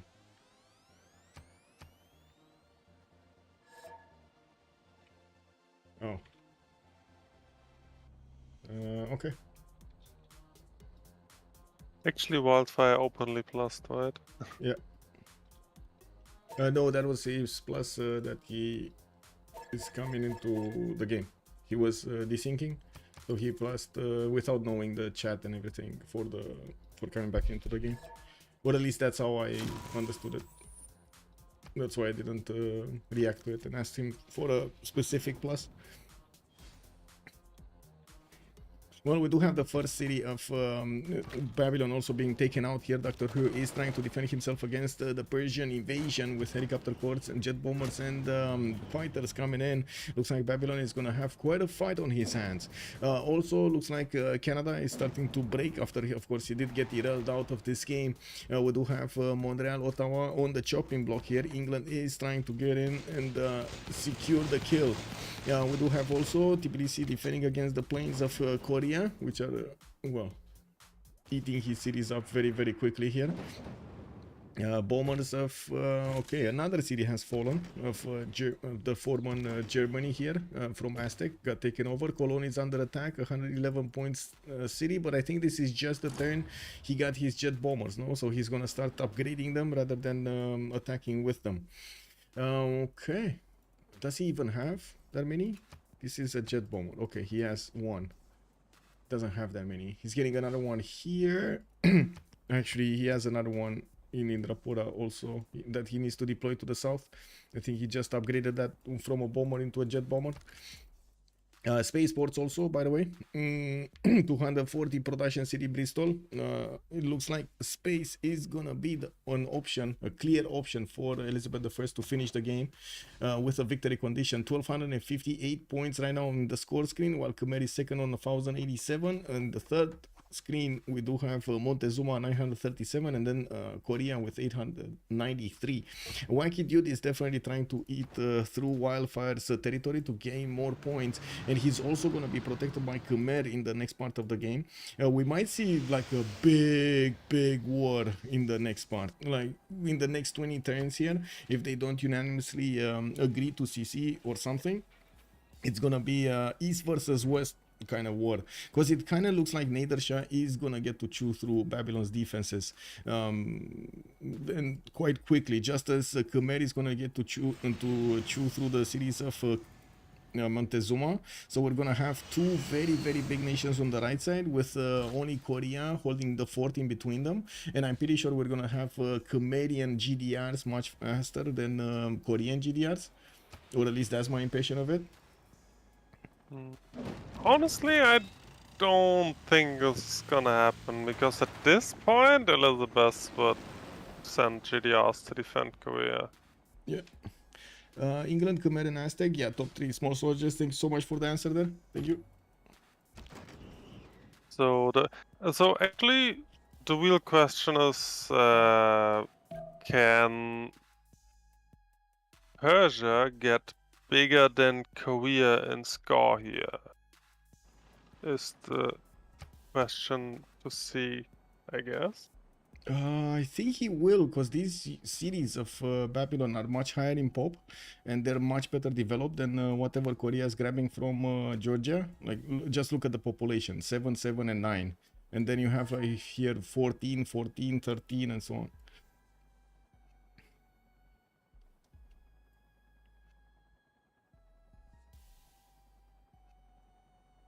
Yeah, I mean, this remains to be seen. Also, Korea might get ideas to get something from Aztec as well, but yeah, might get some more Canadian cities or stuff like this. Like, as being said, I think this is like fighting for third place pretty much is between Persia and. But on this, I think Elizabeth and Khmer are kind of set at this point, which they kind of seem to be all game anyway. But I don't see much which could happen to them. Especially not with National Merchant on Khmer. Yeah. We're gonna have a quick relobby here to fix Babylon's connection issues. Yeah, okay. Reload. Ooh.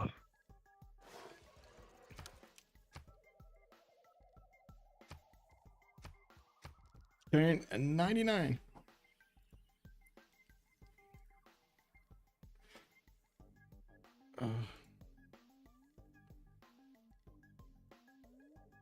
Okay, lobby's up.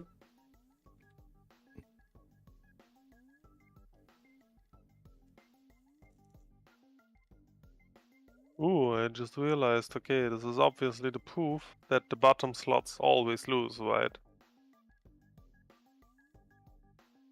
I mean, you should not be on the bottom slots. What can I say? And I don't think it's only on the bottom slots. You could be third, and you could be taken out also. Kind of depends on what kind of neighborhood you have, rather than being bottom slots.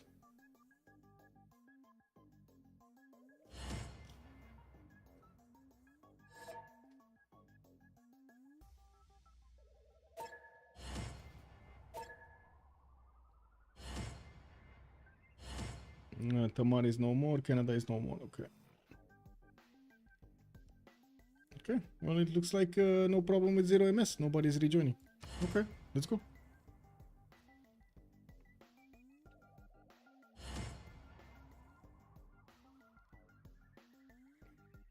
Akayoshi, hello there, sir, and welcome. In this tournament in particular, we don't have any naval maps, even though I was thinking on the other tournament, the TRL, to actually use 7 Seas. The players did tell me that it's much better to actually use something like Pangea for this type of tournaments, and well, we're gonna need to see. This is the 3rd edition of the Rooster Cup, and we're using basically the map that the players really want to play on, like in the overwhelming majority of the games, on Pangea Classic Ridges. Team Plus, we ready? Let's go! And Sasu, yes. Yes. What's up? I just wanted to point out that this is obviously an FFA thing, right?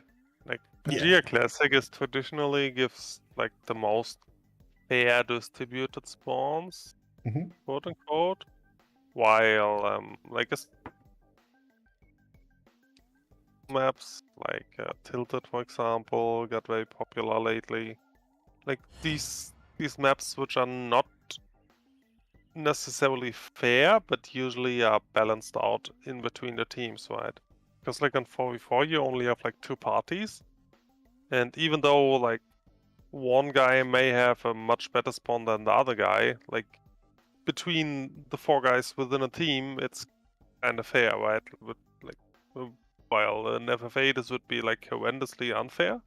Yeah. In 4v4 it's very interesting. So one really has to differentiate between like also in the map rule between playing in FFA 4v4, like pretty much any other format which like is just considered fun, right? Yeah. Ukop Supreme is also saying the Wacky Duke and the Nuclear Mongoose will be huge on the right side. Yes, I agree. We do need to see how quickly they're gonna chew through that offense there, and we're loading into the map back in. Lord Bowser also, good evening, sir, and welcome. If Khmer and Persia kill off Aztec and Babylon like it is looking right now, there would be 4 players left, so England could just let Korea dive. I think by the time he might actually get to space, actually, and Korea will get third, we'll get 4th anyway. Now begins your greatest quest. With the amount of cities that both Khmer and Nedershah are gonna get, I think they're gonna have way more points than Korea. Which is just letting the game load here, not clicking buttons. So Korea right now is 700 science, 193, what is it, 910 points. Already Nedershah has 891, and he only took a single city from Babylon. Yes, there are 3 more cities to take from Tamar for Korea, but those are not really big cities. Not that many points on them. We do have also Khmer, that I didn't actually get to see how many points he has, but I'm pretty sure it's a lot. It's like 1,000 or something. Let's let the game load and see afterwards. Okay, there we go. We loaded in. Score. He's 1100. So he's 1100, 2500 military also, 300 science, 359 culture. We do have him also with enough juicy gold per turn, 256. Not to mention he is managing to pillage the majority of the territory of Aztec here. We do have also a second city being taken out by Persia extremely quickly, chewing through the main cities, the core cities of Babylon here. Now we do have more helicopters on the way, and I do notice Babylon did get that 1 tank army on the airstrip, but unfortunately for him there were no planes over there to take out. These 3 bombers are safe behind the helicopter core. While I do see Hildegard of Bingen is appearing on the front line, the bombers are starting to attack Mashka Shapir. Why would you talk about Hildegard? I don't know. I don't know what he's doing here. Honestly, don't know what he's doing here. I thought it's Abu, but then I remember Abu was Arabia, if I remember correctly. Well, I thought it's Abu. I'm sorry. It is what it is. And I No, got no, caught, saying don't it get me wrong. automatically, you know. I just thought it was so funny how smooth you got it in. And while Hildegard of Bingen appears in the front line, I was like, it really so appeared what? important. So what? Yeah. A random great person like this is like a random great white appears on the front line. Yeah, okay, Yeah. good talk. Yeah.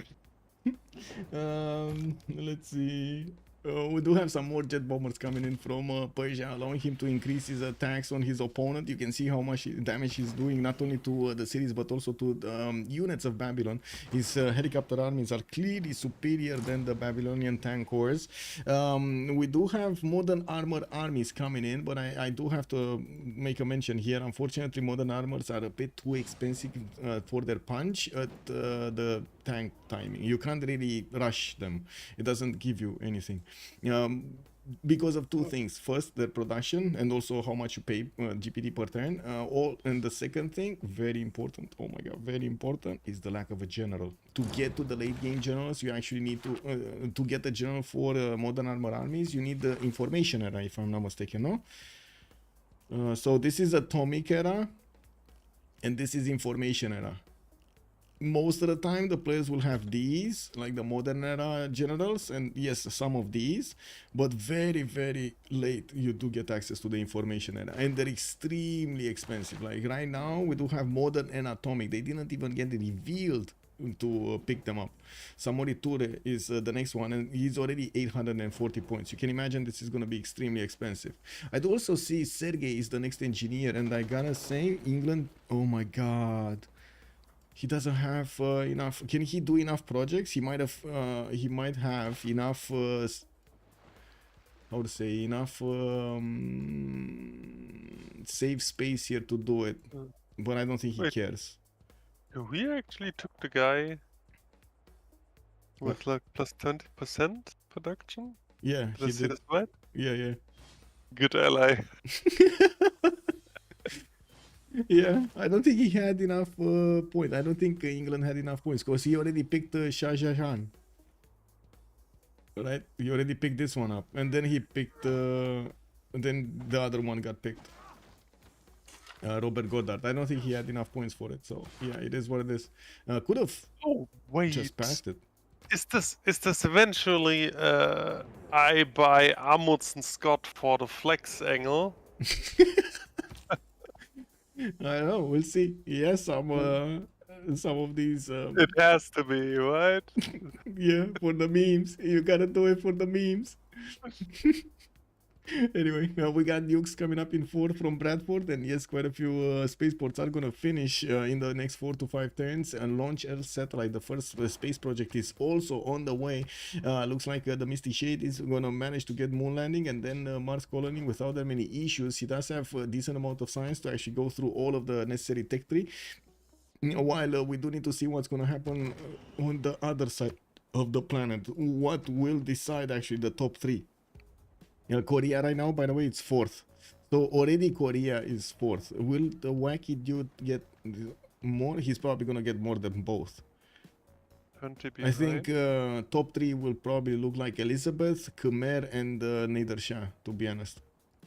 I don't know if Korea can come back into this somehow.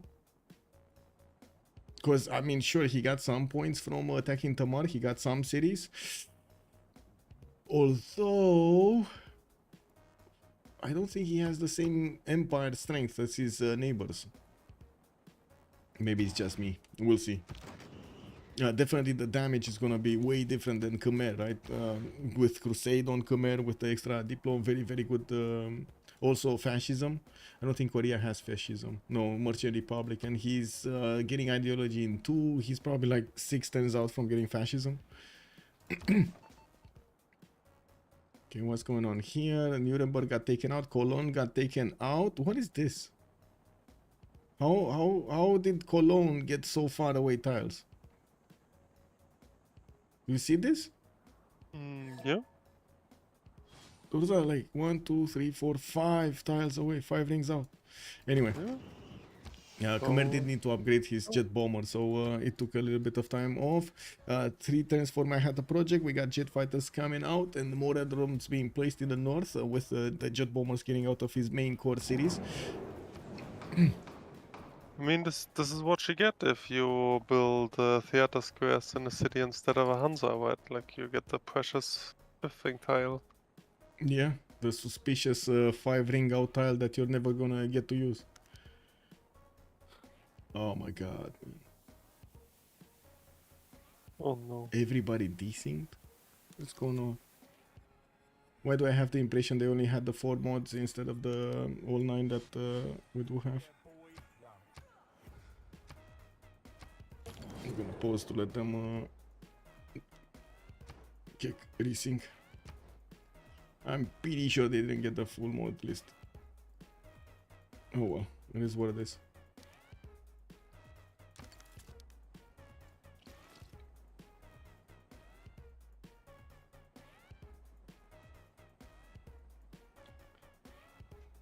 Yep.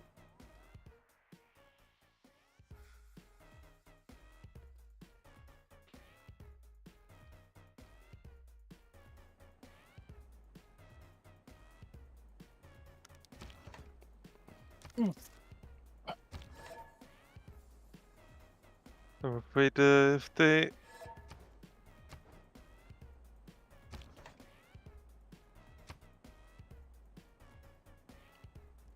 I'm afraid if they do more lobbies, I have to go to bed. Getting tired.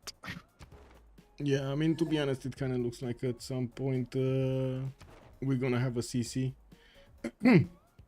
Like usually when this start to happen, it's quite a bit more pressure on the players. It's unfortunate that technical issues put pressure on players like this, but yeah. We'll see if they want a CC.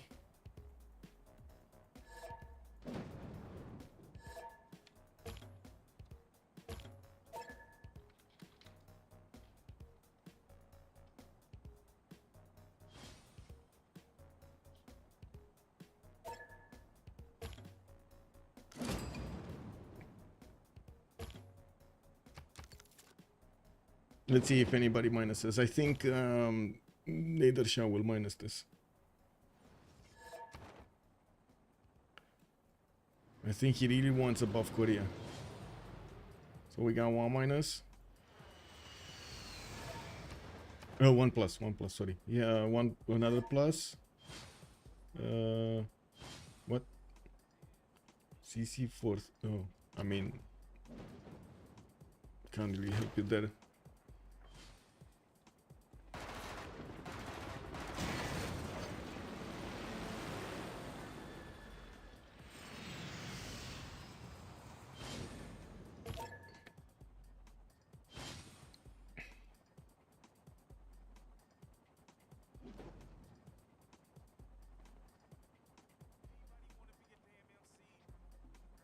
Okay, let's see what they're saying. Was Captain Alarm? Korea really wants 3rd, and I gotta say, doesn't look like this is gonna.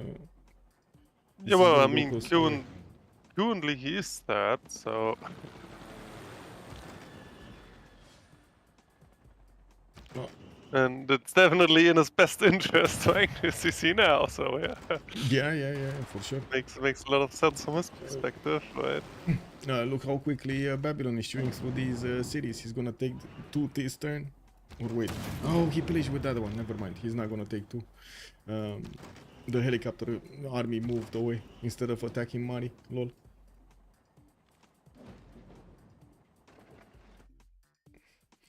Korea can take remaining cities of Canada to be 3rd. Yeah, yes and no, but yeah, he could definitely take some cities from the north there. Not sure if it's gonna be enough, because again, these cities are much better than whatever Canada has over here. Like, really, look at the 1 pop, 4 pop cities, 2 pop cities. These are not gonna give him that much score.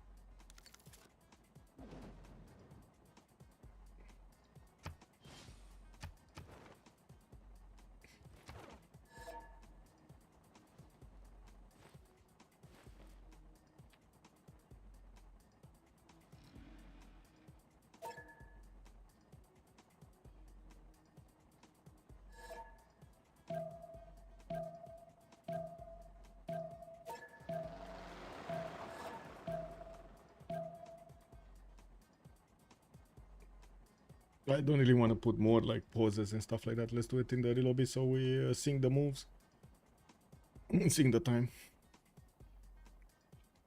synchronize. Wait, true nature of Civ6 multiplayer finally reveals itself. We'll see. We shall see if this is the true nature. But I gotta say, totally different gameplay, don't you think, compared to the other games that we've seen in the normal FFAs? I'm not too sure, honestly.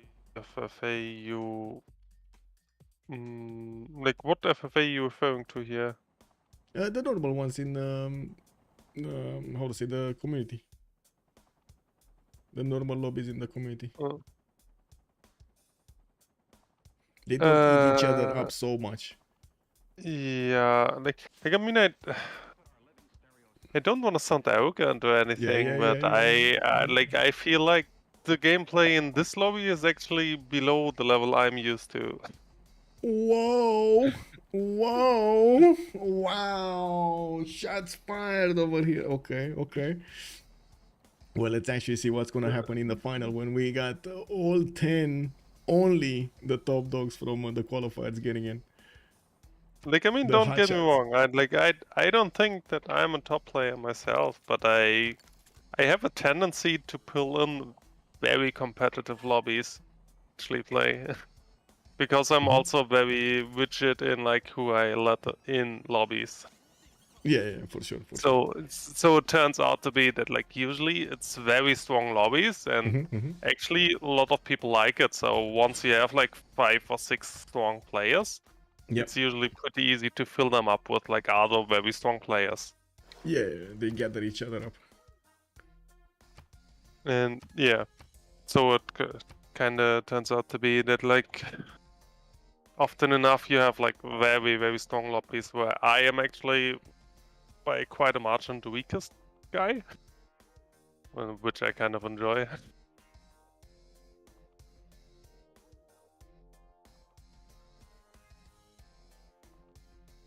But yeah, like I mean, once again, this is obviously from first only my personal opinion, and also from like a high standard I'm speaking about here, right?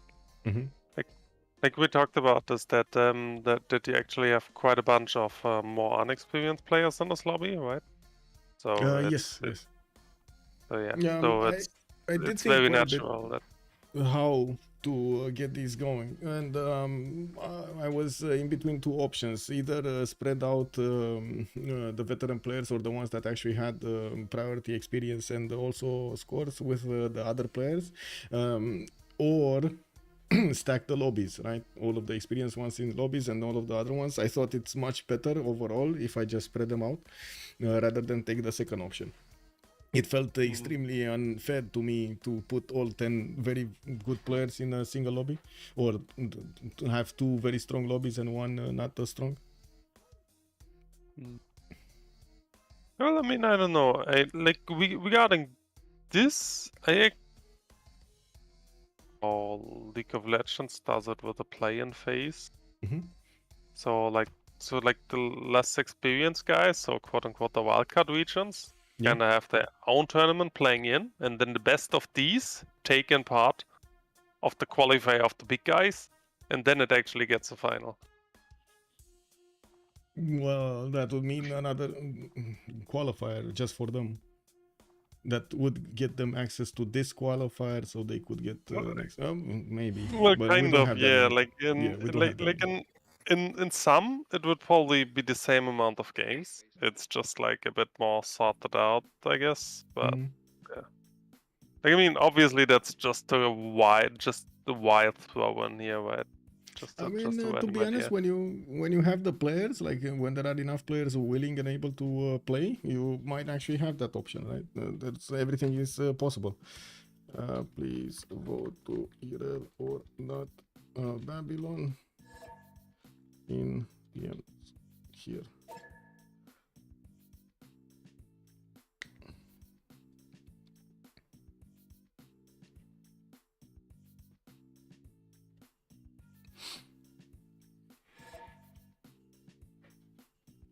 Okay, failed.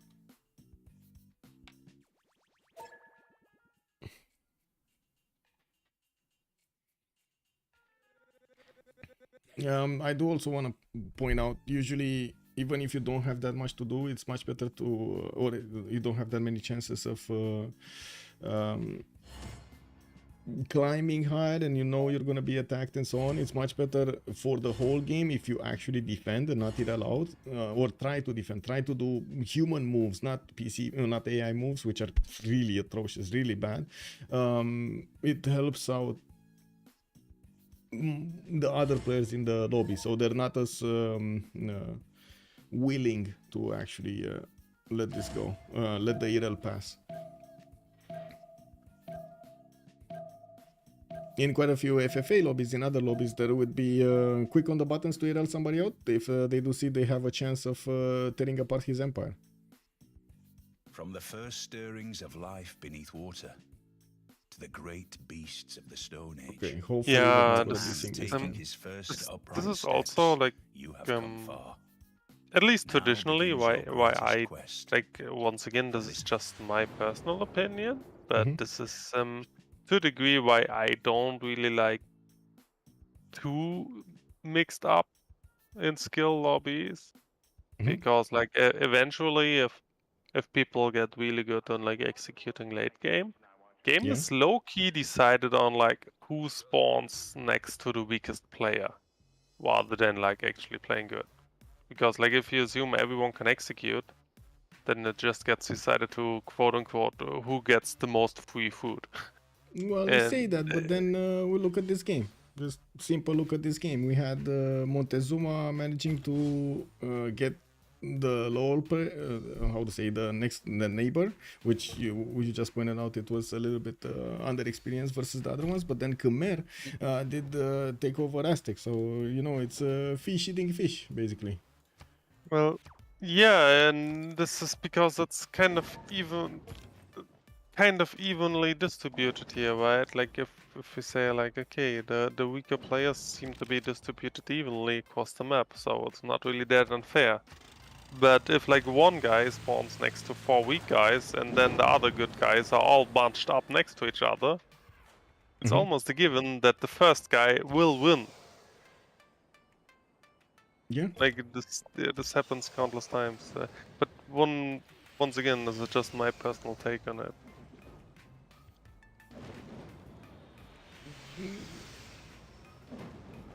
You could also argue that top players in a lobby would get top slots anyway, without that much importance of where they actually spawn. They will find a way, the solution. Well, yeah, but if you just have 10 top dogs in the lobby, I mean, that's how the finals are gonna look, right? Yeah. That's how the finals are gonna look. But these are only qualifiers. We got 2 more games like this to go through before we're actually gonna get the finals. We did have Tamar totally taken out, and I do see England is going to finish off Calgary and Charlottetown, not actually giving it to Korea. That means Korea is not going to jump in points anymore. It's only 50 points-ish from the Wacky Dude, and of course Nadershah just took over the capital city of Babylon here, and Mashwa Shapir, I'm pretty sure with his jet bombers, is also going to take out the other cities very quickly, so we're going to see him jump in points significantly next turn. We will probably see him on the top 3 slots here. Now, Korea did manage to put on quite a few planes, and he's also building more fighters, getting his helicopter armies coming around, while the Khmer is chewing through the former German cities here. He already got to Dortmund. Look how quick he is. Look how quickly this is going, and also dealing damage against the main cities of Aztec here, the core cities of Aztec. Looking at the text, we do have the green veteran barely getting to radio. He's gonna get fascism though, so he's gonna shave off another 5 points from his opponent, equaling out that bonus. While he's only on 700 points of production, I do want to mention Javerman 1100, Seondok 1200, and then boom, Elizabeth 1600 points. We got Manhattan Project coming up in 2 turns from Bradford. A moon landing also next turn, with more spaceports coming around here. Let's actually take a look at the text screen. Lasers. So Javraman going GDRs, and we do have lasers from Elizabeth I. I think the question is who's gonna have. Wait, is Khmer actually going for an offense here? I don't think so. I don't think he's gonna send a GDR. Like just buy one and send it to the west. I think he's just gonna finish with Aztec and that's it. Do you have another opinion? No, he's, as being said, he has no reason at all to ever go against England, right? Or Korea in this regard. Like, if at all, Korea needed to go against him to get Moscow. Yeah, let's see what he's saying. Korea? He's talking to Korea here. What is going on? I don't need to F with you to sit in my second place. Okay. But literally, I don't know what I just said. Yeah, exactly what he said. But look how open the players are directly saying this is how to say this is very good that they're expressing this because they know what is he gonna do, right? And he's finding also his answer much faster about what he needs to be doing in the game. Yeah. And he's understanding that, like, okay, there's no more score to get for Korea, and he's competing with Nader Shah, so Khmer assumes that Korea is realizing that he will drop. Yeah. And she's also realizing that he is the only target left. So he's pretty much just saying, if you want to come for me, go for it, but you may as well just sit there. Yeah. Because I will crush you. This is he's effectively saying, right? Basically. The GDRs are real. What can do? Don't trust him. Don't trust him. Take him out. Wacky Duke over there, desperately trying to get into the top three, and wants to take out Korea. I have your back. I mean, to be honest, Persia could also take a few cities from Aztec here in the southwest, but it's much more easier for him to take the Babylonian Empire first, then actually move to the southwest. Now we're going to need to give them like what, another minute or so, so we can actually get the countdown going. Look at this massive empire of England on the left side. Massive! All of this western coast and including quite a few inner cities are English. We do have spaceports finishing up in waves, of course. Moon landing finishing up also next turn. That's gonna be the second project. He needs Mars colony. He can't start it up immediately because he already has nanotechnology. It's just a matter of getting to the top last part of the tree here.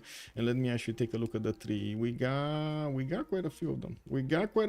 Bam, bam, bam, bam, bam, bam, bam. Quite a few of them that need to be discovered here. So right now he's on lasers. He can go for nuclear fusion. He already has nanotechnology. I don't know why they haven't seen a GDR, so I don't think he has robotics. Although, well, we might actually see him have robotics. I don't think so.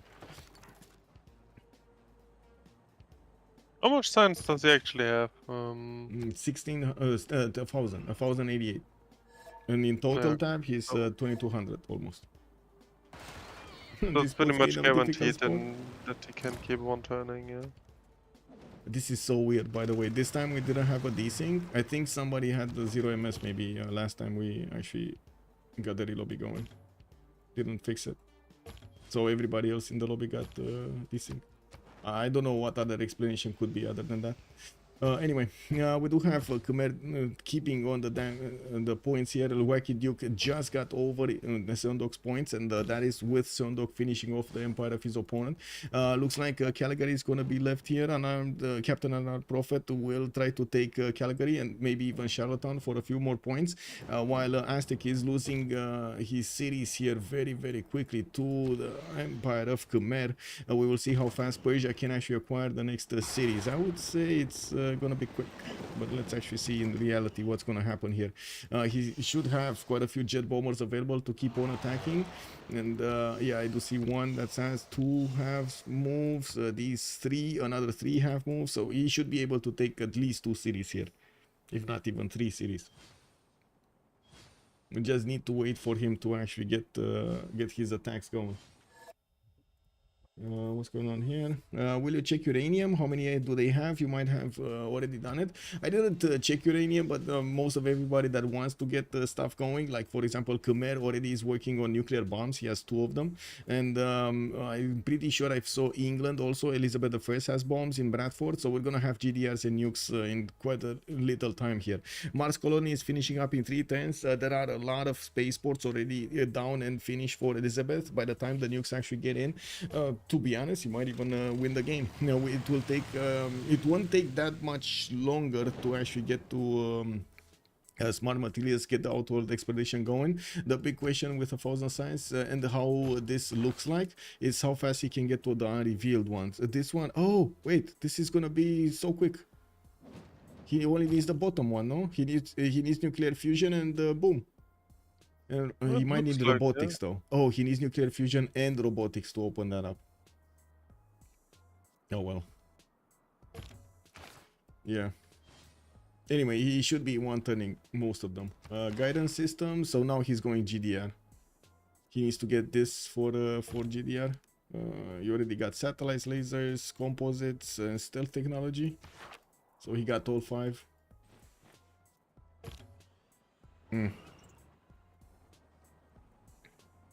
Anyway, let's see. Khmer. Going into core cities of Aztec. Still didn't take one. I'm sorry.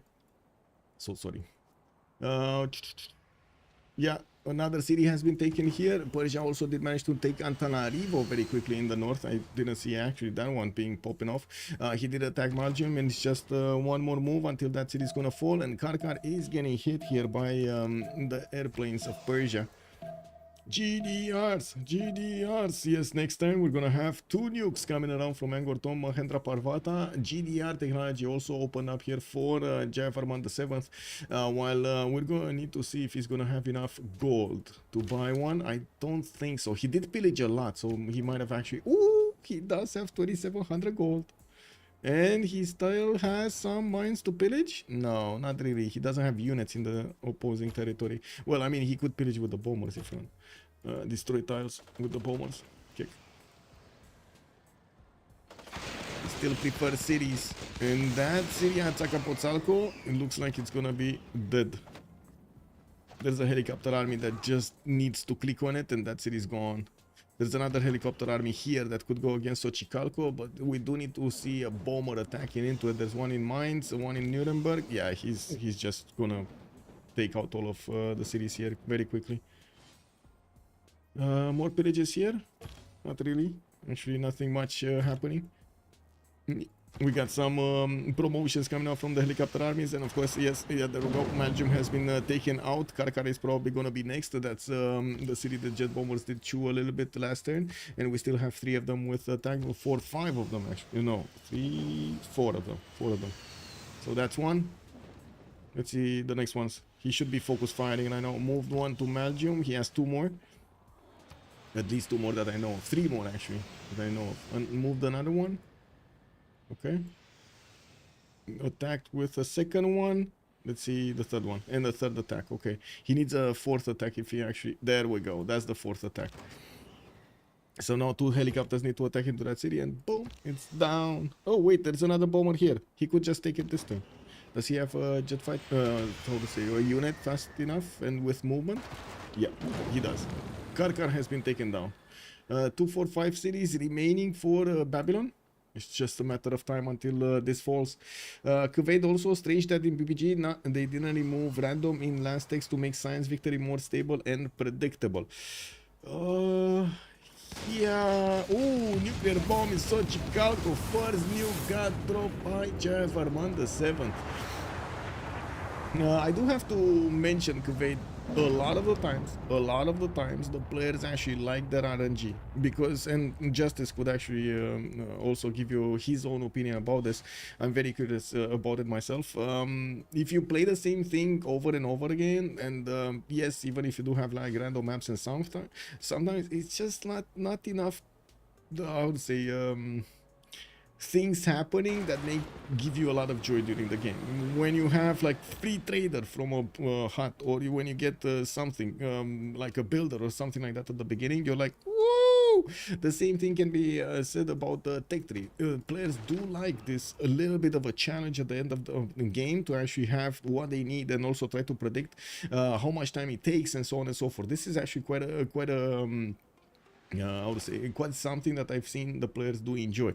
Now it might come to that point in which the players will stop enjoying it because kind of everybody knows how to do it, and that's usually the point when changes need to happen. Why no tournaments with full random text? Oh my god, we tried it. It's not possible because full random text, the mod that actually Civ6 introduced quite a while ago, doesn't let you have the timings when you need them, basically. So you might have access to iron, but you don't have access to iron working, right? You might have access to crossbows, but you never get access to field cannons, or you get them much quicker or something like that. It's extremely unpredictable, and especially talking about multiple civilizations that have different strengths. Some of them are calf based, some of them are melee based, some of them do want to how to say sim up with faith and so on and so forth. It's just too many variables to take random text into account, like play on random text. Justice, what do you feel about having? Generally speaking, just a question of the degree of RNG, or RNGs, like people like to say, right? Yeah, like some, like I think the best comparison is like if you want a completely fair game, we would just end up playing like mirrored snowflake maps with like no bonus civs. Yeah, then it would be completely fair, right? But no one would play this because it would be hilariously boring. So like that's why we're not on the playing other StarCraft hand, 2. We would be playing StarCraft 2. All of us, we would be playing StarCraft 2 if that was the gameplay that we liked. yeah. On the other hand, if you would be like fully embrace the RNGness, we would only see like disaster 4 gameplay spawning on wonders. Like BBG wouldn't BBS, or like whatever the mod is called now, wouldn't exist, right? Like you can spawn on a wonder, you can work 10 tile deals from turn 1, no one cares, right? This is also ludicrously boring because the game is 100% decided by spawn. So you have to find the sweet spot in between way of some randomness, which spices up the game while still being considerably fair. Yeah. And like this is in a nutshell what BBG is kind of trying to do, right? And to So, be like, honest, they made the game a lot closer to what you were explaining there than it was back when we started. Like, remember general stacking? Yes, of course. I mean, even these days we find out broken stuff, right? Like And like the Llaneros, oh my god, the Llaneros. Under strength unit. You can't touch it.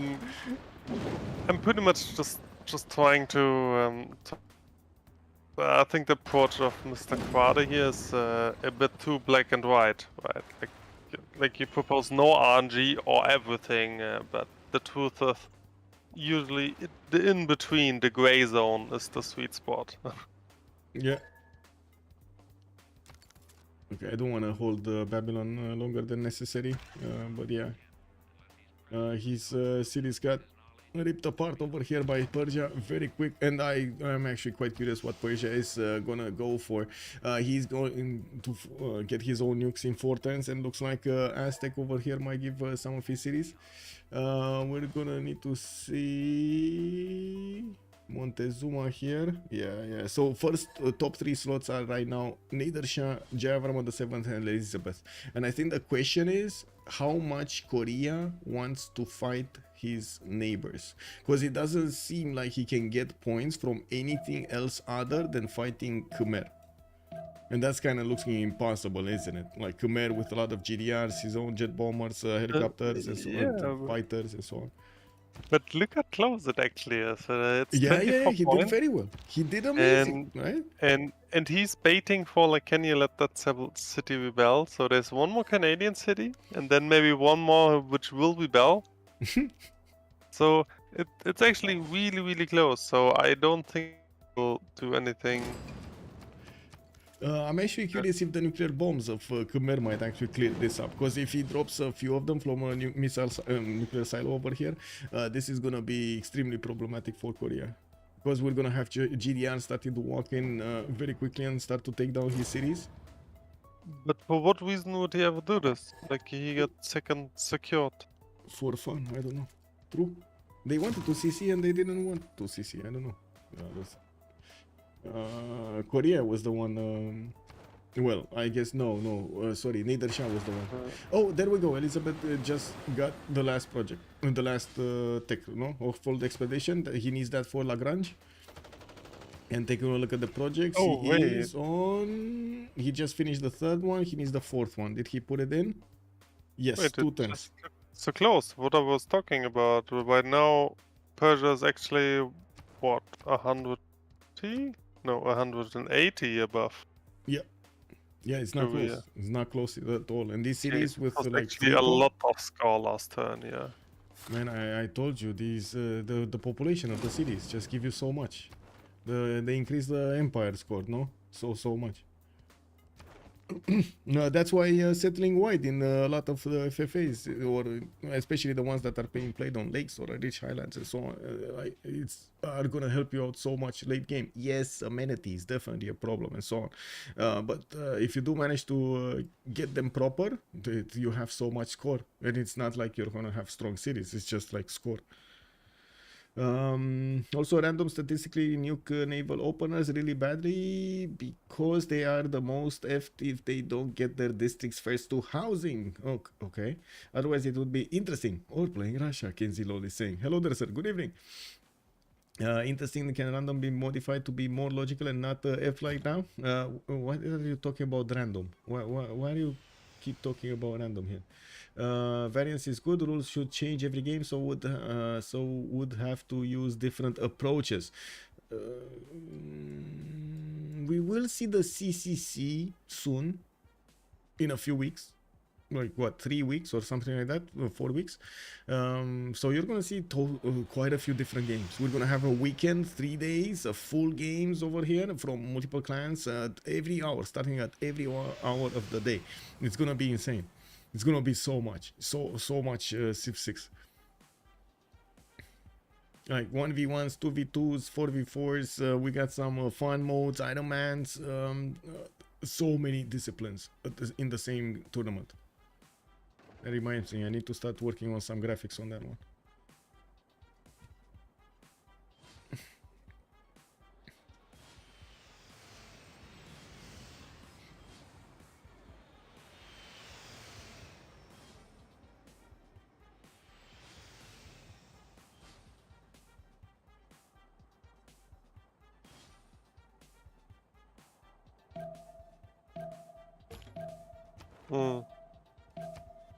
I guess we're gonna see it to the victory screen, because honestly, if in 2 turns we're gonna have Exoplanet Expedition finish, and then we're gonna have the project started up immediately after, because he already has the tech, he shouldn't have a problem to actually get to space in like what, 5 turns from now, or 6 turns maybe from now.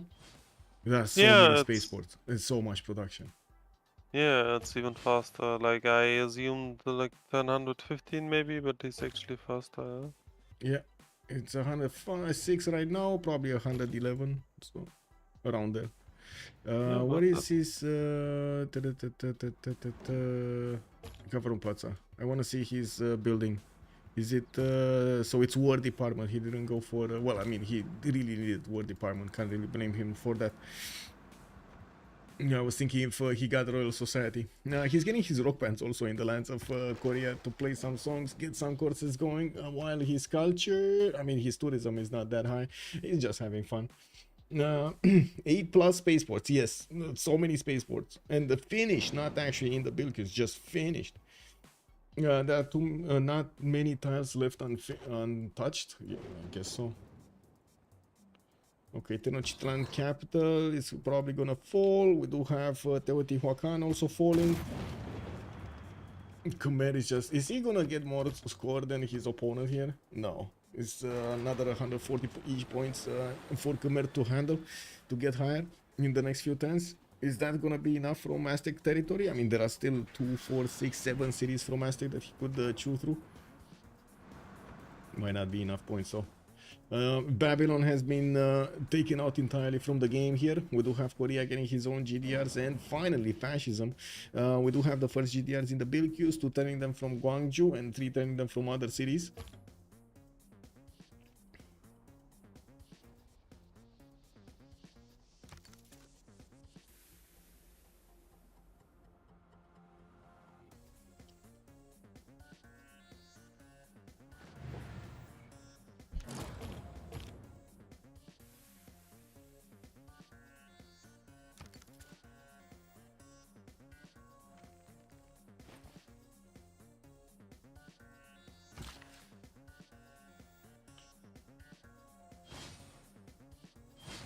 Okay, next turn.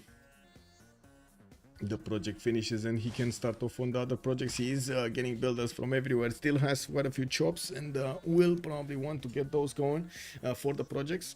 We'll see how quickly he can actually get to space. Should be very fast. Ooh, Even got some chops left. Wow. yeah, he does. Look at that. Look at that, man. He actually does have quite a few chops. Here, especially in Sunderland. Did he? No, he didn't move. Here in Hull, but this one doesn't actually have. Does it have a spaceport? I don't think it does have a spaceport. No, it's just getting more builders. Whatever.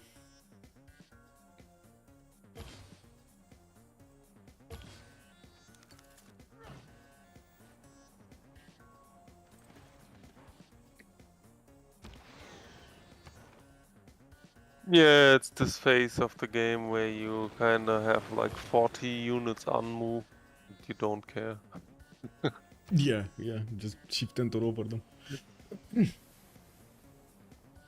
Korea should attack England. Oh my god, if that actually happened earlier. This would have been a totally different game, but that didn't happen. And I'm not even sure Korea could have done anything, because he was kind of late on even taking on Tamar, which is like half of this his empire strength. Taking on somebody that would be on par or even higher than him was just a death sentence, unfortunately. Yeah, no. Also, I think at this point, what people forget, if you actually really go for a really late backstab like this, you only have like one ally and you will lose all your GPT, like all of it. So like, the way it goes is like, okay, you think you're smart because you just declared, and the turn the war starts, actually half your army disbanded because you can't pay them anymore. Well, in some cases, because in some other cases you might have that money. But yeah, most of the time it's extremely hard to get everything. I do see Aztec just recover Teotihuacan, but just not for long. He's gonna lose his units there. I'm pretty sure the GDR will just keep on taking more cities here. And taking a look at the projects, let's actually see how quickly he can get and how many projects. He just got to chop one in Sheffield. He's one turning in Liverpool. Newcastle should one turn it also. Did he just chop? No, he chopped one in Sheffield. Okay. North, this one does have a spaceport, so he can get the chops here also, and does have the chops. It's just a matter of getting the projects in.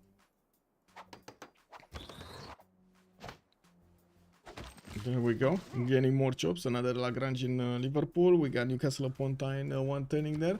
Very nice, very nice. Science victory. 2 light years a turn. Whoa. I think next time we will need to see it. Boom.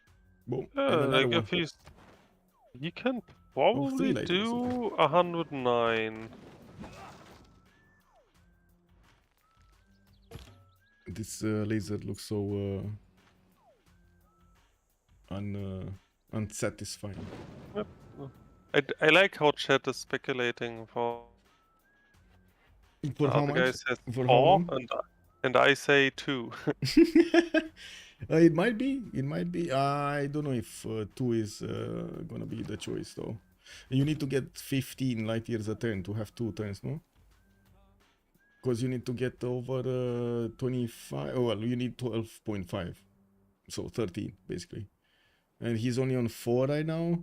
Next turn he's gonna get 5, 6. Oh yeah, well, like when I say 2, I refer to So. like wall over between 9 and 10. So effectively 3, Oh, I I guess. see, I see. Yeah. That might be, because yeah, he's gonna be like at least 10 next turn, 10 light years next turn. So yeah, I don't know if you want to call it 2 or 3, but yeah, like We'll see. my prediction right now is that like end of turn or like all of 1 turn 110 should be the victory screen. We will see the victory screen. Yes. Yeah, because we definitely won, right? We did all the work. Yeah. Yeah. Operation IV in Angkor Thom in 3 turns to finish. It's probably gonna be too late. Space Victory is gonna finish anyway. We do have Persia also sending some troops for the northeast to finish off Aztec faster. And yeah, well, you can't really blame Aztec over here for staying as long as possible. 3 cities strong: Iztapalapa, Chalco, and Malinanco. While I do see in the score screen, Wacky Duke is 220 points above Captain Arnold Prophet. Oof, that's a lot of points above him. Yeah, he's even taking at 6 cities now. I think Korea just accepted the unthankful 4th. Yeah. But I mean, to be fair, as being said, I think Korea started this conquest way too late. Could have definitely done better this game, in my opinion. But yeah, what's this? Wacky Duke, Canal Prophet. Yeah, the war has been declared, by the way. It looks like Korea is attacking Khmer in the last seconds of this war. Khmer is not gonna like it. Didn't he have still a nuke in his arsenal? I think he still had a nuke. Khmer? No. He actually launched both of them? Whoa. Okay. When? I only saw one fall. And I still only see one fall. As in the nuclear damage, right? The radiation. I've never seen a second radiation cloud somewhere. Aztec talked about that he sniped the first one, so probably one got defended. Maybe. Oh, maybe. Yeah, that could be. Well, Korea over here is gonna go on the counter-offensive, and we do have Khmerian GDRs also that will need to move forward to defend this. Some jet fighters also coming in for the help from Khmer, while he's 2 turns out from Operation Ivy. I think he actually doesn't care, to be honest. I think Khmer at this point is like, wow, bro, are you attacking me right now? Like, just let me shift enter. 9 light years a turn, by the way, before the projects finish here. We got 1, 2, 3, 4 projects coming in. 5 projects that are gonna finish next turn. He did get how many points? Too few points, actually. Only like probably 5 in the first one. So 2 more turns. This one and the other one. Yeah, 2 turns. Oh, look at that. Kuwait is saying the same. Yeah. Poor Korea failed the big picture strategy somehow. The guy said 4+ before. I mean, it's fine. It's like, average over. It's fine. It's fine. It's like polling in politics, You just need to have enough polls of low end and high end to get a balance in between. Yeah, just all the numbers between 0 and 100, right? Yeah. One has to hit. War department in Mashhad here. Wow, he didn't have war department. Well, I guess the culture wasn't that much. No, he does have some.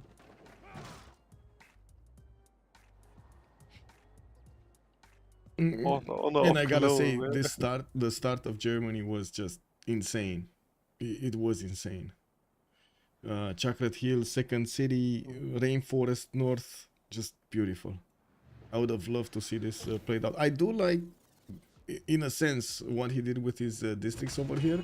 I just don't like the order of him placing them and when he chose to build them.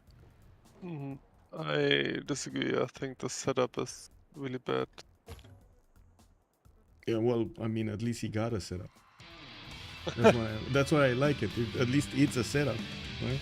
Well, yeah, yes, but like, yeah. Obviously, I'm always arguing from a pretty high standpoint, and I mean the guy is obviously not amongst the top players, so like I guess that's fair I to mean, say. it's Right? a learning Yes. environment. Yeah, it's a big lesson. It is tricky, I gotta say, with Germany. Very tricky to play with Germany. Like even top players will struggle with Germany during the early to mid game. If they are left alone during the early to mid game, late game, woohoo!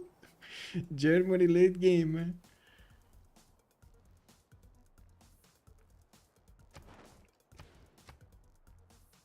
Oh, 10 light years a turn. More projects being plugged in here. Let's see, did he manage to chop some more? No. I think he has. No, he just moved that so he doesn't have the chop from there. That's basically it with the chops here.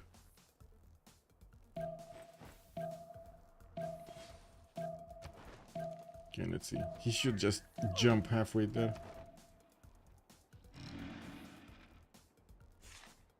You get points for finishing off another player. Yes. No, I mean you get error score. Yeah, like Error score, 5 yes. extra, I think. But I think he is referring to points in terms of game score. You don't get extras, but you do get the score from the cities, like the population, the districts and so on. So wherever, if you break down the scores over here in the details, you're gonna see you have the empire score. That's basically the and the wonders. Right, these two are gonna be increased with what you conquer. With the wonder points are gonna be increased with what wonders you conquer, and empire score with what cities and how much population they have remaining after you conquer them. That's why it was much more efficient for Persia to take all of these cities than it was for Korea to take the Tamarian cities. Tamarian cities were like 7 pop, and then Babylon cities were like 10, 15 pop, and so on. These helped out so much to increase the points of Khmer.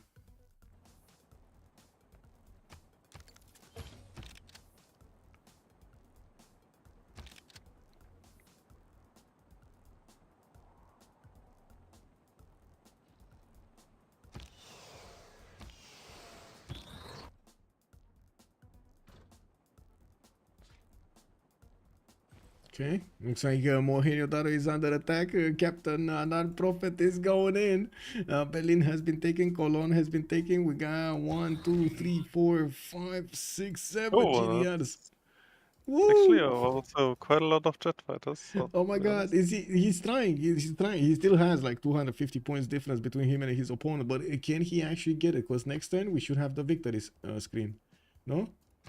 Yeah, next turn is the victory screen. 14 light years a turn. Aachen has just, oh my god, is he gonna manage to overtake a Wacky Duke? 3 cities taken. 4 cities taken. Is it gonna be enough? Oh my god, if he does this. I honestly think he needs 5 to overtake. He needs 5 to overtake. I think he needs more. At least, yeah. Okay, 5. There we go. 5. We got 5. Let's see. I'm very curious if this is gonna be enough. Yeah, but it's actually very valid effort. Like. Yeah. The last turn. No counterattack from Khmer either, even though he does have his own units here on the west.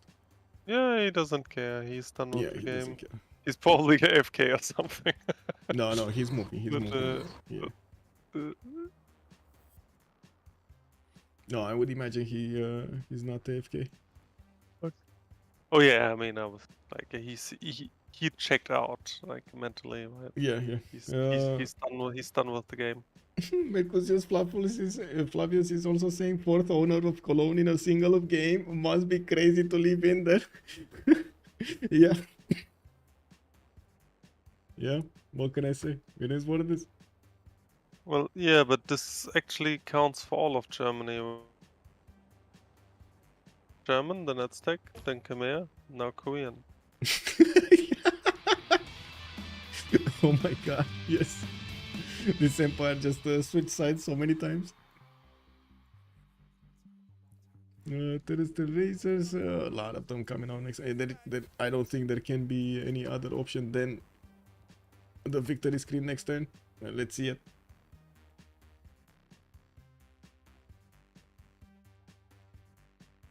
Idea.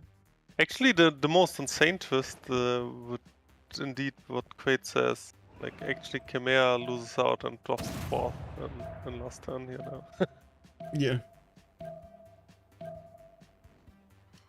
I don't think it's enough, but would be kind of insane, yeah.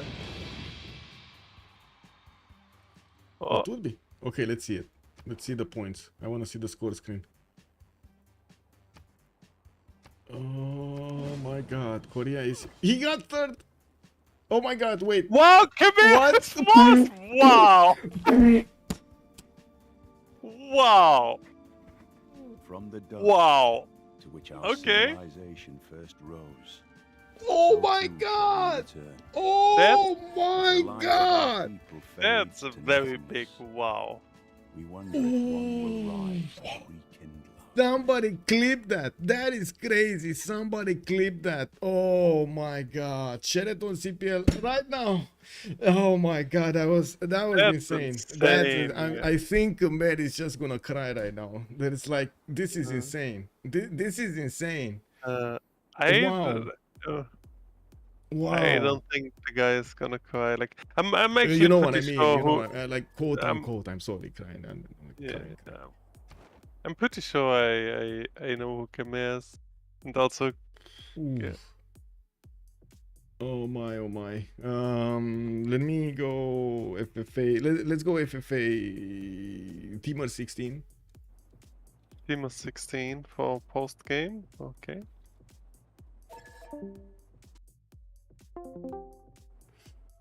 Hmm.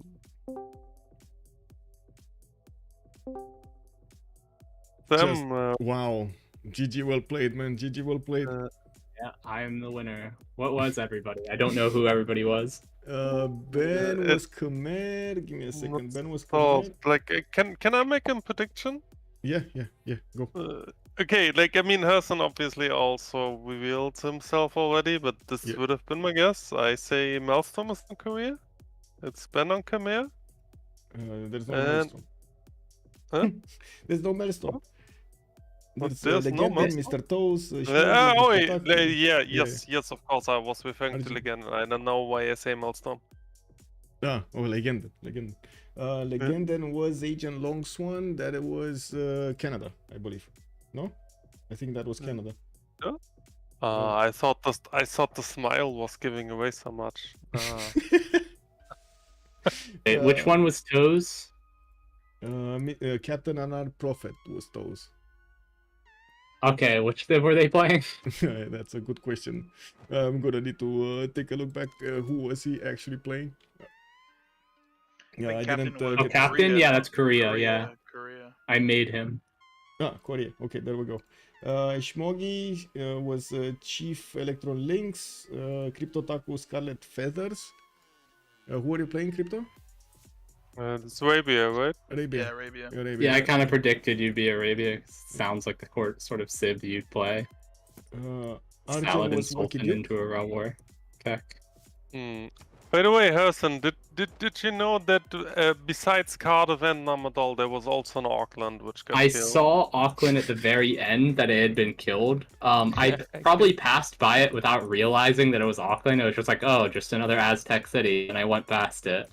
And then somebody in chat pointed out to me after I finished the like Earth satellite, and I was looking around. They like, you do realize there was an Auckland there, and I'm like, what? Yeah. Auckland would have never lived. Ridiculous high wall for the only naval surf. Yeah, there was Cardiff, Auckland, and Namadol, and I managed to hold like Cardiff and Namadol all game. It's literally just a repeat. I even had Hunza and Cahokia. I'm pretty sure it was basically just a repeat of a video I already did where I won a game on the Civ. It's called like Win by Not Competing, and it's about the thesis of the video is like pick a niche that's uncontested. In that video's case, it was naval civs, just like here. I was also And playing Elizabeth. You're just lucky no one picked a naval civ. How can you know? I mean, we weren't required to pick our civs until we joined the lobby, so I got to see what everybody else was hovering. Actually change later. I didn't know that. There was no rule to lock in your Civ until like final I countdown. mean, and just, usually it's always that you have to lock in your Civ. yeah, usually it is. I thought it was weird, but you know, they were like, Yeah, hey, you don't have to pick your Civ until like Michael Yeah, I mean, you says never it's like time. told anybody your Civ. You just got a list and then. You see what happens with the others listing at the same time. You only got like And maybe 1 minute, 2 minutes to react.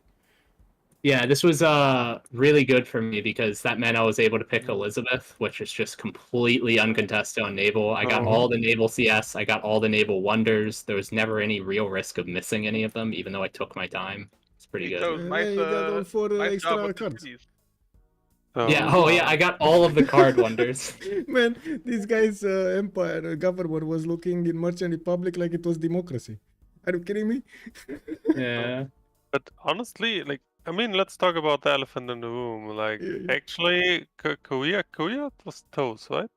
Mm-hmm. Yeah. Yeah. Like going for the Hail Mary the last 2 turns and Khmer low-key not defending, and now dropping to 4th on the rollover is really insane. Yeah, Khmer was Ben, which kind of sucks because that means he doesn't get to qualify for the finals. Yes, we Yes, lost plus- Ben. We lost Ben with this. Yes.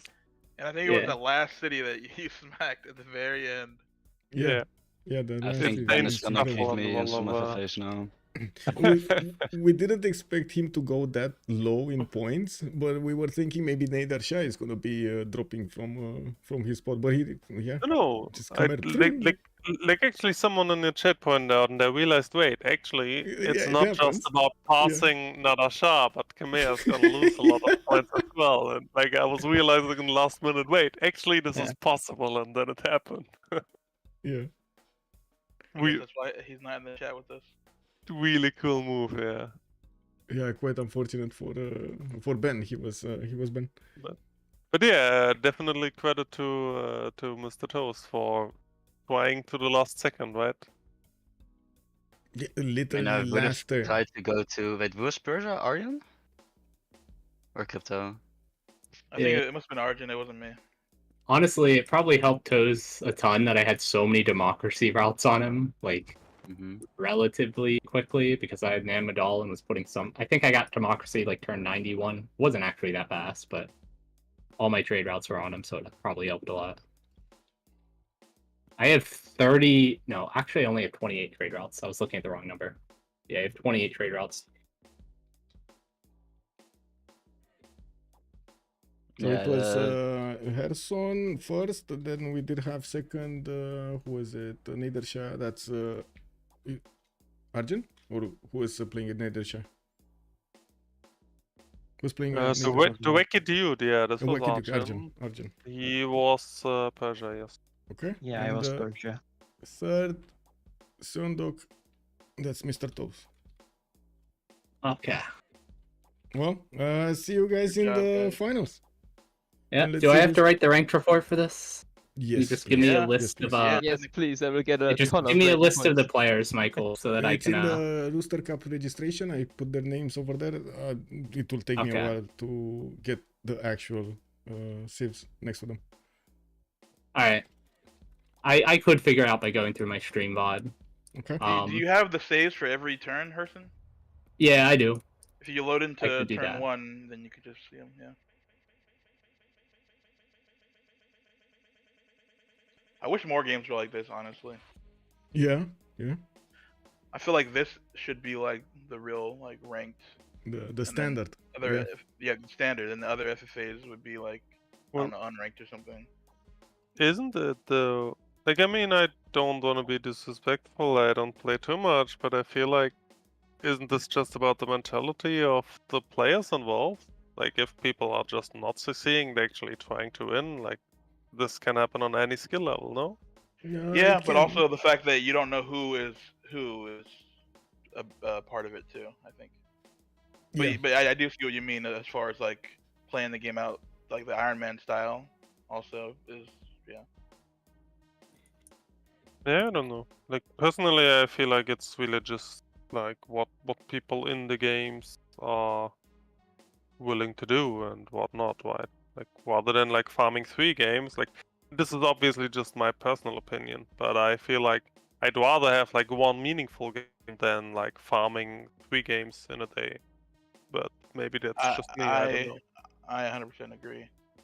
And I feel like you get better from playing a game like this than playing the other games where you're just like waiting for early CC. It's still a lot of RNG. If I don't know, there were like half good players, half not so good players in this game. So it's like RNG if you spawn next to them and can clean them. Yeah, Tight kind of, or I think it was tight on Georgia. He kind of griefed me. Yeah, I was tight on Georgia. yeah, definitely. We was also pointing out that that in this mixed skill lobby, it's kind of lucky that like quote unquote weaker players spawned like evenly distributed. Yeah, I feel like it was kind of distributed like that. I don't know. Every lobby is gonna have mixed unless you're playing top 10. Well, that's why we're getting the qualifiers for the finals. In the finals, we're gonna have all of the winners of the previous ones, the top 3. Exactly. But I don't think it was fair if we would have had only top players in one lobby and one lobby with half and half and another lobby with the less experienced ones. It just, I don't think it would be good for the qualifying, like as a qualifying procedure. Yeah, there's not really anything you can do, but I mean, obviously FFA is a lot of RNG, and especially when it's mixed skill, then it's even more RNG. So, but there's nothing you can do about that. Yeah, well, it's like my claim is not really just like that there's any problem with it. I'm just saying it's just about the mentality of the involved player, right? You can decide for yourself if you put meaning to a game or if you're like just CC turn 81 and move on. Like that's about anyone involved, not necessarily about the rule set. Yep.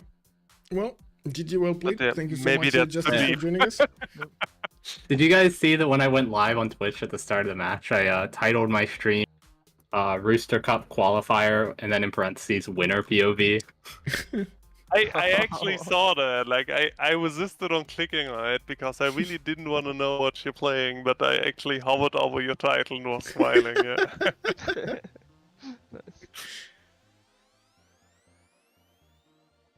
But yeah, I mean you delivered, right? So fair enough. Yeah.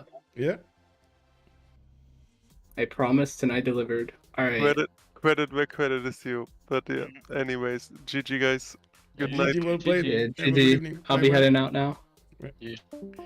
Well, there we go. We did manage to hear from the winners over here. We did have Harrison winning the first slot with the second one would be Arjun, and also third one would be Mr. Toes. The top 3 are going through. Ben was just inch away from actually going over there. He was a second, but then Korea happened. Last second over there, Korea happened. Took down quite a few cities and put him lower than the third slot. That means Korea did go through and Khmer did not. That is quite unfortunate, and we're gonna see what will happen in the next games. We do have another game on Sunday. We're gonna have tomorrow also the novice qualifier, the novice tournament qualifier, and well, we're gonna need to see what's gonna happen. In the meantime, I do hope you're gonna have fun with some Civ6 content, and of course watching all of the streams over here, playing the games in our community in CPL or in Civ4 or wherever you feel comfortable. I do also want to point out thank you so much for the follows and the subs. I hope you had fun with me tonight with Justice, and I also want to thank through this message Justice for joining us on the stream.